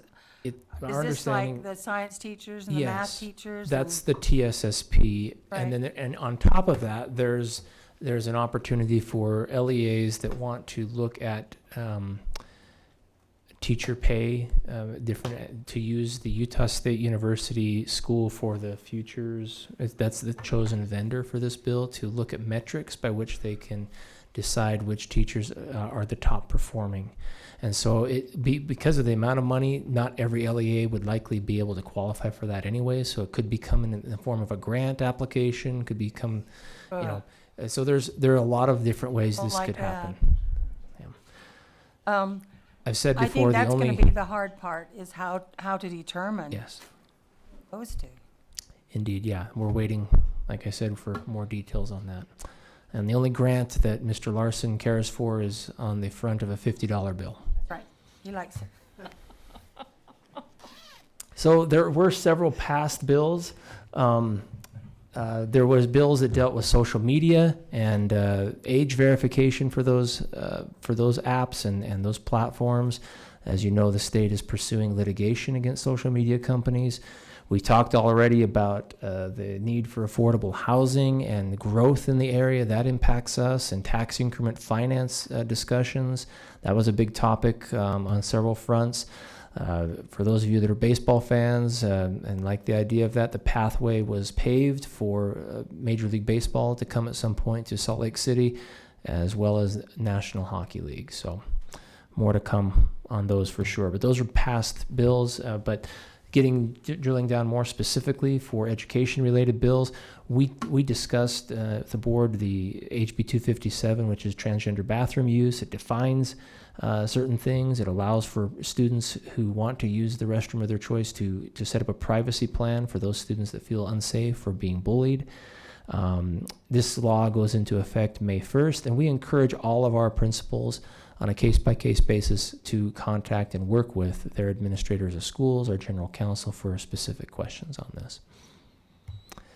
HB 331 is a welcomed bill because of the advent of full-day kindergarten. The question does arise about kindergarten bathroom use. This bill would require kindergartners coming in to be potty trained.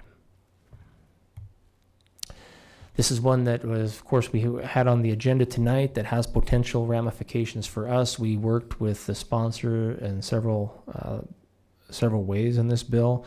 It does address the issue of lease revenue bond and limits the total number of bonds that a board can take out over a 3-year period to $200 million.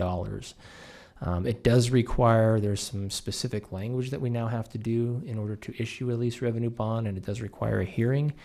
That bond or that bill on the bonds takes place effectively May 1st of this year. This has been signed by the governor then? Yes, I believe it. Well, you know what? I shouldn't say, I think he was poised to sign.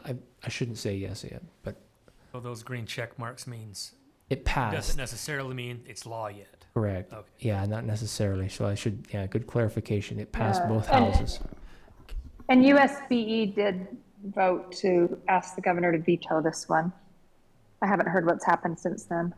The rationale, kind of the thought processes behind it is like, look, you're asking us to raise revenue to offset school fees, to account for new growth, mental health, school safety. And in the same session, you're also limiting levers that we can pull to raise that revenue and honing it in a little bit. So inconsistent messaging is, I think, the purpose of that request. And unfunded mandates. Yeah. One of the things of interest on this bill is that it's, even though it becomes effective May 1st, the 3-year look back is effective May 1st. So it goes retroactive back. It still goes back 3 years. About 21. Yes. So just a nuance of this that it doesn't really, that was one of the things, had we done the lease revenue bond, it didn't really benefit us to try to do anything before May 1st. In fact, just. So that's written in there that they go back 3 years? Yes. Yes. This bill was So the specific. flex building financing is already counting against us. Right. Yes. As would of Correct. this revenue bond, yes. Oh. And this was in response to other LEAs that have used the lease revenue bonds. I still say we do it right. It's counting against us, but it's not likely we'd hit 200 million. No. Before that school would drop off. Correct. It hurts you to build a high school. Well, it does. And I think that was one of the intents of this. We shouldn't build a high school on a lease revenue. Yeah. That's the thinking. In the discussion points, that was the intent of it, is to allow an LEA that was in a pinch to do a lease revenue bond of $200 million. This does not, other iterations had an inflationary adjustment for that number. This one is static. It stays at $200 million unless it was changed in law. But 200 million is the same for the Jordan School District as it is like Daggett, right? Unless you have construction costs, might differ. They didn't give any consideration with the size of the They district. did not. Correct. That's or, correct. Or the growth area. Yes, good point. So I keep going back to this. Anything else? Nope. Okay. Yeah. So Daggett can build, they're more likely to build the buildings they need than we are to build the buildings we need. The growth is huge in that. High growth is more impacted by this bill for sure. So Alpine and Juab and Jordan are really hurt by this. Nebo, sorry. Yeah. HB 261 addresses diversity, equity, and inclusion. One clarification in this law is that it doesn't change any federally required trainings. If you get a federal grant or funding that would require you to have a certain training that addresses diversity, equity, inclusion, that is still allowed because some of those grants come with those stipulations. It does prohibit requesting diversity statements during the hiring process, either to apply or to be hired, and it requires offices with the title of diversity, equity, and inclusion to be renamed. This law becomes effective July 1. Sponsor on that one? This was Representative Hall from Davis County, and I can't remember the Senate picture, but Were they primarily targeting higher education? this was a higher ed centric bill. It had some ramifications for K-12. I think most of the diversity statements and the hiring processes were taking place at higher ed. School fees. We've talked about this in earnest several times over the last couple of years. This bill did pass. It eliminates school fees for curricular classes, registration fees, and other curricular classes. As we said before, we take about a $5 million estimated loss on this annually. There was a one-time allocation for most of the bills over the last 2 years. There were no fiscal notes attached. This one did end up having some money given to it, to a tune of $35 million, intended to offset fee losses for 2 years. You can do the math. But that's the whole state. Correct. That is for the state of Utah. So you can do the math. $17.5 million each year is not going to get districts where they totally need to be. It's definitely not going to offset it entirely. This bill, again, more details to come on this in terms of the runway and when we do need to start phasing out fees, but it's our understanding that we have 3 years to fully implement this. I have a question, and this might be a really difficult math question, but when that $35 million is split and then divided up, about how much can Jordan District expect to, offset the $4.9 million? While John's calculating, I'm going to take a stab at it. Or is this a crazy question? No, it's not at all. It's a very good question because it allows us to quickly kind of estimate what statewide allocations might be. We're typically between 8 and 9% enrollment in the entire state. So if you just take it on that one calculation, you can roughly estimate that we have just under 10%.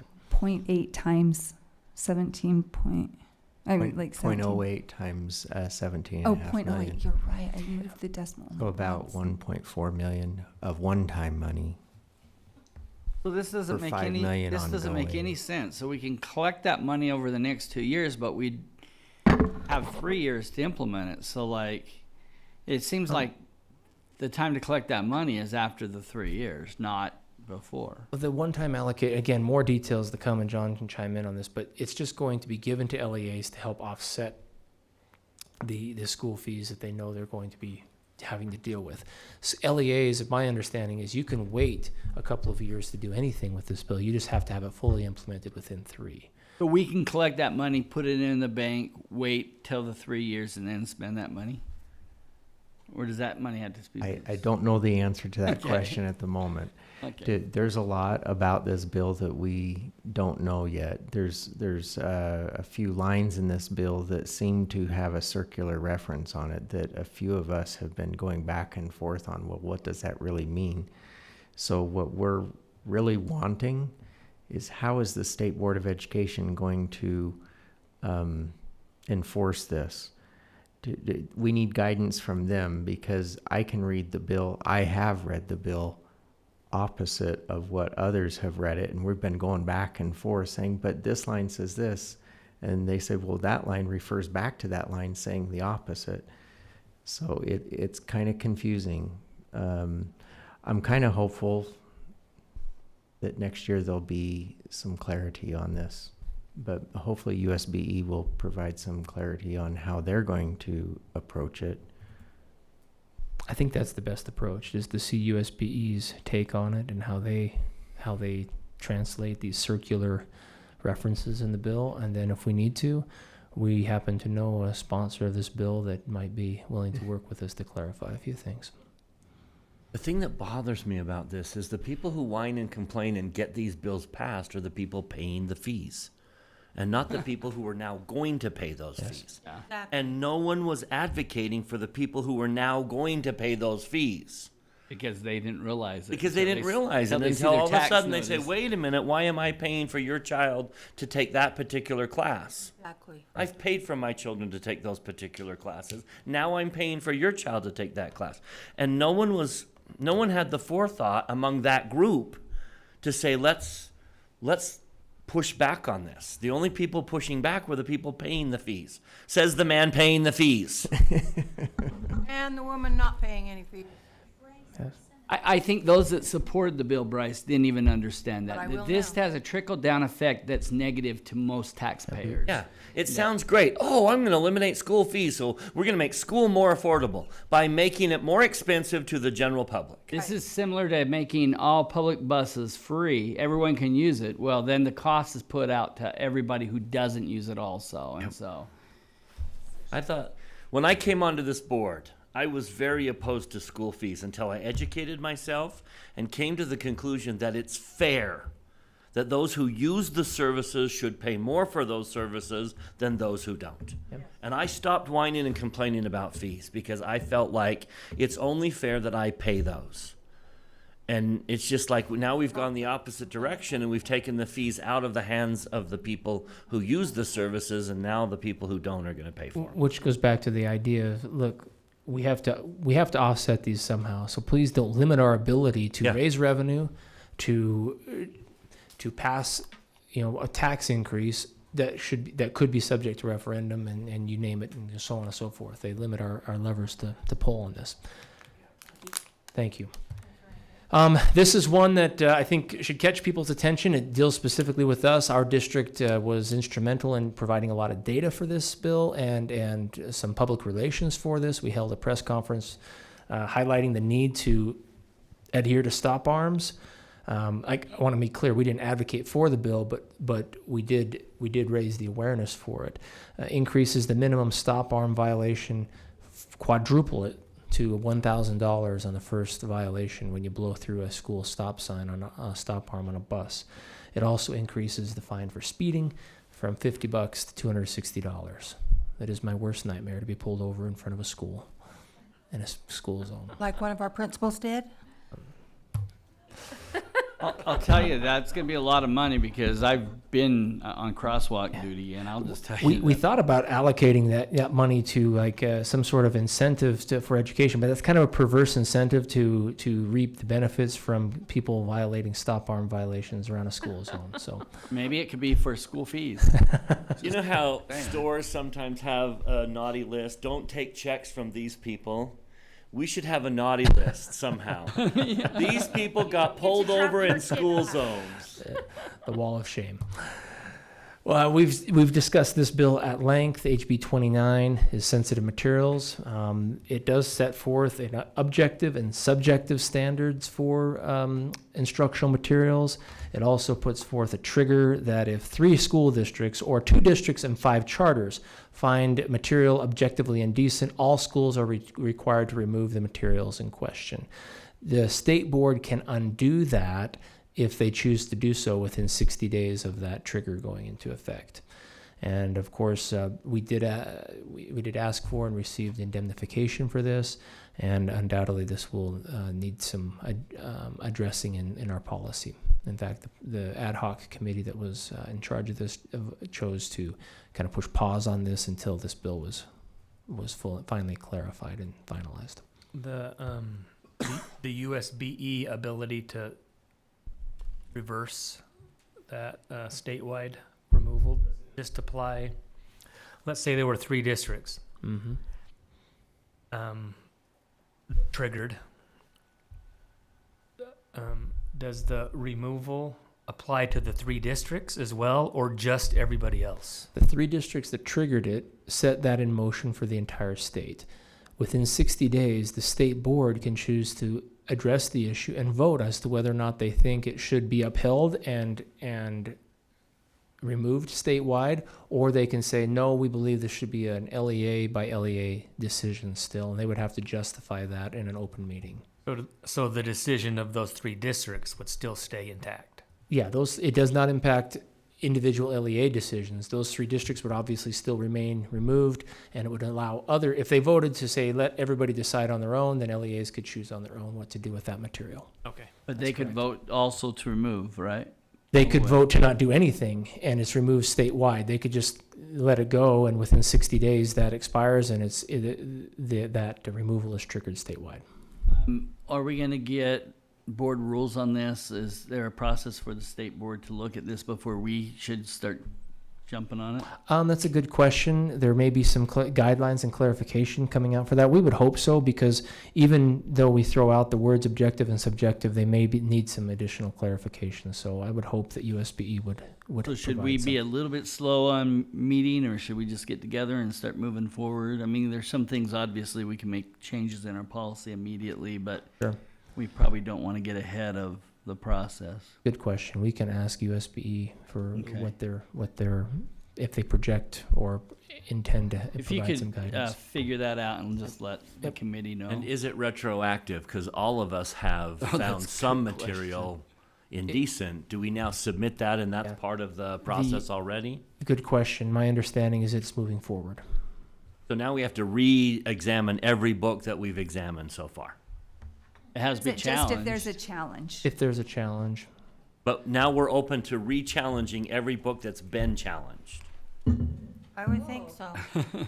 We'll find So out. now the state's saying, hey, even if you went through all the process and took all the time and all the money that was spent to challenge a book and found it objective, now you're going to have to re-challenge it again so that it gets onto the state's list. Yeah, Mr. Van Komen can chime in here, but that's my understanding, is that under the new definitions of objective and subjective materials, if it's objectively indecent, then this law requires the LEA to just remove it with no process or no hearing. If it meets the standards as set forth in 1227 and 1229, as we've heard before, then that book is objectively inappropriate and it should be removed.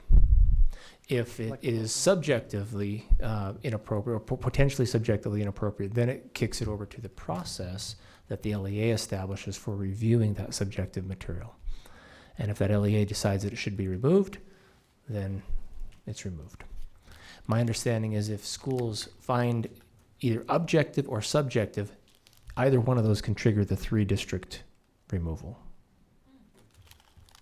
So now my job as a board member includes reading dirty books. No, the state board, right? It's not our board, Yeah, right? the state board would review the statewide trigger. Only the But statewide it triggers. doesn't say that the board has to be the reader, does it? It does not.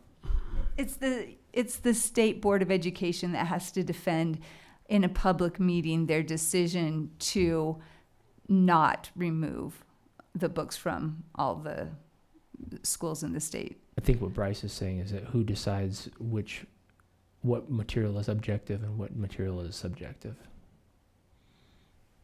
And was there clarity on that? In as much as you Did look they at change 1225 and 1227? No, those remain exactly the same. All of the Second verbiage. one, it's that second one that's the problem. So definitely some work to do there moving forward. School safety. This was a bill that was discussed many times in the media and so forth. This was a long bill, 2,700 lines of law. Much of it, a lot of requirements for schools here. It does require a safety assessment. Remember, this is the bill that would require armed guardians in the building. A safety assessment could be done, and it could be recommended that armed guardians aren't placed in a school, but that is all subject to the new state school safety specialist to approve those assessments or endorse them. It does require a phase-in of panic buttons for teachers to be wearing so that they can, in the event of an emergency, push those. It does require some physical upgrades like tempered glass or film on windows to make them not shatter.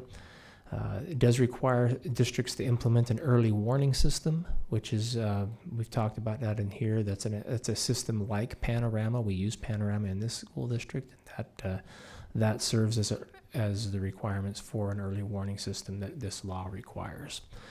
And there are additional duties given to school safety specialists. And as I've said in the past, there's definitely more to come on this as far as this is a lot to do for LEAs. Is there a fiscal note? There was some funding to it. There was some one-time money, about, help me, like 100 million, I think, assigned one time to this, and some, I want to say around 20 million ongoing. But nothing retroactive? They're going to No. reimburse all the things we've purchased. Exactly. Does our Doing this. our updated teacher mics count as a panic button? Yep. Do we know yet?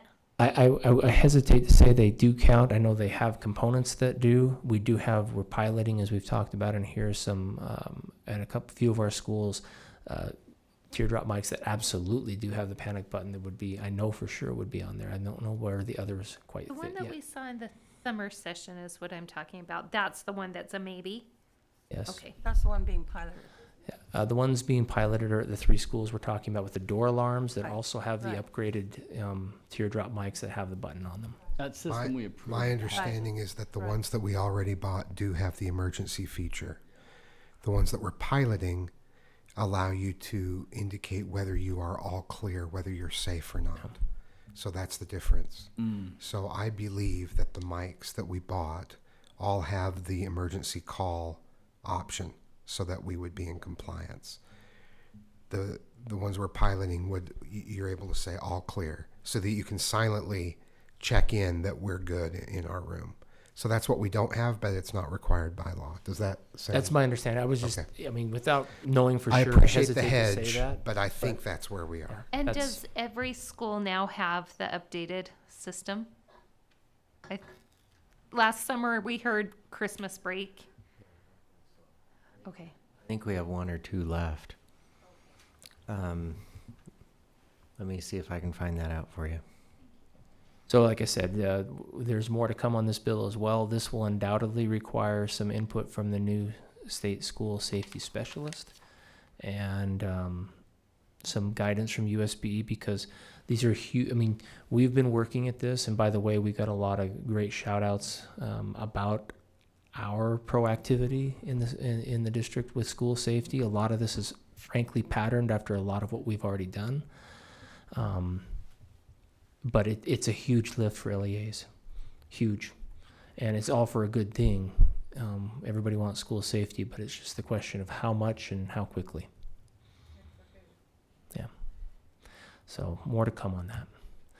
HB 341. This addresses the removal or the change of school programs, boundaries, and closures. So this at one point also included the moving of special ed programs. We were successful in getting special ed programs removed. That would have required us to notify the public and have a public meeting about it. We move special ed programs often, depending on space, depending on growth and enrollment space and cap space at the schools.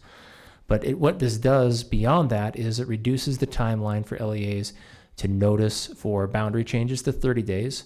If we were to move programs like ALPS or DLI, we would also need to give a 30-day notification. So it used to be 120, went down to 90, now it's down to 30. If it also requires us to notify all parents potentially involved in this by post office, snail mail, in addition to our regular communication means. That's expensive. We tried to make that point. There were concerns that emails get lost or people don't pay attention to emails. When they do the mail. I'm not defending it at all. I go to the mailbox like I'm just once a week. articulating the concerns and what The they said postcard about would it. work, right? Exactly. Yes. Anything sent by United States Postal Service works for this, and it does reduce the number of public comment opportunities for boundary changes to 1, and this goes into effect this May. So let me get my head around this. So like if we do a boundary change, we only need 30 days. So like, because the big complaint with legislators is we didn't give enough time. I know. So they chopped it. Different legislatures. So we could, in the summertime, in our summer meeting, give notice in June, make the decision in July, and have it be effective the start of the school year. If you send If we snail really mail, want, and postcards, we send a or letters, postcard when they're on vacation. in addition to all of the emails, yes. in So theory, this you could kind do of that. went in the wrong direction than what I thought it would This dealt with school. I'm not following. I mean, I think we'll probably, as a board, I don't know, I can't speak for these guys, but I think we'll still stick to 90 or 120, but this kind of went in the wrong direction, I think. There and are it makes sense for a special ed or DLI or ALP, so I think we'd still give more than 30 days, but. Yeah, and just to clarify, we have not been under obligation to notify either through mail or otherwise for the. Not that we wouldn't change. You know, when it comes to ALPS, we've definitely done that publicly. We've changed ALPS programs, and we've DLI we haven't changed programs yet, but it would require us to notify. And it's just notifying families who have kids in those schools, or do we have to notify every patron boundary? Parents of students in the affected boundaries. Silly question. Any funding for that one? They're paying for our postage. No, that's a negative. Figured. Yes, please. So I asked how many schools remained, and they said we actually have 15 classrooms remaining. So they've gone to every school. They just have 15 classrooms left. 15 classrooms total. That's what they said. Yeah. Not even a school. Fantastic. All at one school. Now make sure they comply, right? If we have to start over, that will be depressing. Yeah. Not every bill passed. I mean, there were 594 of them, but there were some bills that did not pass. The 10 Commandments in schools did not pass. There was a bill that would have allowed for school chaplains. The 10 Commandments would have been required. School chaplains would have been optional. That did not pass either. The effort to fund a lottery system in the state of Utah did not pass. And the two referendum bills that we were watching also did not pass, HB 61 and HB 173. But they will be back, won't they? I think you could see any of these back in the future. The one bill that also did not pass that we've talked about in here is the HB 303. That's a classroom neutrality bill. This would have prevented certain symbols in classrooms, basically anything that endorsed, promoted, disparaged any religious or political beliefs, views on sexual orientation or gender would have been prohibited in the classroom. I say that it failed in both the House and the Senate because the bill itself failed. This 303 failed in the House. There was an attempt on the last day of the session to bring components of 303 or something like that into another bill that addressed just flags in the classroom, and that also failed. So that's a quick down and dirty summary. I just appreciate the Socks and underwear. That was just clean socks. Yes. I was just drinking out of a fire hydrant, so I might have missed this, but the school district split bill, did that pass or not pass? Susan Pulsipers. I think it passed. Did it pass? Yeah. Look it up. HB 80. Because Susan was talking about that at this weekend. John will look that up. And the ramifications of that, is that now then we are triggered into a study of whether or not, because it's 40,000, right? So do we need to? I think they took it out. Did they take that out? Yeah. Yeah. I don't think that's part of that wasn't part of the last bill. So we don't know how that would affect us. While John's looking up the status of the bill, any other questions from the school board on legislation? So for Funding. Dr. Anderson and Dr. Godfrey, there's a lot of our policies that are going to need to change as a result of these bills that pass. What is the process for that, and what can we expect as a board? In April, John and I will travel to St. George for the statewide meeting for all BAs and superintendents, and we will spend 2 days hearing from USBE about the changes. We'll discuss them, all the districts together, and we'll receive a document from USBE that answers some of the questions we've asked tonight. We will then use that document to divide out the policies and make those, look at our policies based on the laws, changes in the law, and start bringing those changes to the board. We'll also use Melissa Flores and Paul Van Komen to help us with that. So we'll just start systematically bringing those to the board, either for discussion about how to approach something new or to simply make the adjustments where we don't have much choice. Does that sound comfortable? That helps. So the one exception to that is we have an ad hoc committee on the sensitive materials bill. If we didn't have that committee, staff would, go ahead and make changes to our policy and bring it to us. Are you going to be waiting for that committee now, or how should we, I guess, to the board, how do we proceed? Well, because we have that ad hoc committee, the staff would normally just turn that over to the committee, because I know the committee's been waiting for legislation before doing more. But I think that's a fair question on how the board wants to proceed. But generally, that's what we would do. In April, mid-April, we go to our meeting. We hear these laws operationalized by USBE. We find out where we should be waiting for a state board rule, where there is a new state board rule, and where we have the responsibility to make changes on our own.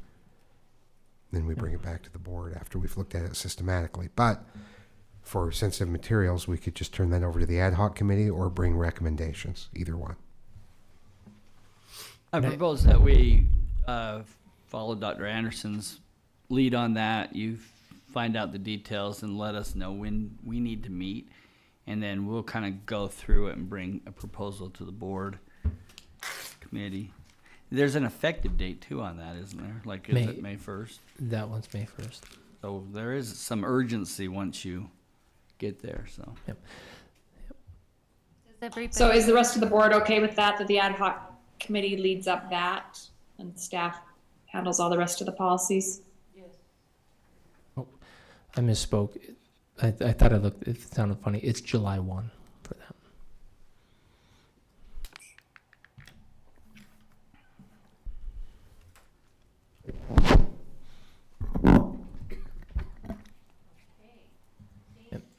Thank you. In the spirit of the legislative session where they have personal privileges, I just would like to thank the board for, it means a lot when I'm working up there to make sure we have great lines of communication and support from the school board, and I just personally appreciate it. So thank you very much. We are so well represented, and I would just reflect that thanks right back to you. We are so grateful for the work that you do and for the relationships that you've been able to foster on the Hill. It's a real blessing to our district, so we appreciate your efforts. All right, let's go ahead and move into our committee reports. Facilities. I've said enough tonight, thank you. All right, finance. Nothing from finance today. Government relations. We've just heard a lot about what happened in the session. I did want to just really quickly touch on some of the conversation that we have had, and we experienced this last week going to USBA's regional meetings. I did ask in the meeting that I attended. Unfortunately, I was not able to attend the one we were assigned, so I was at a different one. But I specifically asked if we could expect that USBE would be providing us with training materials to educate the public. They kind of acted, at least in my meeting, like that was a novel idea that they would like to discuss at the April meeting, where I was under the impression that that was a bygone conclusion.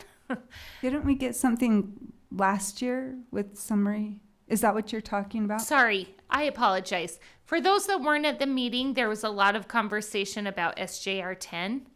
And so I apologize. I kind of jumped the gun there.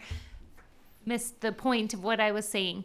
So there was a lot of conversation about the way that JLC came out on SJR 10 and a lot of passion in the room. I think Mr. Robinson experienced That's an the same. understatement.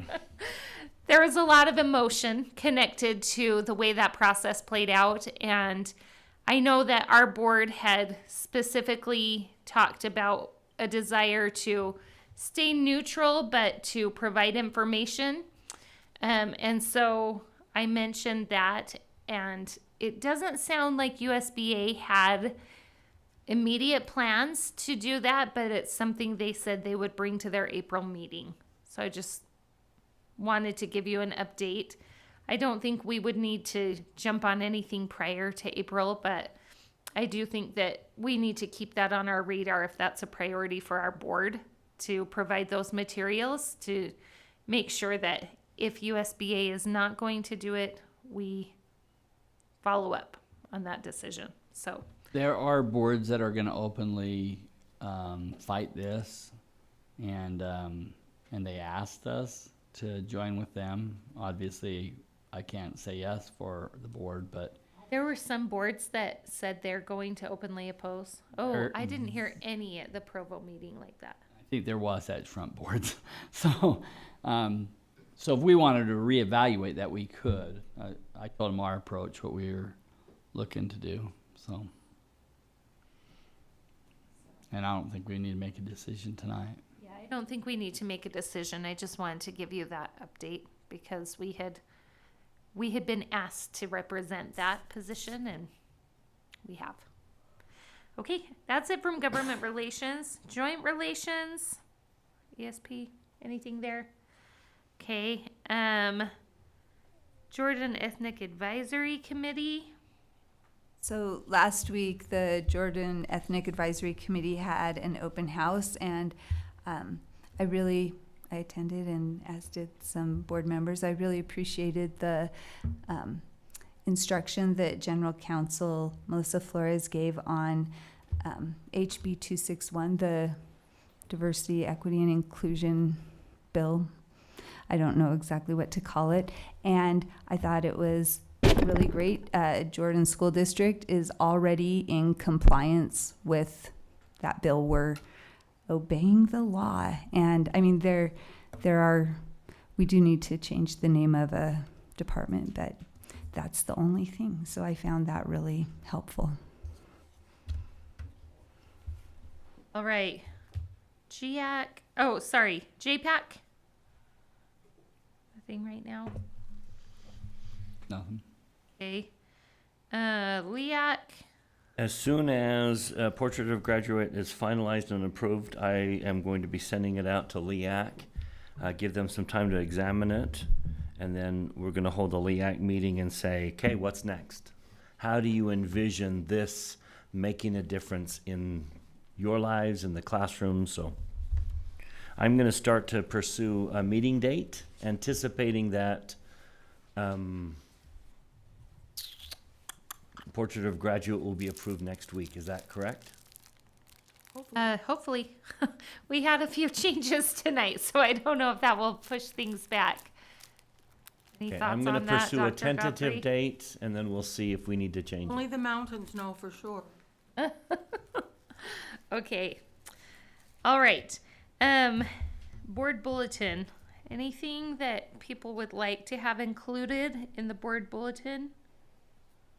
I think it could be helpful for patrons of Jordan School District to have maybe just a few of the bills that affect Jordan School District and how we are going to address the things we need to change or how we're in compliance with them. I don't know. I think that some people might want to be informed about how the legislative session affects us, but it's really daunting to try and look up bills and read them. And I think possibly something about that where just a couple or like three, I don't know. I feel like Dr. Anderson does a really great job of making it really concise about some of the bills and how they affect us. So. Anything else? Do we want to say anything about the construction class? Yeah. What was it? Construction management? Yeah. But, and we could tie that back to board decisions by, the board approved the bid on this structure that will house the class. There's What's our timeline for the next one going out? The 1st of April? Whenever you ask us to send that out. Tomorrow. I thought we had decided It quarterly. would normally so be I don't know after. when the. Sorry, I didn't hear that. It would normally be after the 2 meetings in March. So yeah, early April, I would say. Not April Okay. Fools. No.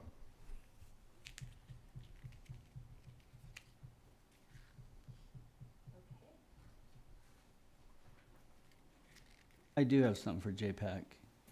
Or do you know what, something, oh, actually, it might be interesting too to talk about, and I don't know if it could be done briefly, but a policy that we have been discussing is the, AA 451, which is a new policy about animals in schools and offices. I think it doesn't necessarily have to be this upcoming board bulletin, but I feel like that's real board business that is would be good for board bulletin, and just so I think it could be very informative to. Controversial too, potentially.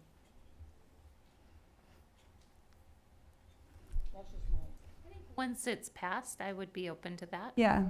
I mean, just because it's a brand new policy for the school district, and it's something that staff has been working on, and we've worked on it, Well, and it's been presented with some negatives, but I think this is really opening the pathway for students who use service animals. So I think there's some real positives in that policy. Okay, sounds good. And then anything JLC that you'd like to add, Tracy? Sorry, I talked a little about that. Yeah, I think you touched on it already. It was, that last meeting where we discussed 251 was, it was a challenging meeting with one long, one-sided presentation, and then kind of in the middle of discussion, the question got called, so we didn't have the opportunity ever to take no position or put off the vote or anything. It was one way or the other. But we got 2 votes from our district, so I voted in favor, and Lisa voted to oppose. So you were represented either way by our It's board. neutral. Which by is math. exactly what we Yeah. have voted as a group. Perfect. Thank you so And much. so my next board of directors meeting isn't till like the end of April, and I think there will be some pretty, kind of serious discussions about how to move forward. And so would love to hear any of your feedback between now and then. We want to hear the results of that meeting. Yeah. Well, and Tracy, I just want to take a minute to say thank you for representing us on JLC. That is a huge undertaking, a ton of time, and we're so grateful for you being willing to go and represent us the way you do. Thank you. Okay, since you're talking, Jordan Education Foundation. Yes, thank you to those of you that have come out for the awards presentations. I was so bummed out, was sick last week and missed most of them, but it's super fun. So thank you to those that have come out. There's still one more day, I think, next week. No, it's I this thought one. I thought there was a day tomorrow. There is. And a day on That's Thursday. Thursday. Oh, Wednesday there and might Thursday be. are my schools, yeah. I was planning on tomorrow and Thursday. Thursday's the big bus day. Wednesday. And then we're going to have a couple that we need to catch up on next week. So, yeah, Thursday's the big day. Big bus day. But that's just if you want to, right? Is that a bus? It's just if you want to. You are Okay. not required. Okay. I might just pop in at the end of the day. Yeah, you can drop in. You can drop in. The bus is a commitment. And it's not for everyone. So It's such a fun commitment I that support I would love all to make. decisions on that. My students might rebel if I decided not to teach them that day. Okay. Anything from Salt Lake Academy? No. Nothing from PTA. Salt Lake County Parks and Rec? No. Right. Utah High Schools? No, not till next week. All right. And USBA? You kind of already touched on. Yes, and thank you to those of you that went to the spring region meetings also. Yeah, that was We shouldn't have had it on a Wednesday. that was a party. I've never been to such a fun one. Although I did learn that if you go to some districts, you get to eat really great food. Yeah. I was at Rodizio. It was nice. All right. So that concludes our agenda So for. let me add, JPAC is, we have it for April 2nd is our Save the Day. I think the biggest reason we were going to have an extra one was to talk about Portrait of Graduate. I don't know if we're ready yet. And should we postpone that? It's coming right off of spring break and Easter. Might not be a bad idea. I was thinking the 16th or the 30th. Have you already Have we sent secured anything? that date? I think we mentioned it, but we haven't. Have we sent anything out recently about that date? For the April 2nd? Yeah, we sent a calendar invite out to say, indicating what we'd be potentially talking about. We could change It's that not- if we want to, or leave it.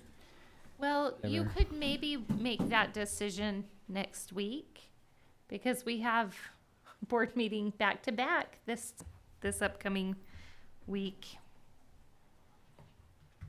Do you think you need to get the word out as soon as possible? What do you guys think? I'm good either way. I mean, if I know our communications department, they're not slow, but That's my That's the question, question. given the discussion. Let me ask on that. Dr. Godfrey, is that, I mean, a lot of these design changes we've been talking about, is that our communications department making them? Or are we going back to education elements on that? And how much time do you think we need? We'd be using both of them on that. Ed Elements will be a part of that discussion, and we would use our department, communications department. So do you think it's still realistic that we approve this next Tuesday? I'm not sure. We'll Yeah. shoot for that, but I couldn't guarantee it. Depends on, Getting it right is more important than getting it speedily. yeah, it Yeah. depends on education elements availability. I know we can make it work with communications, but not to suggest that there- Ed Elements doesn't make themselves available for us, but they're serving a lot of districts, so.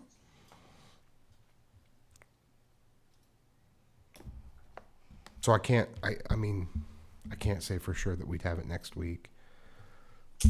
How soon do you need to make decisions about that meeting? It's just how much time notice do we need to let people know? I think in hindsight, we picked a pretty bad day. Because Fantastic day. What are you talking about? it comes right after Bryce's spring break. birthday. Is that your birthday? Bryce almost was an April Fool's baby. I just think it comes right after He showed spring his mother, break too. and Easter Monday. I don't know. We can keep it there. I don't mind either way. The question is, are we ready? Because that was the big topic, was Portrait of the Graduate. We have plenty of time at this point. If we wanted to postpone, we definitely could. As it nears, I mean, I'd want to probably do it at the latest by next week because then we have spring break and we're back and I would postpone now. You want to go to the 16th or the 30th of April? I think those are both good days. So if we don't vote on Portrait of a Graduate next week, our next opportunity to vote on it will be April 23rd. oh my gosh. So we better, no matter what, go to 30th. Right? Because I had put So the 30th looks good. Let's just, if we can move that to the 30th and then, Just a Well, minute. well, We have yeah. the 30th Yeah. already on our calendars. We have scheduled a the board meeting. An a extra board meeting. meeting for negotiations on the 30th. Have? What time? We did that several months ago. 6 o'clock.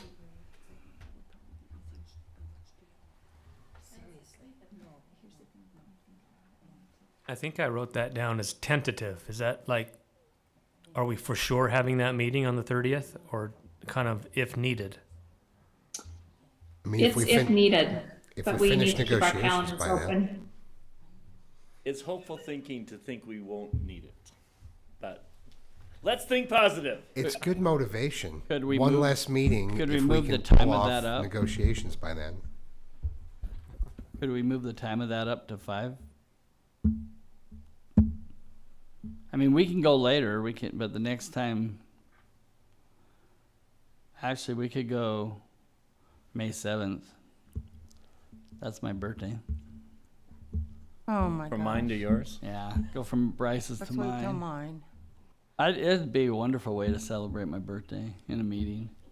We got You have anniversaries, facilities committee birthdays. meeting that morning. Yeah, we have a facilities. It just can be a day full of meetings. What a wonderful way to spend. Daryl, what time is JPAC? We do it at 6:30. I mean, sure, we can adjust that, but that's why I say we could move negotiations up to 5. Hopefully that'd be enough time. But I think we'd be okay to May 7th also. I've had enough birthdays. I don't need another one. I think your family wouldn't be happy. Oh, they don't even care. I won't even get anything for my birthday, so. How would teachers receive a May meeting? That feels like It's not teachers, it's Those are parents. parents. December. Oh, these are parents. It's LEAC even won't worse. be a May meeting. Parents would like to avoid May. I'll just say that without And, asking. and I'm thinking how many schools are having school community council meetings after that date. I know there are some schools that have May school community mine do. councils. Some, yeah, most of mine do, but most of them stop now. Yeah, most school community councils are done this month because their plans have to be turned in. But I mean, as I've looked at calendars, there are a couple schools that do have meetings. I mean, and so is JPAC part of JPAC for the school community council chairs to be able to take information back to their school community councils? I don't know. We can push this to the fall if you want. And I feel fine about it. I think it's fine. I don't think that is the only purpose of JPAC, but I thought that was part of the. It was the goal. and the purpose of this meeting was really Portrait of the Graduate. I think we can find other things to talk about, but we felt that we wanted to get back with them. So it just depends on how important the board feels about that.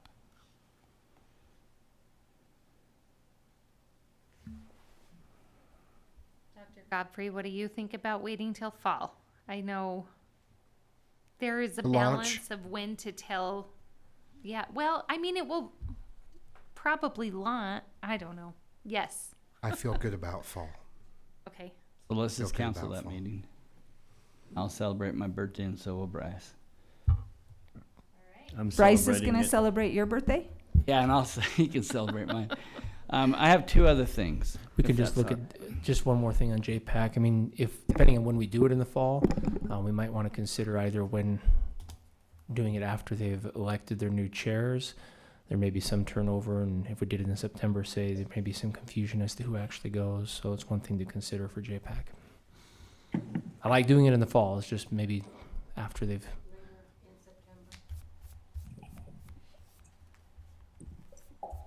What else do you have? So I first of all wanted to thank our schools for the caucus meeting, making those facilities available. But I was concerned, and I wanted to pass this on to Marilyn. I am going to write a letter to the Utah High School Activities Association, but I was concerned that they're not on board in making that night available for patrons to go to the meeting. We had a choir, a state choir ensemble, and 5 sports at my school that were taking place. I personally had to miss my daughter's lacrosse game so I could go. And so I would just like to just make a statement as a school district. Our colleges have done this, the churches have done this, to hold the caucus night free from any activities in the school. And I would love our board to do that. I would love the Utah High School Activities Association to do that. I just think it's a time, our patrons should not have to make a decision about going to a school event or going to a political caucus. That's my feeling. I can take that back. We don't need a letter. May I suggest that the people we need to ask is the Republican Party, because they do not give us adequate notice. We ask them every year to give us more notice. Well, we on can when the caucus probably night will be. We can probably guess when the caucus will be, because I know that this caucus was exactly 8 years. It's the first week of March. And certainly we can find out when it is and then just freeze our reservations in our buildings. Just that, sorry, you can't. Yeah, I mean, that's, you know, high school reservations and building use, it takes place a year in advance. High school activities associations oftentimes have their tournaments, their region ensembles and things planned a year in advance so people can schedule buildings. That becomes the challenge. I'm not sure exactly when we got word of when these were going to be. I'd have to look into that, but it's been... We have our calendar well in a year. Right. And we were able to accommodate all of the high schools in our district, save the one you described, for that reason. And I don't think it's the Republican Party. Doesn't the legislators set this? Because the Democrats and Republicans have it on the same night. Yeah. So they both pick the same night? Sure, they both have a planning component. It's up to them. I think they choose to do it together because it's convenient, but it is up to the party. And it's typically around this, you know, the first or second week of March. Super Tuesday or and we know that it's, this one was unique because of the preference poll that was conducted. It's usually the first or second week Tuesday in March, but not always. It has fluctuated. We confirmed that this year. It hasn't always been the same date. The reason I say Republican Party is because they're the ones that need the large venues. That's and the true. large venue, there just isn't enough notice. And I think, and I'm not pointing a finger of blame here, but I think if you don't work with schools frequently, then you assume that big high schools are sitting pretty much empty most of the time. They're packed every night. And that you would be able to just let someone know that you need it. And I want to be a fantastic host. I want to make buildings available for both parties, every party, to caucus and hold their meetings. I want to make those buildings very available. I think it's really important. I just want as much notice as possible. We can guess, and then we're wrong, and we've crammed those other days, jam-packed with activities to make the wrong day clear. So... Well, I certainly can work with them and try to get clarity on when they pick the day, how they pick the day. Yeah, and, I think that would But help. I think if we can relate to the Utah High School Activities Association, that they also freeze that. I just know that most people colleges are canceling classes on that night. They don't hold church activities, many of the churches, and so it would be nice if we also did the same. And I don't care what party, you shouldn't have to make a decision. But all of those canceled things don't have to be rescheduled, and it doesn't. Anyway, it's pretty complex, and the more notice we can Very get complex. from every party, like I said, the reason I mention Republican party is because they're the ones that need the high schools, and that's the. I want to be accommodating. I want to help. My every concern party. is less that they can use a building and more that I'd have to decide which I'm going to go to. That's my biggest concern. How would people feel about sending a letter saying how grateful we are for their efforts and how much we want to support, and that this is something that would enable a lot of parents across the valley to What, to support the Utah you? high schools? No, to both parties. Oh, both parties? Yeah, the political The parties. parties just probably say, should have the day already if picked, this was scheduled a year in advance, 2 years in advance. we could really accommodate and make sure that people have the ability to show up. Yeah, because they could They could do they it should 2 have, years. They Like, should they know could exactly when the next schedule one is. the next caucus 2 years from now. My caucus location wasn't announced until like the week of. I was shocked. I kept looking back and it wasn't there. I don't think it's any blame with us. In fact, if anything, we just did super well, and I appreciate our technology and our schools and all that. It was a huge curveball that we were thrown in. My second issue, I've had a lot of employees approach me and talk to me about our political action days. They'd like to get more involved in the political process.